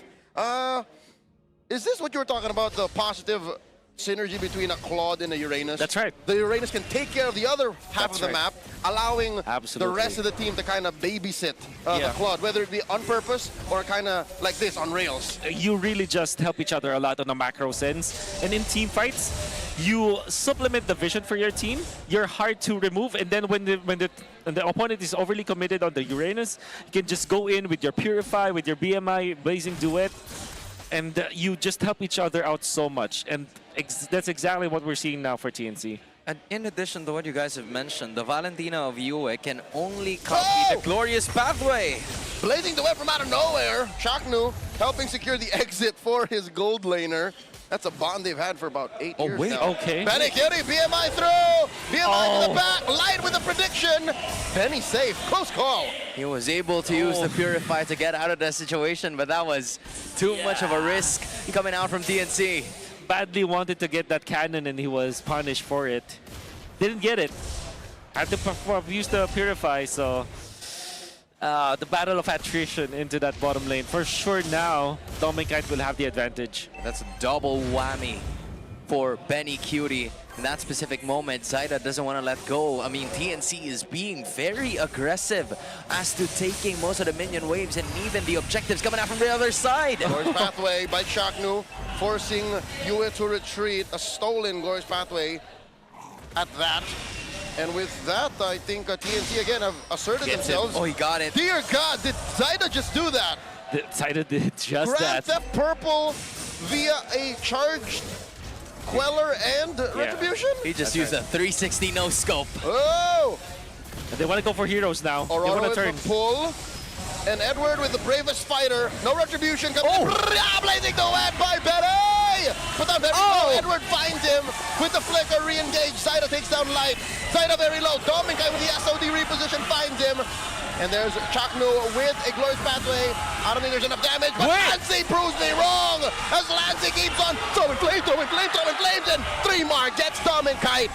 Now 3mar's not done. The dangerous 3mar continues to pressure Aurora. He had to copy the consecration just so he could escape. I mean, Aurora started it, but TNC fights back yet again. The only time that it's valid to copy the Uranus ultimate, the only time, will never happen again, I feel like. To not die. But then, my you gotta see the TNC just, you know, eventually winning it out, but I think they lost that trade overall. Whoa. 3mar holding down Light and Yue as they assist Benny in winning the gold lane. And yet, you know, it's still Aurora holding on to a 500 gold lead for some reason, in spite of them kind of losing some bits of the team fights here and there. To be fair, TNC eventually equalized when it comes to kills, but Aurora having Dominkite in that fight, eventually to get the kill onto Benny Cutie and another one with an assist. I think that's a net positive for Aurora. That's kind of information, though, that Zaida is up top, has been checked by Edward. 3mar is going to be dishing the same amount of damage, but 3mar, I believe, is going to be able to escape from this unless... There's a consecration and the flicker is caught by the Raging Sandstorm. Glorious Pathway plus another one, but Aurora has already committed too much. They finally find him. Benny? Stopping him. Benny's fine. Benny's fine. Dude, they had to kill him or else everything would go to waste. Yeah, that's right. 3mar causing problems, but Aurora answers in kind. They did force the flicker, so that's also really good for them. They send TNC a message. Yep. It's not just a kill. It's a battle spell that they have forced out, so that's 2 minutes without the flicker for 3mar. But now the net worth is the gold. I mean, advantage is just really just nothing at this point. Yep, 1 turtle to 1. Final turtle up for grabs. Zaida just secures his purple, and it looks like RORA will be securing this final objective. And here comes the rest of TNC. Benny. Looking for an engage. Benny with a blazing duet. Edward takes a few hits, and in comes a charge! Surge! They find him and Kite and Light. And just like that, 2 free kills. Look at one more. Up. Queller finds one. They surge in. TNC happy with what they got. A couple of kills and a tier 1 in mid. Somebody stop Zaida! You would think the TNC have already given up on the team fight, but they're just waiting for their moment, especially because they forced some of the ultimates onto Aurora, particularly onto Yue. And then Zaida just landing that Queller onto 2 members of Aurora, bursting them down. Edward had to flicker. Eventually, they were able to get the push. They might have lost the first fight, the first objective fight, but now they're leading by 1,600 gold and a turret in the middle. And again, 8 minutes in, it started to make sense. The question in the draft was, Do you pick up a Luyi? Do you pick up a Suyu? This is why you give it to Zaida, because he can make those big plays in those certain moments that, despite the loss of that turtle, he was able to get everything else away from Demon Kite. That's red 3 diff. 3 levels worth. Domikite will be not teleporting out. Okay. Zaida feels like it's not a fight that he wants to engage in. Domikite wins that Aura battle. And TNC will just push up top. Yeah, just got out Aura, but that's because TNC is Aura farming on the other side of the map, with them already clearing at least 4 turrets. And the same could be said for 3 March, just rotating around the map. In hindsight, that was TNC's first turret loss. So Zaida was not going to die on that hill. It wasn't worth it. With the uncertainty of, you know, having the other players in, Zaida still, again, catching Demon Kite's number in terms of the other minor objectives. 6.8 versus 4,500. And we're approaching a 4-level XP gap. Chaknu dropping that Glorious Pathway. Answer with the Vengeance Flame. Zaida secures the Lord. Cross! Glorious Pathways as the SOD misses. Zaida very low. Still jumps in. Gets a kill on Edward. Might get one more. Zaida leaving it out of battle. In he comes with a charge. And another one. Arrow thrown out. 2 for free. As a TNC continues to push forward. Serving up a kill to Bene. Demon Kite starving. Gets his orange as Demon Kite deals with the Lord up top. Dude, that's another fake back coming out from Zaida. You thought he wasn't going to return, and yet it's the return of the comeback. He is predicting that Edward will commit further into the backlines, but instead he went in for the dash with the Queller. By the way. Oh my gosh. And he's not done. Yeah. You know, the thing about the Queller is that it is dependent on the HP that's lost. That's why even with a Lapu-Lapu that's naturally very tanky, even with that amount of HP, with all of the resistances, the damage was enough for Zaida with that Katon. Oh, that's a Sever. That's a Sever, that's right. Oh, this is... Oh, you can see it. Use Shinobi Tate. Oh yeah, that's right. There you go again. Glorious Pathway started it off. Yeah, Zaida wins it. Now Edward going in and actually went for the proper target as Lancy melts. But Zaida, instead of going backwards, he went in, and then another fake back. He's just, you know, he's just crossing the entirety of Aurora. Zaida with the crossovers, beautifully done. The mastery with the assassin is just there. I mean, he just realized that he can, you know, deal some damage and not die in that moment. But now it's going to be Zaida versus Domika. He notices it. Okay, charged. Surge. Unable to find Domika. SOD blocked. Where are you going? They still want this. Oh, he's still there. Get him. Oh, they got him. The slow of the blazing duet. Barracuda serving up a kill to Zaida. And to his teammates. 2 for free go over to TNC. Oh my god, the Phoenix trap! Zaida was just a bait and everybody was there. Now no Moskov in this defense for Aurora. My goodness, the Phoenix fire trap is there in full force. They want to go at it from the bot. It's not going to happen just yet, but you cannot deny TNC is already in the lead, and they do not want to end just here. They're starving Aurora, taking away everything. The orange snuffed out. The purple going to be up next. Aurora, what do they do here?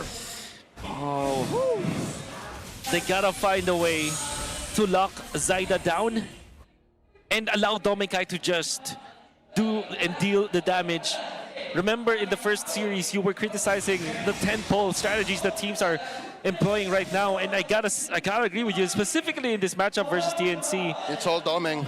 It's just a third pick Moskov, so TNC are prepared for this. Suyu fourth pick, oh my god. And I take it back. I think Lancy has found a way. Oh my god, charge surge forcing a raging sandstorm out of light, I was saying. Yeah. The Valier is not outranged. Apparently those fireballs reach. Yeah. And the first, you know, hero that he usually would knock down would be none other than Edward. So before he even gets to use that Bravest Fighter, he's already got down to the half of his health. But there's Glorious Pathway. Oh, they're closing off the exit. Edward forced to use that Bravest Fighter. Chaknu drops the Glorious Pathway. And wait, do they know? Do they know? They need to send someone home. Dominkai is pushing hard. Zaida wants to go back. He has a wave. Benny Cutie playing man-to-man defense. RORA might be the first to actually break through inside the base. They send Zaida. They also send 3mar. That's 2 members. Katon to the ground. Wind of Nature already used up by Dominic, blocking that SOD. Meanwhile, in the Lord pit, that's Lancy, Chaknu, and Bene holding on to the Lord. Reset? No. The Lord at a 5th. Lord reset. Wow. 4 members of Aurora. Another glorious pathway dropped in. Chaknu looking to corner the stun at the Yue. Demon Kai with a Lord secure. Down goes Yue. Benekyu to get him. Demon Kai not long for this world. 2 for free. Was that worth it? A misdirection. Thrown away coming out from Aurora, but Dominkite wasn't able to take it down, and TNC now with 2 lives out from the Northern Lights. Can they finish it off? TNC have their eyes on 2 inhibitors. Mid is going to crack. Bottom going to follow up next. 5 members. The Phoenix Army are looking to burn and pillage inside Aurora's base. I guess the Lord is going to have to buy enough time. Yue and Demon Kai will be back in time. That's right. So if you're asking me, was it worth it? I think in that specific scenario where there is a Moskov that's split pushing, it's worth it. Especially because TNC have identified that even if it's a 3v4, the Moskov is not there. At this stage in the game, there's no damage output that can break through Chaknu and even force Benekyu out of a bad into a bad situation. So TNC, I think that they probably played their hand, the hand that they were dealt with, in a great way. And the fact that they have taken 2 turrets from Aurora after Aurora already goes for a gambit and scores the Lord, they still get the advantage. Tentpole problems. That's right. Oh, concealed by Chaknu, dropping the glorious pathway. They respond and they collapse. Now goes Dominic. A stolen glorious pathway, stopping the bleeding, but it's not enough. Yue in the back line can't deal enough damage. Zaida gets taken down by Demon Kite, and the rest of them just go back. Aurora trade out. Doming for Zaida. But the king is dead. Moskov is out. No damage. And Light holding the front lines, the vanguard. TNC just can burn it out. Bene firing off. TNC looking at the goal. They just want to take us down. Another glorious pathway. Edward taking down these minions. 3mar holding it through, flickering back. He has no consecration, but he's still alive. They're holding for it, and they want to continue. Lassie gets a double. Edward and UFO. Light gets the immortality pop. TNC are not done with him. He gets taken down by Bene. It's just the Kite brothers. The extension was too long. Dominkite might have escaped what he wanted to do from the top lane, but now he's been caught. He may still be alive, but TNC's knocking on the door. That's 5 members of TNC, just the Kite brothers to defend. Zaida's back on the scene, glorious pathway. And ladies and gentlemen, TNC have swept Aurora! The world champions crumble and burn at the hands of the Phoenix as TNC wings flap. The fire rages on. Benekyu back at it as a reliable gold laner for TNC. Lancy not too shabby at all, but Chaknu, oh my goodness. It might not be as flashy, but all of his decisions were crisp. And we can see the TNC with 3mar holding the vanguard for his team. Such an amazing Uranus player. It's like there were 3 Uranuses with how well 3mar... Urani? Maybe. With how well 3mar was playing defense. It seemed like Chaknu's ult had no cooldown with how well he was placing it. Yeah, that's what I was saying. Exactly. It felt like there were 3 Uranuses with glorious pathways. GG will play toward defending world champions, but TNC is on a whole nother level this week. I did not know that Glorious Pathway is a spammable skill. It wasn't up until today. You know, I mean, you learn something new every day, and for Chaknu, just like what Wolf said, this might not be the flashiest hero available, but it is a meta hero for a reason. Closing out on the routes, slowing down the enemies, and creating so much space for TNC. Zaida was so on point with a charged Queller. Able to just stun out. Look at this. He survives, and now they're getting pushed. I don't know how Moskov was caught in the middle, actually. Towards the orange buff? Towards the orange buff. I think that was weird. Full collapse. Yeah, I think he just ran out of skills, and the glorious pathway was there. So it was more than enough time for TNC to chase onto him and cut him down as TNC also cuts their losing streak for a W. Let's listen in on the winners.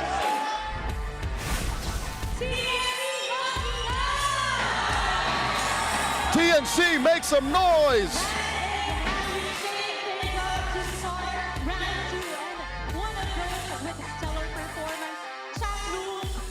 What a great job. Nice one. Coming from your supporters. Ngayon, Chakno, ginulat nyo kaming lahat dun sa pick nyo na Atlas and Diroth. Chaknu, you surprised us with the Atlas and the Diroth in Game 1. Kung bakit ito yung mga napili. Can you tell us why you picked these heroes? Gusto ko lang ng standing yung mga dati. Babalik lang. I just want to bring back the heroes from the older seasons of MPL.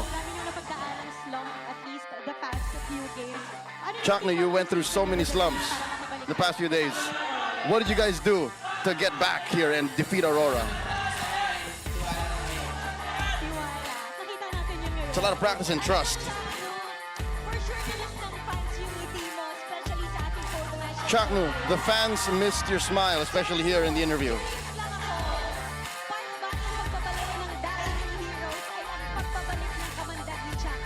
Part of returning the old heroes of the metagame is the return of the Venom of Chaknu. Will your Venom come back? It's the second half. Maybe. He doesn't want to say for sure. They have a long road ahead.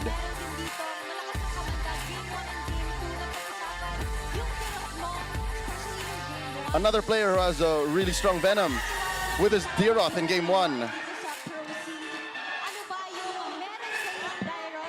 What do we have in Diroth that really fits your composition? Oh, I saw it in scrims.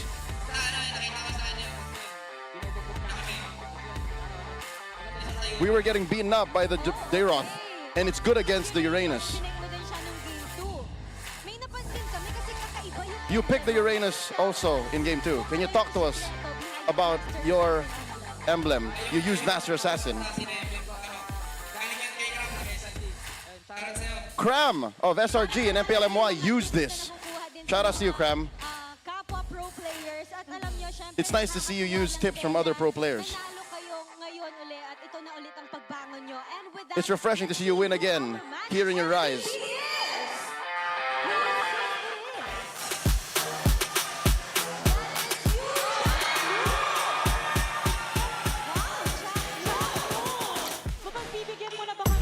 Chaknu, will you let us hear you sing? Will you sing? Later tonight, I will sing.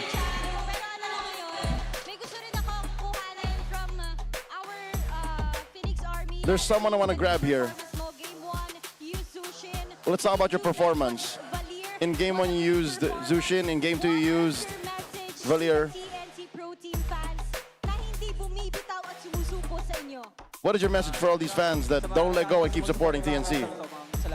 Thank you to all of our supporters. We're going to do better in our next games.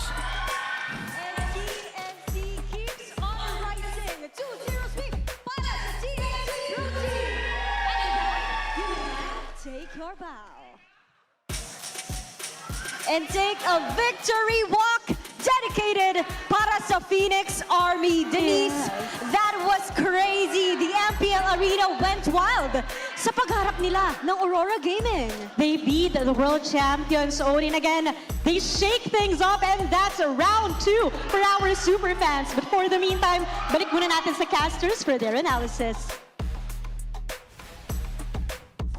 Well, I guess later tonight, we're gonna be watching Chaknu's live stream, and if he does not sing, then we're gonna, pressure him to actually do it. But hey, TNC, incredible sweep. What a way to start off the second leg of their tournament.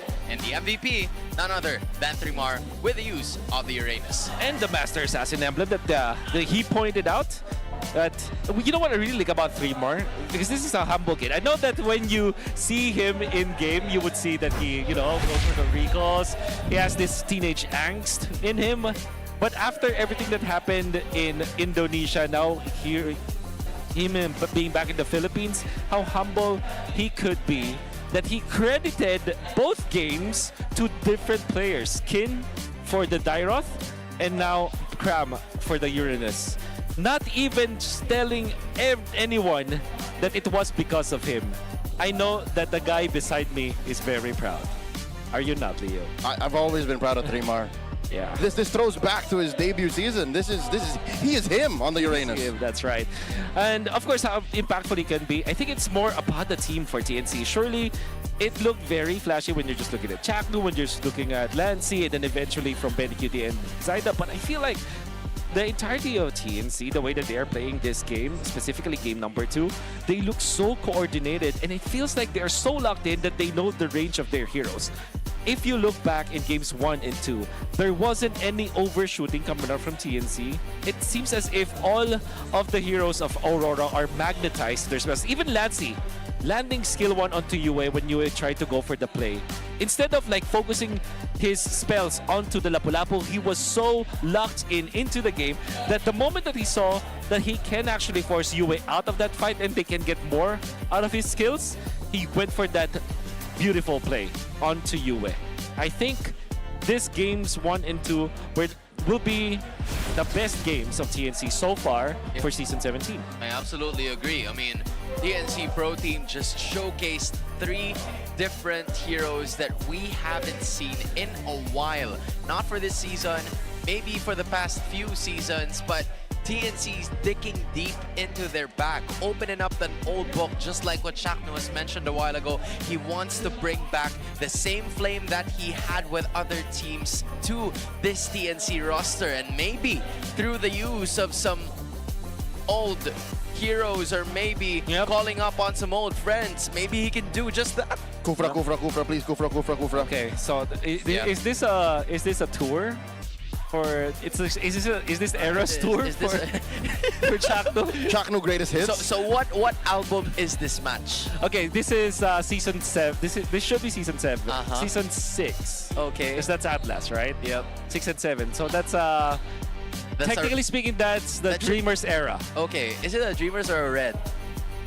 That should be Red. That should be Red, right? So Is this Red? This is Yeah, Red. this is Red. Red Chaknu's version. Yeah, right. Red We're gonna Chaknu's version. do some bit more research on that one, but Yeah, this is Red. You kind of understand the point. Dude. It's just an era's tour for Chaknu that has been created right from the get-go. I don't know Ariana Grande's discography, so. Okay. I think you're mistaking Sabrina Carpenter. Yeah, I think you're missing Olivia Rodrigo, bro. It's Selena, dude. You're talking about Selena, Jack. Come on, man. You're missing out on Billie Eilish. It is Olivia Dean era now. Okay, now we're gonna have to put a stop to that already, because I feel like aside from the discographies that we talked about, this is just another extension of Chakno and another extension of DNC. But for more extensions of this game, let's listen in on the mic check. Sugol ko to. Hawakan natin to, kaya. Dito mamasabot, pre. Kaya sa akin, ha.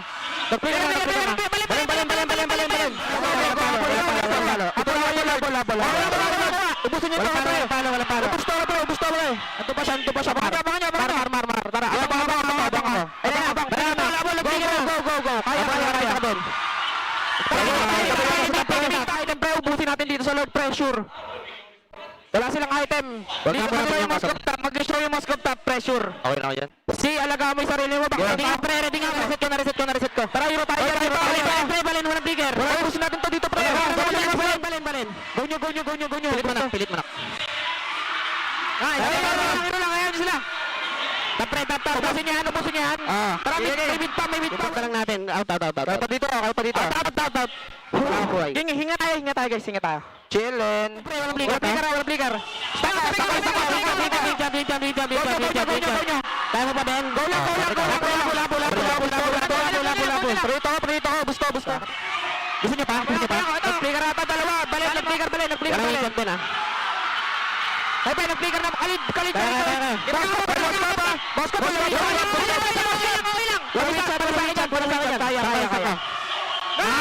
Ano sa akin niya? Huwag mag-isip. 30 seconds. Clear. Clear nyo lang, tapos na to. Pag nag-dash pre, hala. Sugod ha, pag nag-dash. Pwede rin na Tomas. Not gonna lie, you kind of feel that the more intense the game goes or the team fight goes, the more intense their comms are. But you also feel the eagerness of this team to actually win. And you understand that you need to quench your thirst too. So Sip Purified Water is filtered through volcanic rocks for a crisp, clean taste that quenches like no other. Quench that thirst. Take a sip. I already finished mine, so it's Wolf's turn. And maybe Leo's to actually. I've drank like 5 bottles since the match started. I mean, who wouldn't? Because again, there's a lot of noise. There's a lot of comfortability on this stage because you see the max 5D. So if you do, that's clever engineering, keeping these teams locked in. No distractions, just pure performance. Brought to you by TT Racing Philippines. We have your back. Is it just me, or is even during their macro moments, TNC are still one of the most chaotic shot calling teams there is? Yeah, but at the same time, you can hear a specific shot call, and I guess you just have to really just tunnel vision your way to one shot call. Yeah, I mean, I feel like that's what I felt while I was watching it. Like I was sticking to just one shot call, and whatever works best, that would be the case. But it works for TNC anyway as they triumph over Aurora. Let's listen in on our side reporter for now.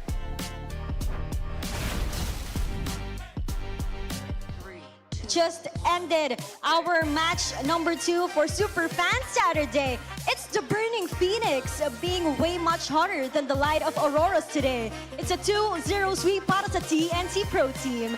This is your very own Odin reporting on the side to tell you what is happening on the other side of the globe.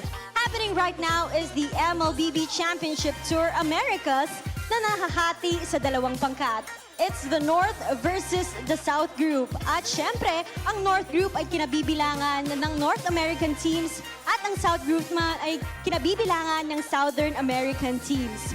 Bida dyan sa North Group ang Alpha 7 na kinabibilangan ng Filipino XP laner na talaga na-miss natin sa Pilipinas at magbibigay siya ng entertainment. It's Nats Entertainment na nandyan sa ating North Group. Simula noong Swiss stage ay hindi sila natalo ni isang game at winalis nila ang Lion at Leviathan noong first 2 rounds. Sa round 3 naman ng ating Swiss stage ay nanatili silang undefeated matapos nilang talunin ang Vendetta sa score na 3-1. And at this point, saliado na nila ang first seed at naghihintay sila ngayon sa Phase 3 ng North Group Playoffs. Suportahan ang ating kababayan at ang paboritong koponan. Mapapanood ang MCT Americas sa official MLBB channels. At hindi pa rin naman tapos ang mga kaganapan dito sa Pilipinas dahil after ng ating Match 2, naghihintay pa rin ang Match 3 and that is between Team Liquid Philippines and Twisted Minds. Huwag kayong aalis dahil magbabalik ang MPL Philippines Season 17. Palag na to!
Matapos ang dalawang matinding bakbakan, magpapatuloy ang Superfan Saturday dito sa Victoria Sports Tower. This time for our last series, magtatapat ang Twisted Minds Philippines kontra Team Liquid. Currently undefeated at #1 sa ating liga. Mapuputol na nga ba ang kanilang undefeated streak o magpapatuloy na nga ba sila patungo sa ating playoffs? Napakaaga pa lang pero nando na tayo sa diskusyon na yon at kami ang makakasama ninyo umi pa rin with Prof B and Midnight. At para sa ating English panel, kamusta naman tayo dyan, Hans G? Oh, good pa rin. Kasama ko, walang iba kundi si Leo and Wolf, and we will still be part of the English broadcast to finish off the day. At alam mo, napaka-exciting ng ating labanan. It's Doll Day once again, and this is a very important match para sa Team Liquid Philippines.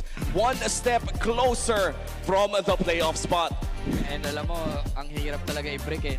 At so, sobrang lawak na ng takbo nila eh. Oo, sa lahat ng season na nagdaan, lahat ng nag-win streak ng ganito ay sure nag-playoffs. And nakakapanibago. I mean, hindi naman pala nakakapanibago. Nakaka-refresh lang na may streak na naman dito sa MPL Philippines. And imagine mo, week 5 pa lang.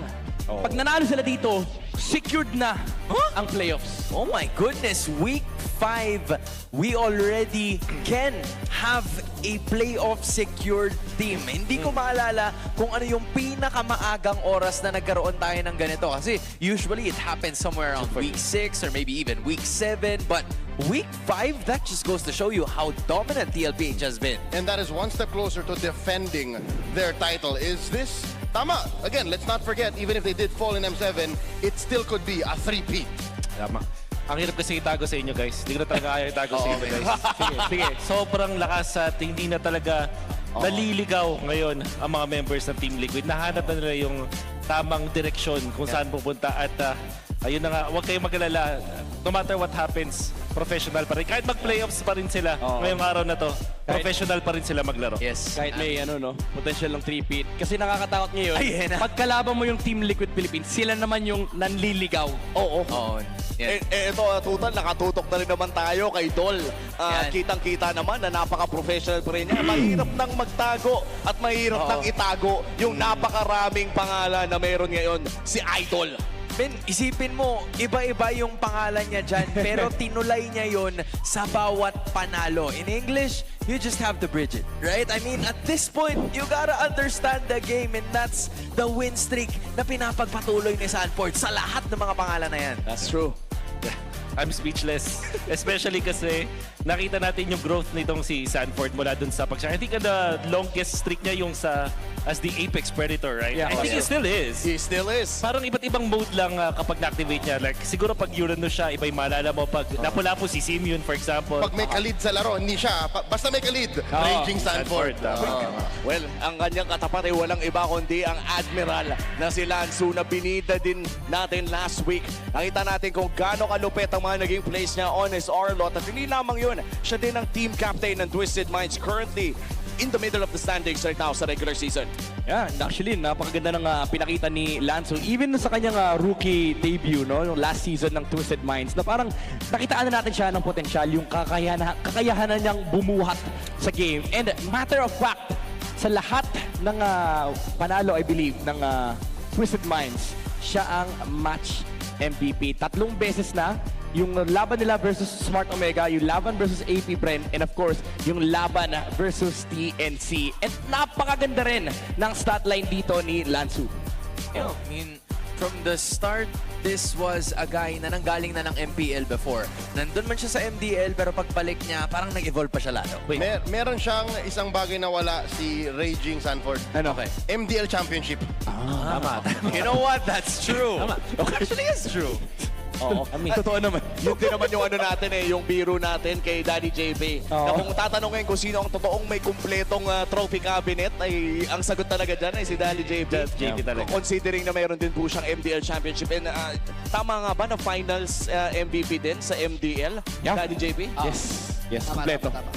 So sobrang kompleto nga pala talaga ng tropeo dito ni Daddy JP. But overall, this is still a very systematic na laban makikita natin between two talented teams and currently undefeated ang TLPH. Pero ano nga bang pwede nating makita doon? Ang gusto kong tignan is yung tapatan ng XP. Kasi for the longest time, Sanford has been sitting at the top. Kaya naman siya yung tinawag na Apex Predator. Pero may umuusbong eh. Medyo challenge dito sa postura ng ating Raging Sanford. Gusto ko i-highlight dito actually yung laruan ni Lanzo. Kasi kanina nabanggit ko no, na sa lahat ng naging performance ng Twisted Minds, lahat ng paraan nila, siya yung X factor and napakalala ng performance dito ni Lanzo in a good way kasi dito sa dito sa clip na to makikita nyo yung ginawa niyang set kanina, yung ginawa niyang tulay, bridge niya yung kanyang avenue towards the Hayabusa mula dito papunta dito para magamit niya yung vengeance, and nung nakuha niya na yung tulay, nag-flicker in pa siya dito sa spot na to and nahuli niya yung angulo para mahanap dito yung Hayabusa sa final slash para ma-pick off nila yung jungler dito ng TNC. This is some incredible high-level stuff from XP laners na nakikita natin dito sa Pilipinas. And because of that, they were able to snipe out the main core of TNC and nawalan ng Lord Contention ang kanilang kalaban. Now, in this clip, makikita din natin yung kanyang proficiency in terms of target selection dito sa dito sa angulo na to. Yung mga weird angles na pinanggagalingan ng mga Arlo. Typically, kapag nakakakita tayo ng Arlo gameplay, doon lang sila sa harap. Pero makikita natin dito parang may pinafocus na lang talagang target sila. So may hinahabol siya sa likuran. And ito yung madalas nating nakikita sa mga magagaling na Arlo users. Hindi lang pang set yung final slash. It's more of a disruption sa backline. It's more displacing the right target. And because of that, may ilang si Lanzo dito na lumapit. Dito sa spot na to, makikita nyo naman, yung Eve, may ilang siyang lumapit. So, hindi makakahanap ng magandang set dito yung TNC. And ito yung disruption na lagi nating binabanggit sa mga breakdown ng teamfight. And forced kagad siya gamitin yung real world manipulation. Even though mukhang maganda kasi na-lockdown dito yung Twisted Minds, parang hindi na ganun ka-potent yung teamfight dito for TNC because of the frontline defense ay nag-breakdown na mula sa Twisted Minds. Ang lupit ng reposition na final slash nun ha. Yes. Pag linagay mo yun sa perspective ng Twisted Minds, ang layo ng tinalo niya. Yes. Kasi usually kapag ikaw yung may hawak ng Eve, di ba? Parang pag binox in mo na yung kalaban, pwede ka lumaban. Pero ang problema, na-box in sila, pagka final slash, yung nasa isip ng TNC, kailangan nilang magtakbuhan. Now, for this last clip, makikita natin yung capacity ni Lanzo na bumuhat hindi lang sa mga certain heroes but also on this Phobius game. Ito yung napakagandang factor dito about kay Lanzo. No? Alam niya yung responsibility niya in this game. He is gonna engage in the front line. And ito yung strength ng Phobius. Yung kaya mong makipag 1v3 technically. Hanggat walang burst, lalaban ka ng lalaban. So Lanzo went in the front line para ma-disrupt niya rito yung TNC. And after that, makakakuha siya ng triple dark wave sa kanilang mga heroes. And because of this, ito yung magbabuy time sa teamfight dito ng Twisted Minds, and it's gonna allow MP the King to reposition to find potential pick-up on the backside and also allow Twisted Minds to sort of negate yung answer na pwedeng gawin sana ng TNC. What I noticed din dun sa clip na yun, I'm sorry Omi, kasi hindi siya na date na pumunta dun sa carry. Kasi di ba pag Phobius ka, parang target mo na condition ka po, pupuntahan ko yung marksman ng kalaban. Yes. And you would go for that. But in that specific na clip, hindi niya ginamit yung flicker niya para pumunta dun sa carry. Making sure na nakontrol na yung nasa harapan. Kasi yung heroes ng Twisted doon ay pangharapan. Yeah, parang ang concept dito is yung mga XP laners na hindi nag-overheat. Na parang alam nila, hindi ko kailangan targetin yung backline, hindi ko kailangan puwersahin yung hindi naman dapat puwersahin. Basically, kapag may checklist, pinupunan lang ni Lanzo. And what I'm getting from this is napakataas ng pressure for our XP laners to perform and not to overperform as well dito sa ating match na ito. And it's going to be a matchup of course kay Sanford and Lanzo upcoming sa ating TLPH versus Twisted Minds. At pupuntahan naman natin of course yung mga kailangan gawin na pares sa kupunan sa ating Infinix keys to victory. Ibabalik na uli natin ito sa ating panel discussion. Ano bang kailangan gawin na pares sa kupunan? Well, for TLPH, kailangan maging aggressive. Weird na sabihin na maging aggressive yung TLPH kasi isa sila sa mga pinaka-aggressive na team sa buong mundo. But against Twisted Minds, ang dami kasing twist eh. Ang daming twisted rotations na pwedeng ilabas mula kay Lanzo at pati na rin kay Sean. And make sure na yung mga teamfight conditions ay nami-meet nila kasi overheating is gonna be a thing here in TLPH. Now, also for sideline pressure, yung dito makikita natin yung pag-force update, mag-force ng better set of heroes dito para kay Lanzo. Siguro kailangan nila tanggalin dito yung mga Arlot, yung mga phobias, kasi dito talaga na-enable yung Twisted Minds, but also remove yung early game aggression na madalas natin nakikita sa Twisted Minds kapag nakakakuha sila ng magagandang game. Yeah. Para naman sa Twisted Minds, wag silang magbibigay ng libreng heroes. We call it free because they don't have any counters in a way. We can see sometimes when technically speaking, there are no heroes without counters. But if you've already banned the counters and it's no longer available, that's when you can say that the hero is free. You cannot give TLPH that kind of draft. And now, when it comes to the draft, I think it's also beneficial for Twisted Minds to focus on late game compositions, but still don't mess up the early game. For example, if they want to go for the Phobius with the Moskov on the sides, or maybe a Claude plus the Phobius, they have to make sure that their early game is still intact. So that means that they might have to sacrifice their mid lane duo and make sure that that will be good in the early stages. Just don't all in on one particular part of the game. And yesterday, nakita nating natalo ng Onyx Philippines sa side ng Twisted Minds. At ngayon naman, susubukan ng Twisted Minds na matuto mula sa laban na yon up against an undefeated Team Liquid Philippines. Playoffs na ang nakasalalay dito para sa TL. Boys, how do we feel about this? I mean, that's still crazy to think about, Prof. Actually, iniisip ko yung kung paano mag-i-start. Second half pa lang, di ba? Pero tinutuldukan mo agad yung, yung regular season. Yeah. Umpisa ng playoffs, pero tuldok agad ang gusto mong pumapapasok sa playoffs. More time, I think more time for TL na magpahinga, celebrate. Dinner. I agree. Dinner. Pero hindi ko na Twisted Minds to. Hindi ko alam kung bakit. Pero it's on the internet. It's there. Okay. Malalaman na natin kung magkakatotoo nga ba yan. Maraming salamat sa ating English panel. Magsisimula na po ang ating uling laban ng Superfan Saturday. Players, pasok. To ensure the integrity of the game, let us welcome our marshals, Miko, Patrick, JD, and Joshua G. Let's go, Lincoln!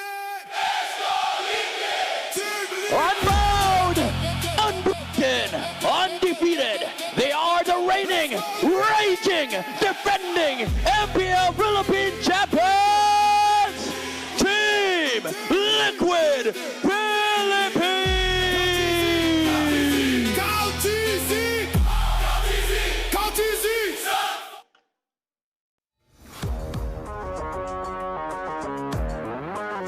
Led by the Admiral, hunting for a much-needed win. Minds, get loud for your Twisted Minds!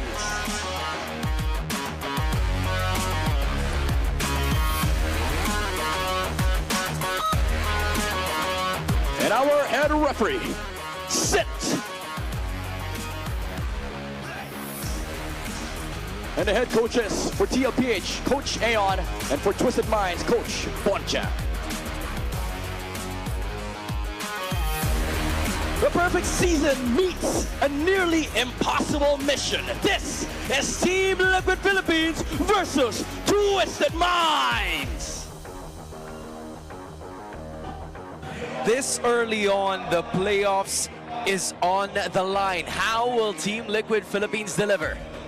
Last night, we put a spotlight on the four horsemen. Tonight, I'd like to put a spotlight on Steady Teddy. I want to see him shine because if ever there was a time for him to prove that he belongs in the cavalry, that he is ready to punch his ticket, the San Juan Arena, then you better do it now. That's a big crowd they're expecting, and it's a big crowd also backing Twisted Minds as they hope to shatter that playoff hope just yet. It's still going to be Owl, although there was a time where Nosha actually played up against Steady. I would have loved to see them fight again, but this time in the MPL. However, it seems like for Twisted Minds, they are going to rely on Owl. It has been clear for us that Lansu has been the focal point of Twisted Minds. I think it's up to the rest of the gang to also step up. And Twisted Minds needs every single one of them here up against a Titanic team, TLPH. Okay, so you're saying Lansu is the anchor? Yes! Liquid has four.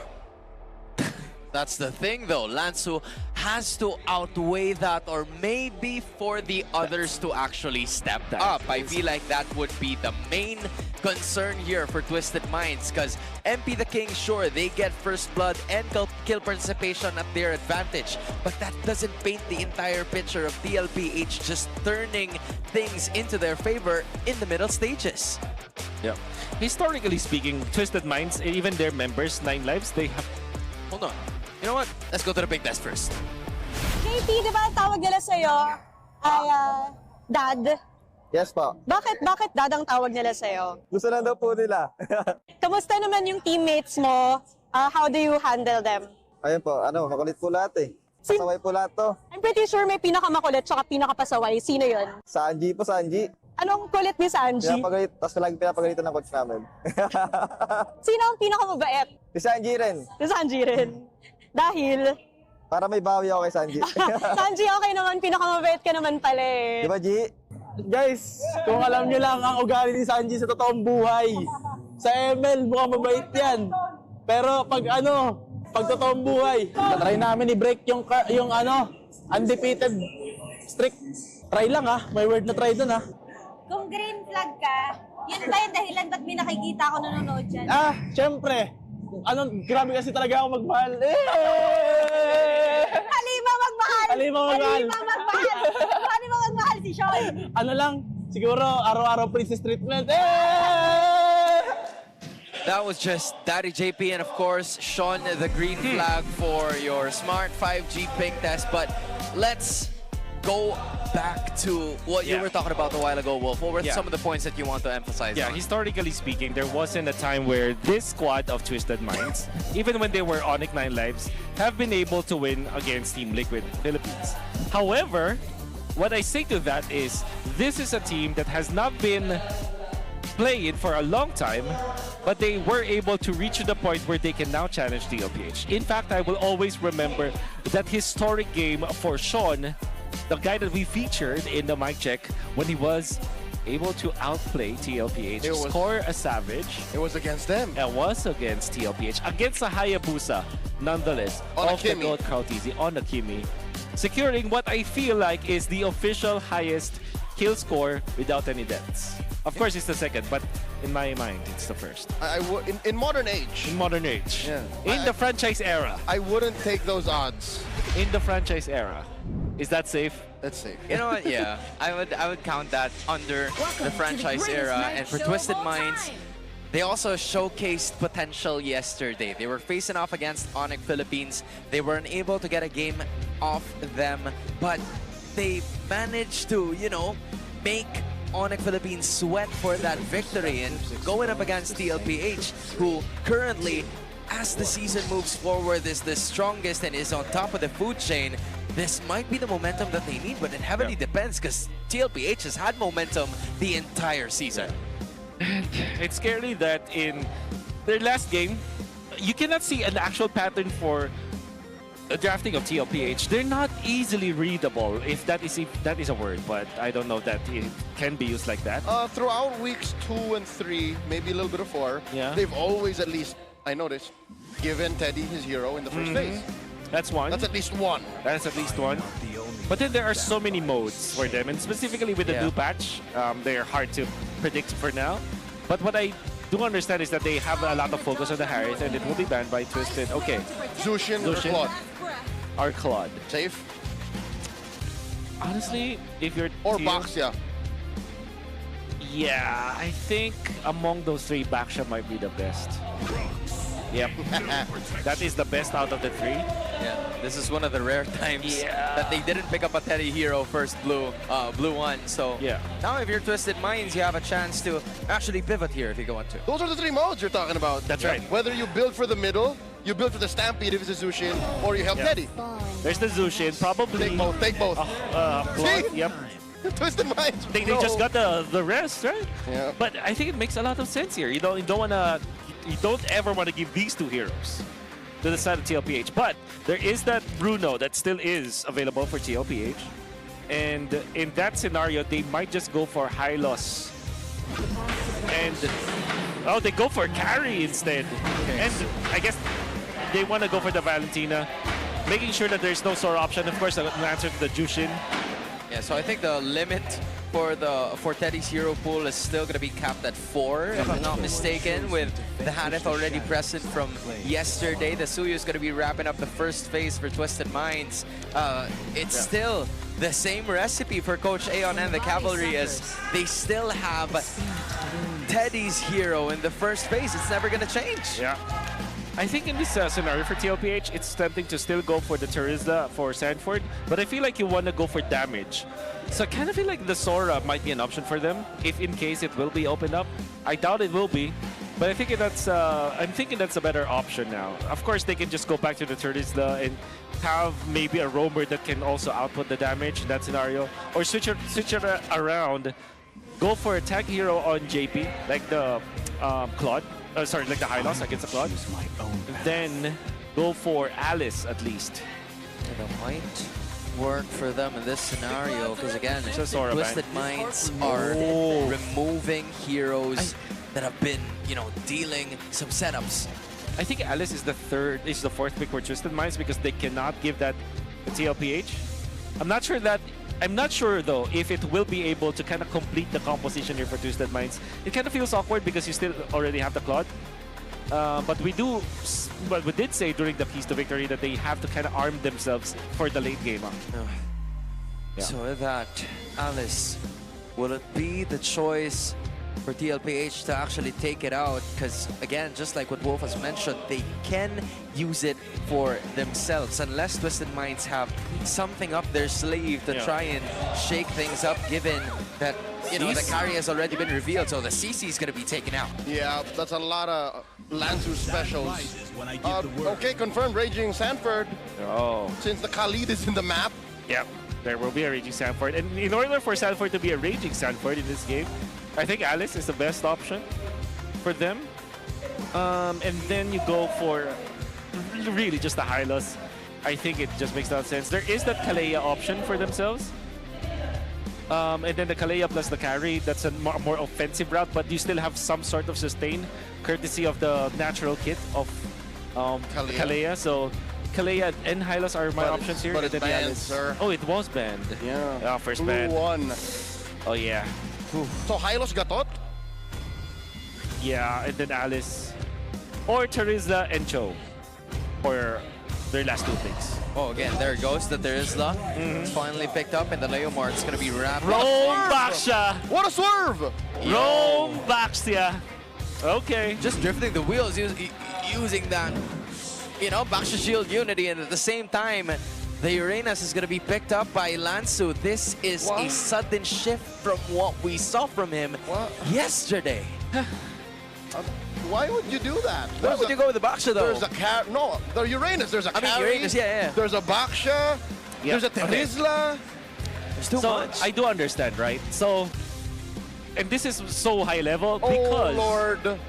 Because, yeah, This is the most one-sided prediction we've had. You're saying? Has it been? Yeah. So, okay.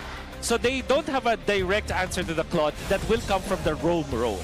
So they work forced into that spot where they will pick the Terizla as we prescribe, right? They could have gone Alice, but the Alice kind of suffers against the Claude in some regard, but the Terizla is just a solid option. So what happens now is you will not have your damage output from both the XP and the jungle, and you cannot rely solely on a single target carry.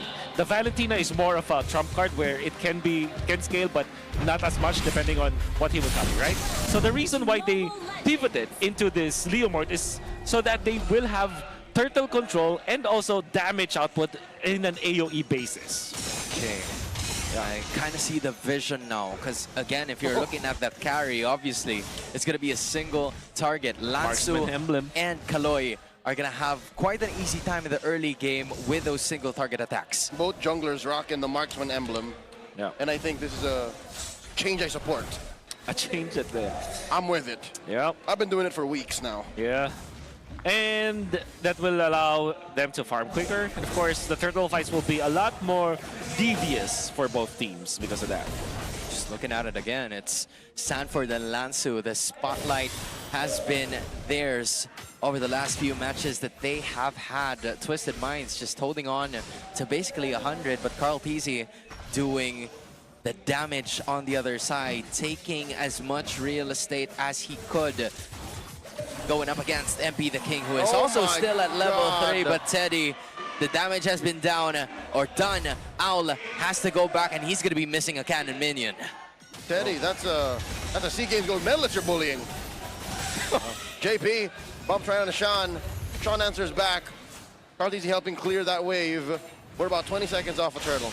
And so much activity happening in just the first 2 minutes of this game as Twisted Minds, they're doing the same thing that TLPH has done to them, safely securing a bit more of those jungle creeps, but the turtle fight is about to arrive, and Lansu immediately giving out information to MP the King and the others, but he's taking too much damage. Oh! Flicker repositioning that penalty zone. That Vengeance Strike will not be enough to take him down. Lansu's still alive. Carltese in the face of that damage from MP the King. Crimson Beacon. In comes Sanji. Sean taking a few hits. Kaloy gets taken down. First blood goes to the cavalry, but JP falls. Sanford might be up next, and MP the King gets a double. MP gets taken down. Finally, the Revenge Strike hits someone in a choke up. Lansu, Consecration. Ionic Edge. Punished hard. Sanji with the rope-a-dope. Twisted Minds biting off more than they can chew. TLPH leads by 1 kill. Oh, they could have gotten away with murder, but they still stayed and they wanted to go for more. It was a very long-winded Revenge Strike coming out from Sanford, but eventually it was able to kill MP the King. Is it called the Revenge Strike? It's a Revenge It is a Strike. Revenge Strike. But TLPH still manages to win after that Oh! Phantom Steed, a drive-by, taking down Sean. Kaloy with a quick sand guard, able to hold his ground, but the damage has already been done. Liquid, go for the turtle. Damn, did I just saw a motorcycle that had an assisted wheel on it? Because JP had another kill going on for him. Carltese just completely isolated. Team Liquid Philippines has managed to take it again. Call it a tricycle. A tricycle. Okay, yeah. You know what? Oh! That makes a lot of sense. Kaloy flickering back, plus a quick sand guard. I think that was such an interesting combo from TLPH. I'm sure that it's not intended, but they managed to nail it. You can see if you use the Stampede, the Phantom Steed, for this. Same thing. It's the same thing for the Leomord. Tomato, tomato. It was able to nudge the target Into to the the- point into the Unite. bump, into Yeah. the Unite. So, wow, great job. Yeah, I mean, for Lansu, on the other hand, we haven't really seen him make a big play because this is not the hero to do that. So a complete change of play style for the Admiral heading forward into the next few minutes of this game as Lansu is just completely given damage by Dol entering 5 minutes in this game as JP's just roaming around freely in the jungle. That was my question 5 minutes ago. Like, what's this Uranus to do? Oh man, well, there is a lot of impact when it comes to like providing the vision, but when it comes to like what are you gonna do up against Sanji 2-0 and 2? Oh, another Phantom Steed looking for that drive by JP. Waiting in the wings. And a stolen Raging Sandstorm too. Yeah, they can use it with the flicker as well. This is a 4-minute lightning truncheon, by the way, from Sanji. Oh, he means business. Oh man. Would not be surprised if they decide to put the Sky Piercer on him. Not only that, it's also MP the King building up on a Sky Piercer, which makes it a little bit more risky for him. But as long as he gets the kills, then it may matter later on. But if he doesn't, then it's going to be mayhem immediately for Twisted. Now that makes me excited about my Sky Piercer. There is love. Oh! Uh-oh! Ow! Force the flicker to the side. BMI through. Looking to trick Teddy and Carl, but not going to have it. Oh, man. Ow. Teddy Cakes duo in action. Teddy Cakes. Oh my goodness. I love it. A new variant. I mean... What do you mean? That's the original, right? Oh, yeah. You're right. That's the original, Actually, you know what? I mean, it is an original. It is an original. It is an original. All right. Okay, it does make a lot of sense now. Again, I apologize. I am not aware of your game, but now I do. Second turtle up. Phantom Steed coming through. Carltese with a secure. The back line is Lancy compromising. Sanji forced to use that flicker. While in the front lines, it's Sanji still going for it. Sansan duo trying to take down the Admiral. No one fallen just yet, save for Kaloy. Yeah. And just like that, Liquid with a 4,000 gold lead. Oh my God. The Stampede, man. There's just no way for them to fight back. Yeah. It's so difficult to fight back against TLPH when they get the lead because they're just so oppressive. The fact that Carltese managed to make sure that this Leomord is able to go to the backlines even before the Lord, just pressure MP the King. He wouldn't have done it with the Baksha though, because if you're playing the Baksha, you're still dependent on you landing the Unity onto the Suyo, which is difficult. But this time with the Leomord, AoE damage a very large AoE. In fact, for a jungler, allow them to just be oppressive into the backlines. TLPH are on a roll. Yeah, that in effect kind of shrinks the space that MP can play in. And they force him out, get the retribution through just for good measure. And again, Liquid can just keep repeating this. They can keep compromising MP. No. Big props to MP actually dodging that one out. Such presence of mind. I think it just clicked the ultimate. Yeah, that's just muscle memory. He did. Queller back. Queller back. It's a backflip. Just had to find a way to escape that, because if he didn't, then it would be at least a turret broken in mid for TLPH. But if it means that he's okay, then Twisted Minds, they still have a way to at least get or obtain that next turtle that is about to come up in maybe less than 40 seconds. Isn't this the most dominant a team has ever been? Well, there is that 13-1 run that Onyx PH was able to do back season 14, which is as dominant as this one, but TLPH are just dismantling everyone that they are facing. Oh god, goodness, the terrifies coming in from Sanji. He's already having full confidence, just facing off against the others. Look at that. And it even takes 3 just for him to get away from them. Is that Sasuke cosplay? Yeah, my goodness, poor Itachi and whoever else. Yeah, Gun was there earlier. Oh, sorry, wrong anime. Oh. But he was. Yeah, he was. Oh my god, Liquid are just taking down structures. Top lane just went like that. Yeah. Oh! Kaloy jumping on Sanji. The Unite finds Kaloy. And I think Twisted Minds are just stopping Daddy JP from pushing forward. Top lane, man-to-man defense. Lansu versus Dole. Caldezi calls in. Phantom Steed. Oh! Stolen Raging Sandbird! Blazing Duet defensively used by Owl. But it's all too late as the Liquid Stampede can't be stopped. They find one in Lansu. Sanji gets a killing spree. Oh my goodness, it took just one ultimate to stun them all and take 2 turrets away from Twisted. Was that a Raging Sanji? That is a Raging Sanji. A Raging Sanji.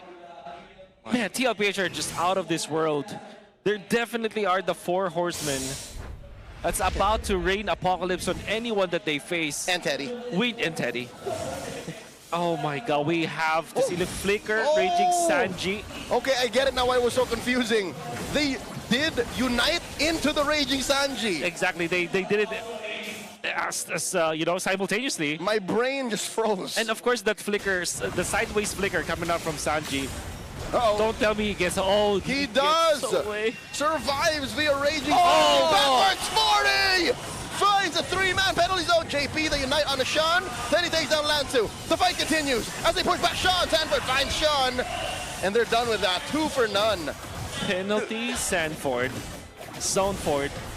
Dude, I'm telling you, that's a penalty doll. It's the penalty doll coming into full fruition. Twisted Minds, they literally had to find a way to pick off. You see Kaloy using the Raging Sandstorm time and time again. The desperation from Twisted. You start to feel it now. Oh man, Phantom Steed just a zone now. Twisted. Just like that, Liquid takes that inhibitor in mid. And it's still just 10 minutes in. 10-16, level 15. That might be the fastest right now. I mean, season 17. Yep, and in addition, they already lead by 1,000 gold per minute. Wow. TLPH just raining on Twisted Minds' parade. Almost to the second, Hans. So, 1,000 per minute. Oh so there's no Hunter Strike. Endless battle second item for Caldezi. That's probably why he is very sustainable. A lot of regen, for sure. And then brute force breastplate to be able to tank up. And Sanji just copies Kaloy's ultimate time and time again. I think he's liking this Raging Sanji mode. Okay. Is it just me or did... No, I don't think Rapid Boots got updated in the new patch, Decisive Moment. Because teams just keep building it now. You got the regen. That adds a lot of value. And of course, getting into position as fast as you could. And that's always valuable in many cases. They're putting bodies in front. Right now, if you are Twisted, looking to defend the last 2 inhibitors, but TLPH, they lead by so much. The Lord is on their side, and it's marching right at the mid lane, hoping that they could finish this. Oh, there's a conceal by Daddy JP. Phantom Steed They collapse onto Lansu. Lansu uses that consecration. Lansu just barely alive. They let him go. They let him retreat. The base has already been targeted here. Top inhibitor. 3-man penalty doll. As Shun Fools. Kaloy 2. Plays him into the back line. MP the King finds Sanji. But Tele. It takes 2. And the base is up next. Liquid stampede through. Taking game 1. Now that is a stampede if you ever saw one. My goodness, TLPH just outclassing Twisted Minds. I can feel it. Unapologetic, oppressive, no hesitation. I'm running out of adjectives to describe how strong this stampede is. TLPH, it's just, you know, it's just art at this point because they are so fluid with their motions. Everybody is pulling their own weight. It's nature. It's just the nature. Yep, you're right. Everybody from TLPH is just playing so well. That combo. And if you're just looking at the cameras, it feels like nobody is really talking, or at least they're not really just shot calling the exact shot call that they needed to do. But when they combine together, look at this. Sanji already knew that he will be able to hit that ultimate, the Raging Sandstorm, or Raging Sanji, that he's able to copy. And then everybody's just there, like 8 minutes in, they're already in tier 2 mid of their opponents. Just so much pressure from Team Liquid Philippines, created of course by the swerve of JP towards that draft. I mean, we initially thought that it was going to be the backsha from the start, but Carl Easy adding 2 more wheels to make it a tricycle, increasing the speed. But the Lone Stallion was just too much for Twisted to handle. Sanji's the MVP of Game 1. He cooked. The chef cooked. 81% kill participation, a lot of good outplays, rapid boots, as we've mentioned. But I think what's really notable here is at 4 minutes and 6 seconds? He built the trunch. The truncheon already. And that is impactful because that means that during their push, when they were getting all of those outer turret energy shields and they were moving around the turtle, nobody can stay in front of this Valentina. Not only does it have a lot of damage, it also has that Terrify that eventually took out Kaloy. You can see that he's also holding on to the ultimate, waiting for the most opportune moment to pop it. And the way that he is manhandling Twisted Minds, look at him dodge a lot of the spells eventually, then flicker. Goes in for that last one, but I don't think that hit actually. That might just be the turret. It was a turret. And you can see that Ducati setting up for the backshield shield unity. Teddy and Kaltizi. Teddy making sure that he goes back. He already knew that Al will go back, or if Al does not come back, he will be killed by Kaltizi. And that dodge, by the way, from Kaltizi. Underrated for sure. And then eventually Sanford and Sanji just combining together for a lot of initiations for the team. An explosive match from TLPH. It's as if they are just going back to their Echo Express days or their Stampede days, you know? Yeah, that's the day. Yeah, that's the day. That is today indeed. I mean, Team Liquid Philippines, you start to feel them synergizing even more, because that's some of the points that we were talking about when Teddy was inserted into this lineup, but it seemed like they didn't even change the player. It's just that there was so much good communication between the Sansan duo, creating so much, and the copies of the IMU coming out from Sanji just gave so much room for TLPH to not only escape, to not only set up plays, but for Twisted Minds to wonder, how can we even approach a team fight that they always start? How even? I think it always starts with a draft, but I feel like for Twisted Minds, if they go for a Uranus with a Claude and Suyo, I think it makes sense, but maybe they just have to change their roamer. I feel like you have to have a high impact isolation type of hero, this one, or maybe have their mages the burst. If they want to go for the Khalid, they should not pair it with the Zushin. Maybe Khalid and Valentina, for example, Khalid and Farsa. And if they do want to stick with the Jushin, maybe go for somewhere along the lines of or even a Cho, or unfortunately the Kalea was banned. So I mean, those are just band-aid fixes for this one. I think it's still the gameplay, and I think it's just that TLPH are just too good. They're just too good. Yo, honestly, I know it's just week 5, but I feel like Team Liquid Philippines is playoffs already. I don't know if that's, you know, a long shot, but hey, they've shown that in this game. They've shown that in a dozen more over the first leg, and just a masterclass from the Cavalry. They are a game away from punching their ticket to the Philippines, to the San Juan Arena. That's it. Just one more game. And it's just week 5. Yeah, it's just week 5. I'm still wondering, like, what was the fastest time a team has managed to make it into the playoffs? That's funny because our league operations staff, they calculate if a team is about to fall off. Yeah. But we don't count how fast teams can qualify. Right? Yeah. So that's homework. It's always the last ticket. It's never the first ticket and the earliest one to get in there. But now you're looking at Teddy featured in our smart power post. All you have to do is to copy him for you to win. In-game Open that mouth, sir. Open that mouth. Yeah, unfortunately, he can't hear us. Tell him to open his mouth, please. You see how wide open Teddy's mouth is? Oh, there you go. Okay, there you go. Okay. Oh, there you go. Much better. You're officially a candidate, sir. Oh, okay. We see it. We see the vision. She understands it. She gets the prize. Congratulations to one of our lovely audiences. You are the winner of our smart power post, Teddy, who looks like a keychain in my perspective because he's just so, he's a breath of fresh air for this Team Liquid Philippines squad. I mean, I understand the smile on his face. Would you not be that happy if you were teamed up with the 4 Horsemen? I mean, is this Kirk? Yeah. Oh. I honestly thought it was You just thought it was Kirk. I thought it was Kirk, but this is the cooldown effect with Clear. Then 99.9% of scalp removed right away.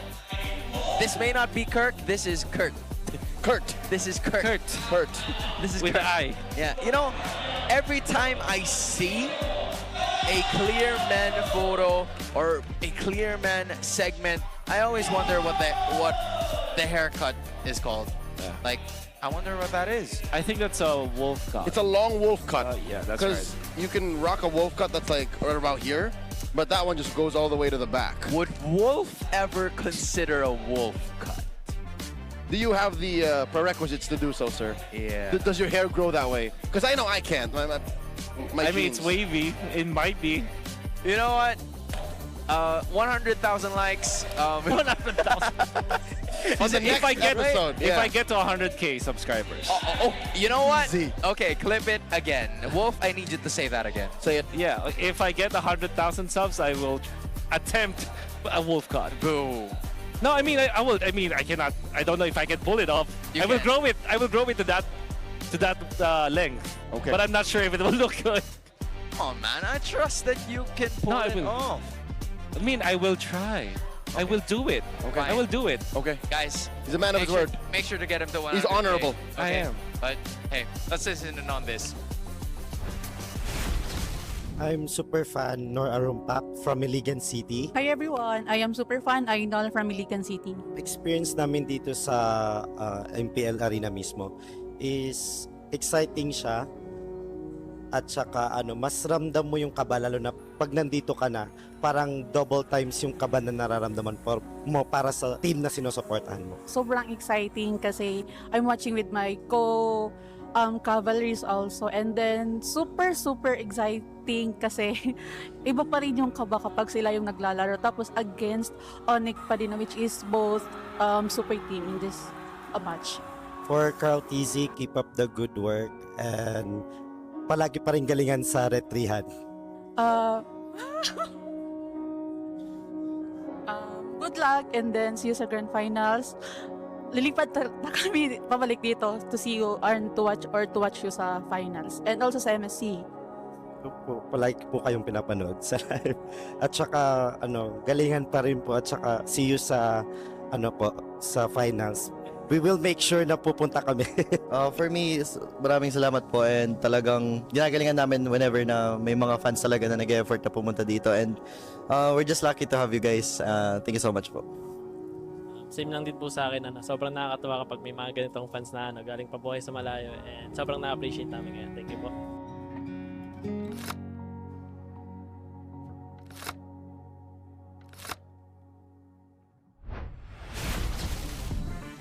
I'm already calling it top 5 human interactions in MPL Philippines. We should do that more often. I agree. It felt like I was watching a local show here in the Philippines where it's either Charo Santos or Jessica Soho. Shout out to those two ladies. Yep. You know what kind of interaction I'm excited to see recorded on camera? What? Tita May and Naisu. You know what? Okay. Or Womi and Carla. Womi and Carla. Pretty sure that would not be broadcast friendly. But never. Anyway, we're just listing things down just so we can hope. But if it doesn't happen, it doesn't happen. But TWIS needs to make it happen in game number 2, or else TLPH will be the first team that will swiftly make their way to the playoffs 5 weeks in. Yeah. I can't even tell you where to start with that game 1. It's not a single pick. It's not a single I don't think it's a rotation. draft. I don't think it's really the draft. Okay, and it's not just the draft. Okay, enlighten us, guys, because I feel like we have a lot of time still. Okay, as much as I would, I think it's just a masterclass for sure. It's just an outclass, I mean, from TL versus Twisted Minds, right? However, there was one specific moment when they were winning and they overshot in the top lane. In the first turtle. In the first turtle, because they could have just run away after taking down Kaltizi, but they didn't. So maybe, if there's one thing that I can pinpoint, maybe that. Because after that, it seems like TLPH have just seen their weakness, seen that they are wounded in one specific spot, and they just kept on punching that wound over and over until such time where Twisted Minds are just broken. You know what? That's what's scary about Liquid. It seems like they're both elemental and cerebral at the same time. It's like, imagine if horses, actual horses, had the intelligence of a human being. That would not be fair genetics. That is, yeah, absolutely. If they had the same propensity to communicate and to fabricate schemes, the food chain would be upside down. Like BoJack Horseman. BoJack Horseman. Not the best example. But happy. No, because there were successful horsemen in BoJack Horseman. Sure, horse people. They're horse people. There's successful horse people. Yeah, actually. But not BoJack himself, but Yeah. the other horses in BoJack Horseman. Who is the king of Narnia? Aslan. Aslan. Yeah, it's a lion. That is what Liquid is to MPL PH. Okay. You know what? BoJack Horseman to Aslan. No, I have the perfect horse for this. Give And me his the name horse. is Shadowfax from Lord of the Rings. The Lord of Four Horses. Okay. See how Shadowfax just reigns over his domain? Yes. Absolutely. Liquid. Would you give My Little Pony a chance? Makibao is better. Okay. Let's go to game 2 then. My feelings were hurt. Anyways, moving forward. This is again the same routine at least, except for TLPH. Still batting out the Kalea and the Freya. It was almost the same as they were on the blue side before. Yeah. So with this one, you still pick up the... I think it's guaranteed that they will get the Claude, right? And the TLPH will open up Zushin as well as Harith. And if I think they should have banned the Claude. Okay, like Twisted Minds, but Harley's equally as oppressive. So now TLPH, I think they will open up both Claude and Harith. They will probably just ban Freya. Harith's banned already. Yeah. So Carrie and Claude are the next Carrie and Claude, threats. that's right. And then Bruno if it comes down to it. Yeah. I remember their second pick. There was a time where they prioritized the Yi Shin, which is super interesting, especially if they know that the Claude eventually will be picked up by Twisted Minds. Yeah, I don't know. Correct me if I'm wrong, but all throughout the day we haven't seen a Eason. Not in the jungle. Not in the gold, nor Not in the gold, yeah. not in the jungle. Yesterday we saw it. Now Yeah. Jushin, will it be the pick or will it be the Claude for Twisted Minds? It's gonna be the choice that Twisted will have to make here. It's a sudden shift. They could pick up one and let go of the other. It's again I don't like this at another all. Uranus pickup. I'm pretty sure that's not Uranus. That's not Uranus. What is You open it up then? Jushin and Claude for TL. Yeah, this is I think that's a mispick. honestly. I missed. Yeah. Oh my God. Honestly, this is pretty tough. I wonder if they're continuing because when you're looking at it, It's like playing dead when you meet a wild lion. I'm pretty sure it doesn't work like that. and that is bad trade to give if you're Twisted. Yeah. Getting the Leomore that Carl TZ used in game number 1 and then getting the Zushin is banned from before.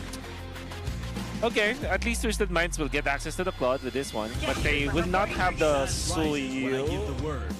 Kimi, alright, I understand the Kimi. Actually, you know what? The 2 picks from Twisted Minds makes a lot of sense. But not the one. Not the first one. But also, not in this order, I feel like. But I understand though. Hey, I think they're twisting your mind, dude. they're twisting our minds. I think this is a flex Uranus pick. And remember, when I thought that the Uranus will be jungle hero for Twisted Minds, I recommended the Kimi as their pick, so that it is at least, you know, as flexible as it could be. Okay. So I think this is good. I think it's good for Twisted Minds. Okay. Not that bad. Not that bad. TLPH, now they still have access to the Claude. My pick it. Claude and Leomort go together really well.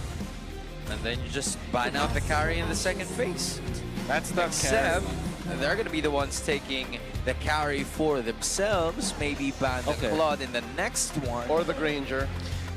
You know what I like about this is if they picked up the Claude, they might be required to ban the carry. But because they already picked the carry, they're not required to ban any gold laner now. So I think that they will just focus on maybe a jungler, so that they can force the Uranus as the jungler for Twisted Minds. I feel like they're also hoping to chunk down the Uranus as fast as possible. And there you go, the Suyu. You go ban immediately taken out. You ban Suyo, ban...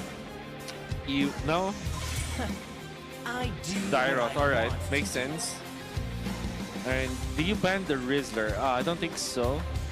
Crazy how this hand gesture now means something else. Yeah, like it used to be too small. Yeah, it used to be too small. It just used to be a letter C. Yue even uses it. Or as just a part of little, this. you know, like just a little. Just a little. Now it means so much more. Yeah. You know, used to be little, now so much more. That's and I'm right. happy that the community is that a baby friend? is Oh my god. is updated with the patch notes. Orange.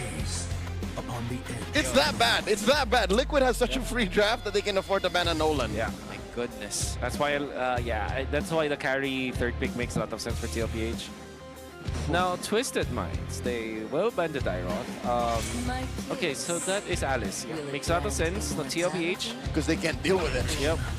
Immediate high loss pickup. This means that they can go Phoveus last pick, in case.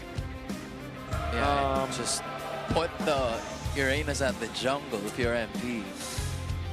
I think Twisted Minds, I think interested in picking up the Nathan or something like really hardcore late game that can carry them to finish the game. Maybe Obsidia and then damage for Lanzu. Maybe Obsidia and Arlet. Arlet is open. Yeah. So is the Phoveus, actually. Yeah. The pick of the YSS finally is open. And with that come the Phoveus as well. So I think... So are we reverting back? Is this a normal... Wait, no, this is a jungle. Yeah, that's a Uranus jungle. Uranus. Yeah, and now it's going to be using that YSS. So Terizla picked up once more. That's total of 3 heroes, or maybe even, 3 heroes that TLPH has used in their first draft that they'll be bringing on to game 2. I thought you were talking about 3 heroes that mess up that Uranus. Oh, could be the same thing. Because, yes. Because of carry, right? The carry, the Zushin, to, you know, stop the Uranus from running you over. Oh, yeah. And the Terizla. Honestly, this is not a bad draft. I mean, it comes out for Twisted Minds. I don't think it's enough to win against TLPH, per se. But it's not hot trash. Yep, absolutely. No, you know what? It's enough to win. It's enough to win. Can they execute? That's the problem. It's very high concept. Very high concept. It is dependent on Sean and Owl popping off. And I don't mind that, actually. I think with the Phoveus on Lanzu, this makes a lot of sense. The only problem that they have is the carry, I feel like. So if they eliminate that threat, I think this is a doable draft for Twisted Minds. Gentlemen, remember today earlier before the broadcast, we all lost a star collectively because of a carry. Yeah, that is true. We can't find a way to chunk it down, find it towards the back lines, but maybe Twisted Minds actually have a way of figuring something out. Just because they have a YSS, they know where to approach as soon as the Mountain Shocker is going to be unlocked. And this is what we were looking for from Lansu in game number 1. A hero that can create some impact using those Infernal Pursuits are finally available for the Admiral. Yeah. I guess in hindsight, this Twister was expected for TLPH, but I think it makes sense against versus Sean and then eventually Owl. Of course, the body of Smith is always going to be dependent on physical damage, but if you pick up the Radiant Armor, you really can stand in front of Akimi. That continues yet again, both just standing right in front of each other as they are simply clearing waves at the moment. Twisted Minds is just holding on to a 152 gold lead, not really much, but Kaloy and JP looking to force each other to use those battle spells. Owl's going to be up next. The damage from Carl TZ has already been done, and he's going to be looking to obtain that coin crab, which he was able to do before the start of the turtle spawn down bot. Gentlemen, I just rechecked. The tooltip for Body of Smith actually is just sheer damage reduction. Okay. So even magic damage, he can kind of shrug off. Which is perfect against Kimmy, who is, you know, dealing damage over time. Sky Piercers, though, that's a different thing entirely. Oh my god, they dunk on JP now. First use an early revitalize. Carl TZ with a secure, and the Phantom Steed running through. Twisted Minds, but MP the King draws first blood. Man-to-man defense 40, and Lansu. Sanji gets a double as MP and Kaloy fall. That's a turtle taken by Liquid. Twisted want to fight back with a kill, but TLPH gets one up even more. Sanji woke up today and told his teammates, I'm gonna take MVP for this week. He just chose violence, dude. Just chose violence. Even if you recall his game before, yesterday, I mean, he's also phenomenal. Makes it so difficult again for Lansu. Yep. Just right there. Okay. Even a retribution coming in from Carl TZ. The Phantom Steed is already there, but sometimes I wonder. Oh my god! JP and Sanji, bully 3. They actually take down Sean. Why couldn't have Sean just flickered? Oh, here's Sanji coming in with the Crimson Beacon, looking for the choke down. JP drops the glorious pathway, but Sanji missed it a little too long. Oh to the side. No! Kaloy! Kaloy can't take him down. The chef cook serving up a kill to Carl TZ. Sanji, are you even human? Sanji just refuses to die. Doesn't have immortality, doesn't need it. He's immortal anyway. Oh my goodness. Sanji with the footwork, going in for the flicker, and then eventually outplaying Twisted Minds, surviving long enough. And just as we said that he woke up today wanting to be the MVP, showing it. Teddy got 2 on him, and he just dodges on out of there. 2 horses coming your way. What do you do? Sean dies again. My goodness. That's a total of 8 legs. You can't outrun that. Hylos and Leomord, the Liquid Stampede. Thank you so much. Oh no, Teddy flickers back. Oh, the touch again. Refuses to get caught. Saved by the Revitalize. The horses take down the Khalid in pursuit. What? Bro, how do you even explain this? Expanding rivers during that moment. Not helping Kaloy in that scenario, helping Teddy, in fact, to get away. Unbelievable, unbelievable. 3.4K from TLPH. I think it happened again. I think Twisted overshot. Yes. If you can't really see what the bottom lane currently just collects a kill. Off cam and another one. Teddy might get punished here by Kaloy. Sandwalker looking for the jump down. And okay, there's the one for Twisted. But it took 3 dudes. Yeah, but they had to take one at least. The damage has been felt by Twisted Minds for the entirety of this game, and it's just 5 minutes. So much has already happened. 8 kills going to the side of Liquid, and they don't plan to stop there as MP the King using this Uranus. He may have gotten a kill, but the rest of objectives has gone to the GOAT. A 2,900 gold lead at just 5 minutes of action. Oh, Crimson Beacon by Sanji, plus the flicker. Okay. Sanford can't save you. Sanji taken down. 4 members are Twisted on to CC Immune. Sanford wailing away. Body Smith keeps him alive, but not long enough as the Admiral finds 2. That is a win.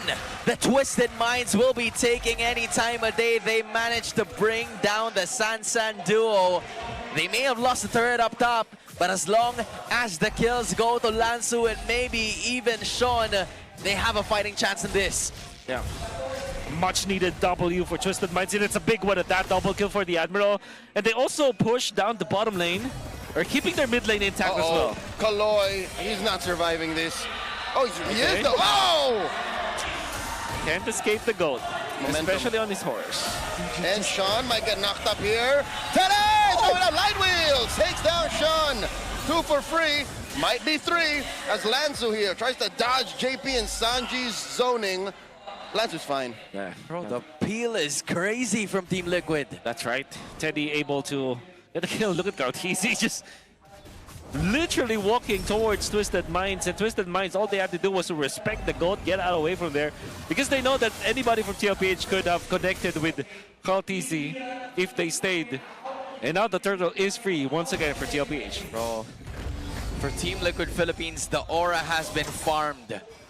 Yeah. And now the aura is felt by Twisted Minds as they're desperately looking for a pick-off here, but they have managed to find JP, and with MP using the Uranus, they pushed. That's just a distraction for the reality that's happening up top. Oh my god.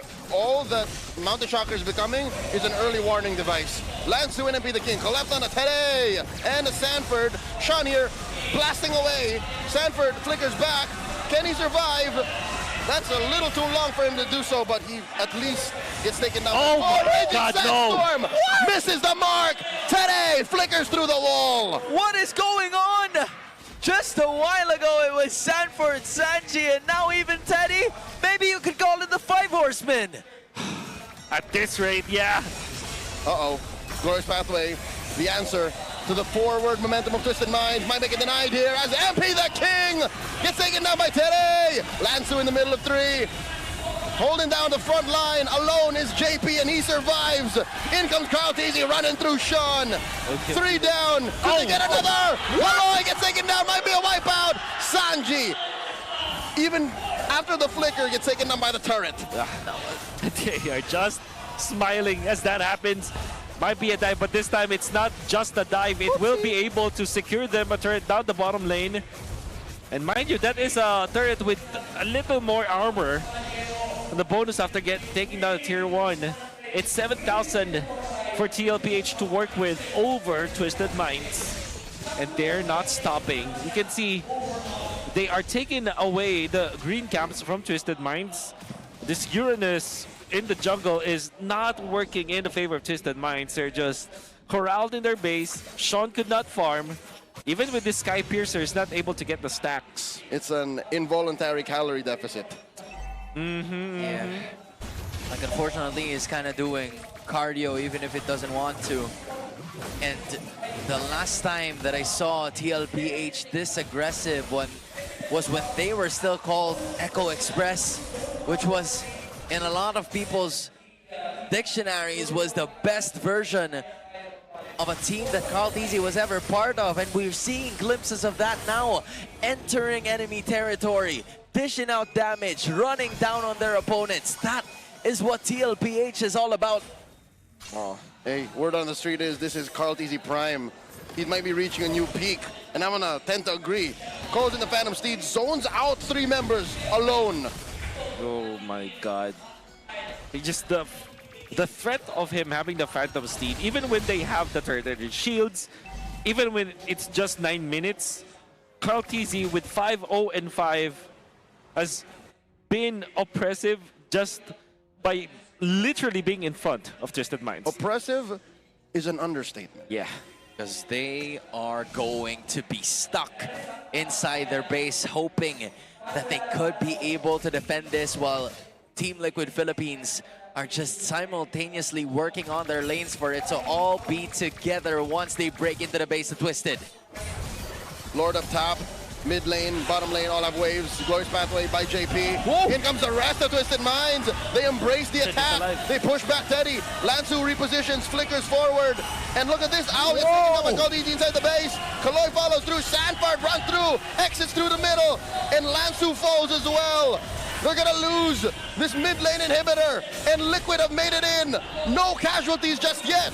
In record time, under 11 minutes, Liquid might now just punch their ticket to the San Juan Arena, calling in the final Phantom Steed. Ladies and gentlemen, Liquid Philippines, the defending champions of MPL Philippines, are sweeping Twisted Minds.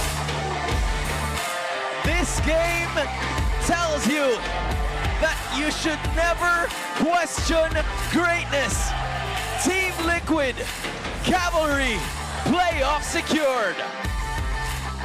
From being called a top 8 secure team before the start of this season, from getting so many downers because of their off-season decisions, now there will be the first team to get into the playoffs with an 8-0 run. And a 9-0 at that, actually. What better way to say this is our house? It's indeed their house. And to whoever says top 8 who? I guess the joke's on you, brother. This is literally another version, just like what Leo has mentioned, another level of peak that Carl TZ is still showcasing ever since he's played in MPL Philippines in Season 2.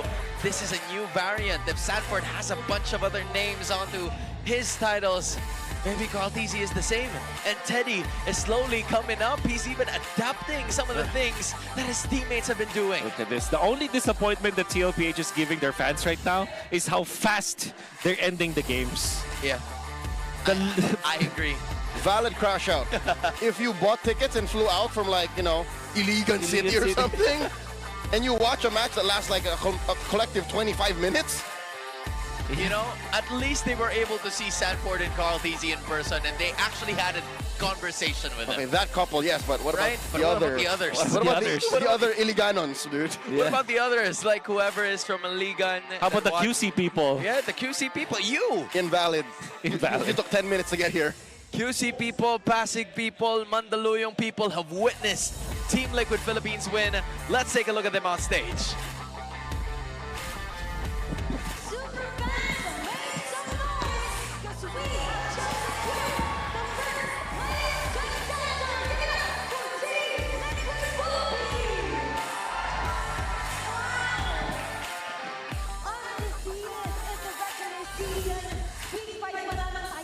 We're just in the week 5, and they've already secured the playoffs. Of course, sa inyong team. Ano ba ang pakiramdam mo ngayon na after how many weeks lamang ay nakuha niyo na ang first playoff spot? How do you feel after securing the playoff spot after just 5 weeks? Kasi even with those wins pa, first kami nakapag-playoff secured. Lagi pa rin po kami mga bagay na kailangan. They still have to fix a lot of stuff even when they are first to the playoffs. So they're not satisfied yet.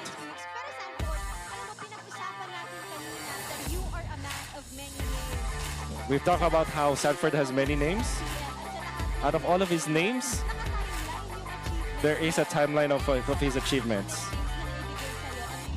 What is your favorite after among all of the nicknames that you have? His current is favorite. The current one is Doll, and that's his favorite. Raging Sanford, apparently. Doll is his favorite. Congratulations, Sanford, and keeping it steady for Team Liquid Philippines. It's Teddy. Hello, Teddy. Alright, so officially, no, natalo mo na lahat ng gold laners in Teddy QT has officially defeated all of the gold laners in the Philippines. those gold laners. If you were to rank yourself, where would you put yourself? I don't compare to myself to other gold laners. For our team, of course, we are top 1, but I don't know where I would put myself. We want to ask someone else? Teddy's not pressured. Teddy's not pressured by other gold laners, but he's pressured by Krautizi. How would you rank Teddy QT amongst all of the gold laners? Top 8. Krautizi says that Teddy is ranked top 8. He's just kidding. He's just kidding, and he said that they haven't proven anything yet. They will wait for the playoffs. Ito naman, Carl Tizzy, last time na-mention mo, no? Ang goal nyo, How easy last time mentioned that they go 2-0 for all teams. remain undefeated. And they are remaining undefeated. Continue pa rin. They're showing that they're still dominant. Who is the team that they are looking forward to facing? Maybe Falcon, because they're also very strong. How do you say that Falcons is strong? Falcons is also very dominating. And they are well matched. We are waiting for that clash for sure.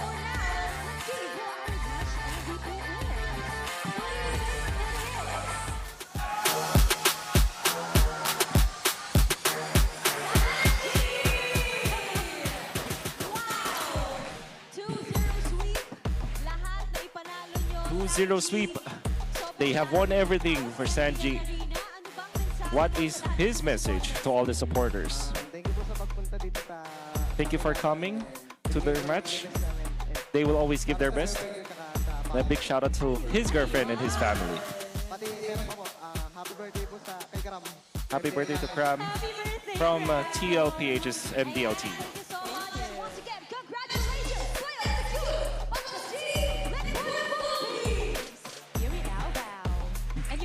Take your walk of victory. What a stampede for Team Liquid Philippines. They are just proving na kayang-kaya pa rin nila ngayong season. Well, Odin, kakapanalo lang nila kahapon and another win today. If anything, they're just too hot to handle. But of course, too hot to handle din ang ating casters. Casters, what do you think? Well, honestly, if you're looking at it, it's what the hosts have mentioned. TLPH is just too hot to handle, sizzling. Man, I gotta figure out a way to like stop the heat because they're picking it up and it's summer, so it really goes along with it. And Carl Dizzy, what version of Carl Dizzy are we seeing right now? What's better than a goat? Or the goat? Yeah, it's the goat version. I don't know. Right? There is no one that can compare to how good Carl Tizzy is playing as a Mobile Legends player, and he's playing right now. And I think the closest that we can get might even be his teammates. That's how crazy it is. The only thing that might be able to out-goat the GOAT is JP when it comes to achievements, Sanford when it comes to gameplay, and Sanji as well. There's really no one that can match how good TLPH is right now. Yeah, that's crazy. I mean, crazy. for you to out-GOAT the GOAT, you either have to transfer to a different team or the GOAT has to retire, which I don't want to see anytime soon. No, he's not retiring anytime soon for sure. You can see Teddy. Everybody's just outplaying everyone. I think this is the Sanji. Oh, this is not the Sanji Hesi. That was a different one.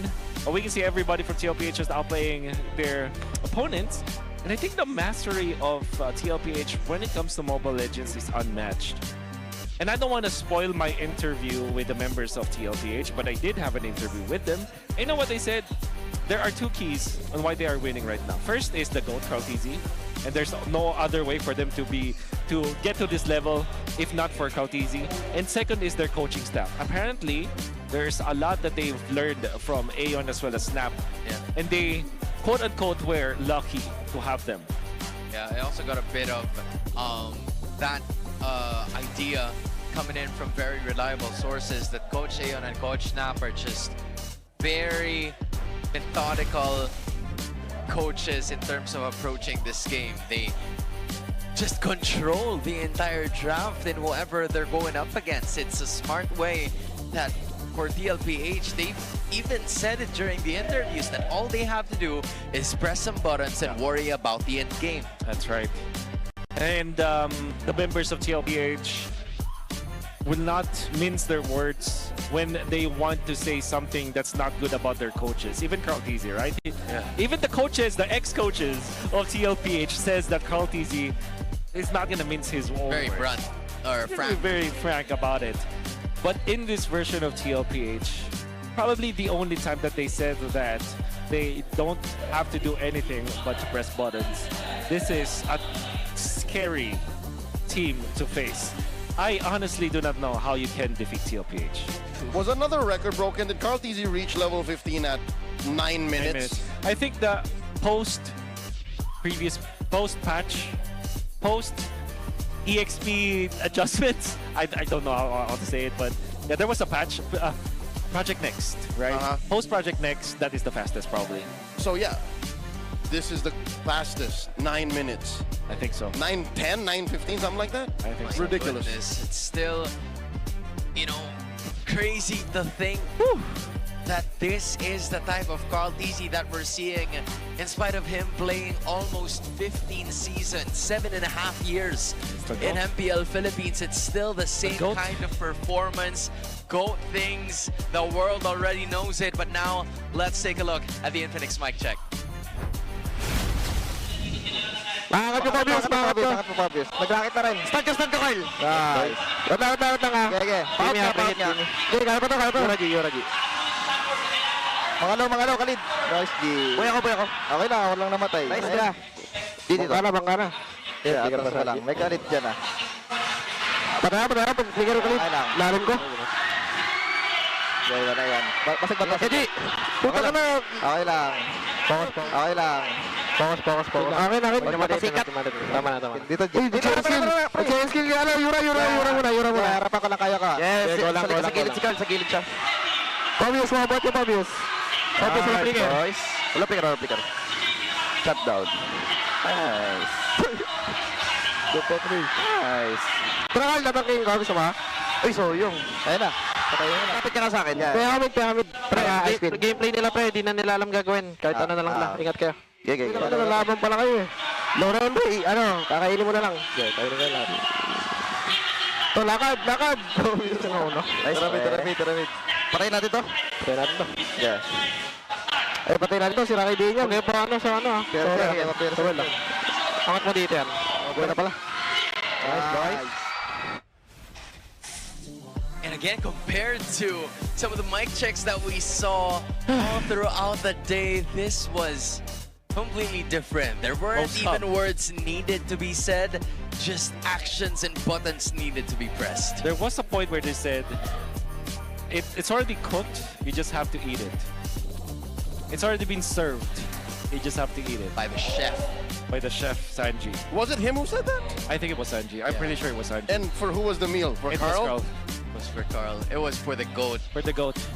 Man, this is crazy. Wow. I have to call on the super fans. Stay updated on all things MPL PH and connect with the most passionate community in esports. Join in the MPL Philippines official Facebook group, the Superfan channel, and the MLBB official Discord. Get your all-access pass exclusive content, the latest news and community discussions, lead the conversation, and have a chance to be featured as our Superfan of the Month. Be part of the MPL PH family. Scan the QR code on your screen now and join the conversation. See you there. I am going to be expecting a lot of statements because the cavalry is alive once again in this current season. And if you think you have what it takes to run the show with E-Project, Esports for Everyone, we're giving you the power to bring the MPL energy to your own local community. That's right. Participants get exclusive access to tournament modes, free in-game items, and even diamonds. Just head on over to ph-mpl.com/e-project to start your application. It's time to turn that passion into action. Visit our website to know more. In fact, there are a lot of players that started their careers from community tournaments, and who knows, maybe you get discovered by the teams that you participated in the tournaments. And speaking of our teams, we're going to be looking at our standings in just a bit. Finally, or just as quickly, we're seeing a green shade in a specific row as TLPH's playoff secured. Green shade is what's encroaching on Liquid's territory because talk of the town, especially on online forums, is Falcons might be the next best thing who could take down Liquid. That's, I guess, everybody's guess. That is exciting for sure. Them or Omega. Interestingly, we just did a podcast and I said Omega. I said Omega. If anyone could do it, it's Omega. If anyone can do it. Nets has to understand it though. You gotta put your trust on Nets. We also saw a while ago Omega And if I remember correctly, Twisted Minds moving up. I can't remember. Oh, that's TNC. Which, by the way, for Week 5, Day 2 standings of the Fansik Laban has been struggling. Phoenix Army is at 7. Same for their MPL team. But the Cavalry is up there at 3rd. Good to see that at least in Fansik Laban, the Auroras are having it good. Yeah. Because our M7 World Champions have, again, I said, seen better days. And that's putting it very lightly. Yeah. I mean, for Aurora, it's going to be back to the drawing board for this team. They're going to have to find a way because this was not the week that they had in mind. They haven't won a single game, if I remember correctly. Yeah. And yeah, they just struggled from here. But on the flip side, we see teams finally getting their groove together. TNC. Omega. Yeah. It's an exciting times for the teams in the lower part of our standings, and I hope that they recover as well. Well, that's it for us. That's Wolf over there. This is Leo, and my name is Hans Galleria. We're gonna toss it over to our hosts. And that wraps up an absolutely electrifying Superfan Saturday. Electrifying indeed, Odin. Pinayanig ng MPL Superfans ang arena today. Well, 3 matches ba naman ang kanilang nasaksihan? I'm sure meron silang favorite na nangyari ngayong araw. But how about you, Denise? Anong highlight mo of the day? Well, the highlight of the day, breaking news. Pasok na sa playoffs ang Team Liquid Philippines. What could go better than that, Odin? What's yours? Yes, of course. Ako naman, it's the burning Phoenix of TNC Pro Team against Aurora Gaming. I'm sure maraming nakaabang na bumalik ang kamandag ng isang Chak Mamba. Pero alam kong nabitin din ang ating mga super fans kahit 3 matches ang kanilang nasaksihan ngayong araw. Kaya naman bukas ay meron pa tayong aabangan for the second half of the regular season to end our Week 5. Yes, kaya naman super fans, ihanda ulit ang inyong sarili para bukas. Ako si Denise. And this is your very own Odin. Magkita-kita tayo muli bukas, dito lamang sa tahanan ng pinakamalalakas. Ito ang MPL Philippines Season 17. Palag na to! 17th season of MPL Philippines is brought to you by the following sponsors. Infinix, the official gaming phone partner, the power behind every Madlan gamer. Smart, the simply reliable connectivity partner of the MPL. Our partner in esports, Clear Men. And our strategic partners, TT Racing, Fairy, and SIP. Don't miss any MPL action by following our official Facebook and subscribing to our YouTube channel. Follow MPL PH on TikTok for more content. Experience the lakas ng Pinas of MPL PH Season 17 live at Victoria Sports Tower. Grab your tickets now via the official MPL PH website. MPL Philippines is monitored and supervised by the Games and Amusement Board. Let's go, Liquid! Let's go, Liquid! Team Liquid! Let's go, Liquid! Team Liquid! Team Liquid! Team Liquid! Team Liquid! Count easy! Count easy! Count easy! Count easy!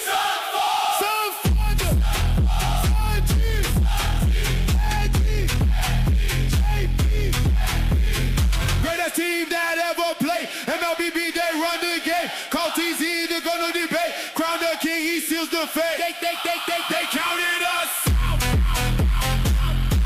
Now we shut down. Now Team Liquid.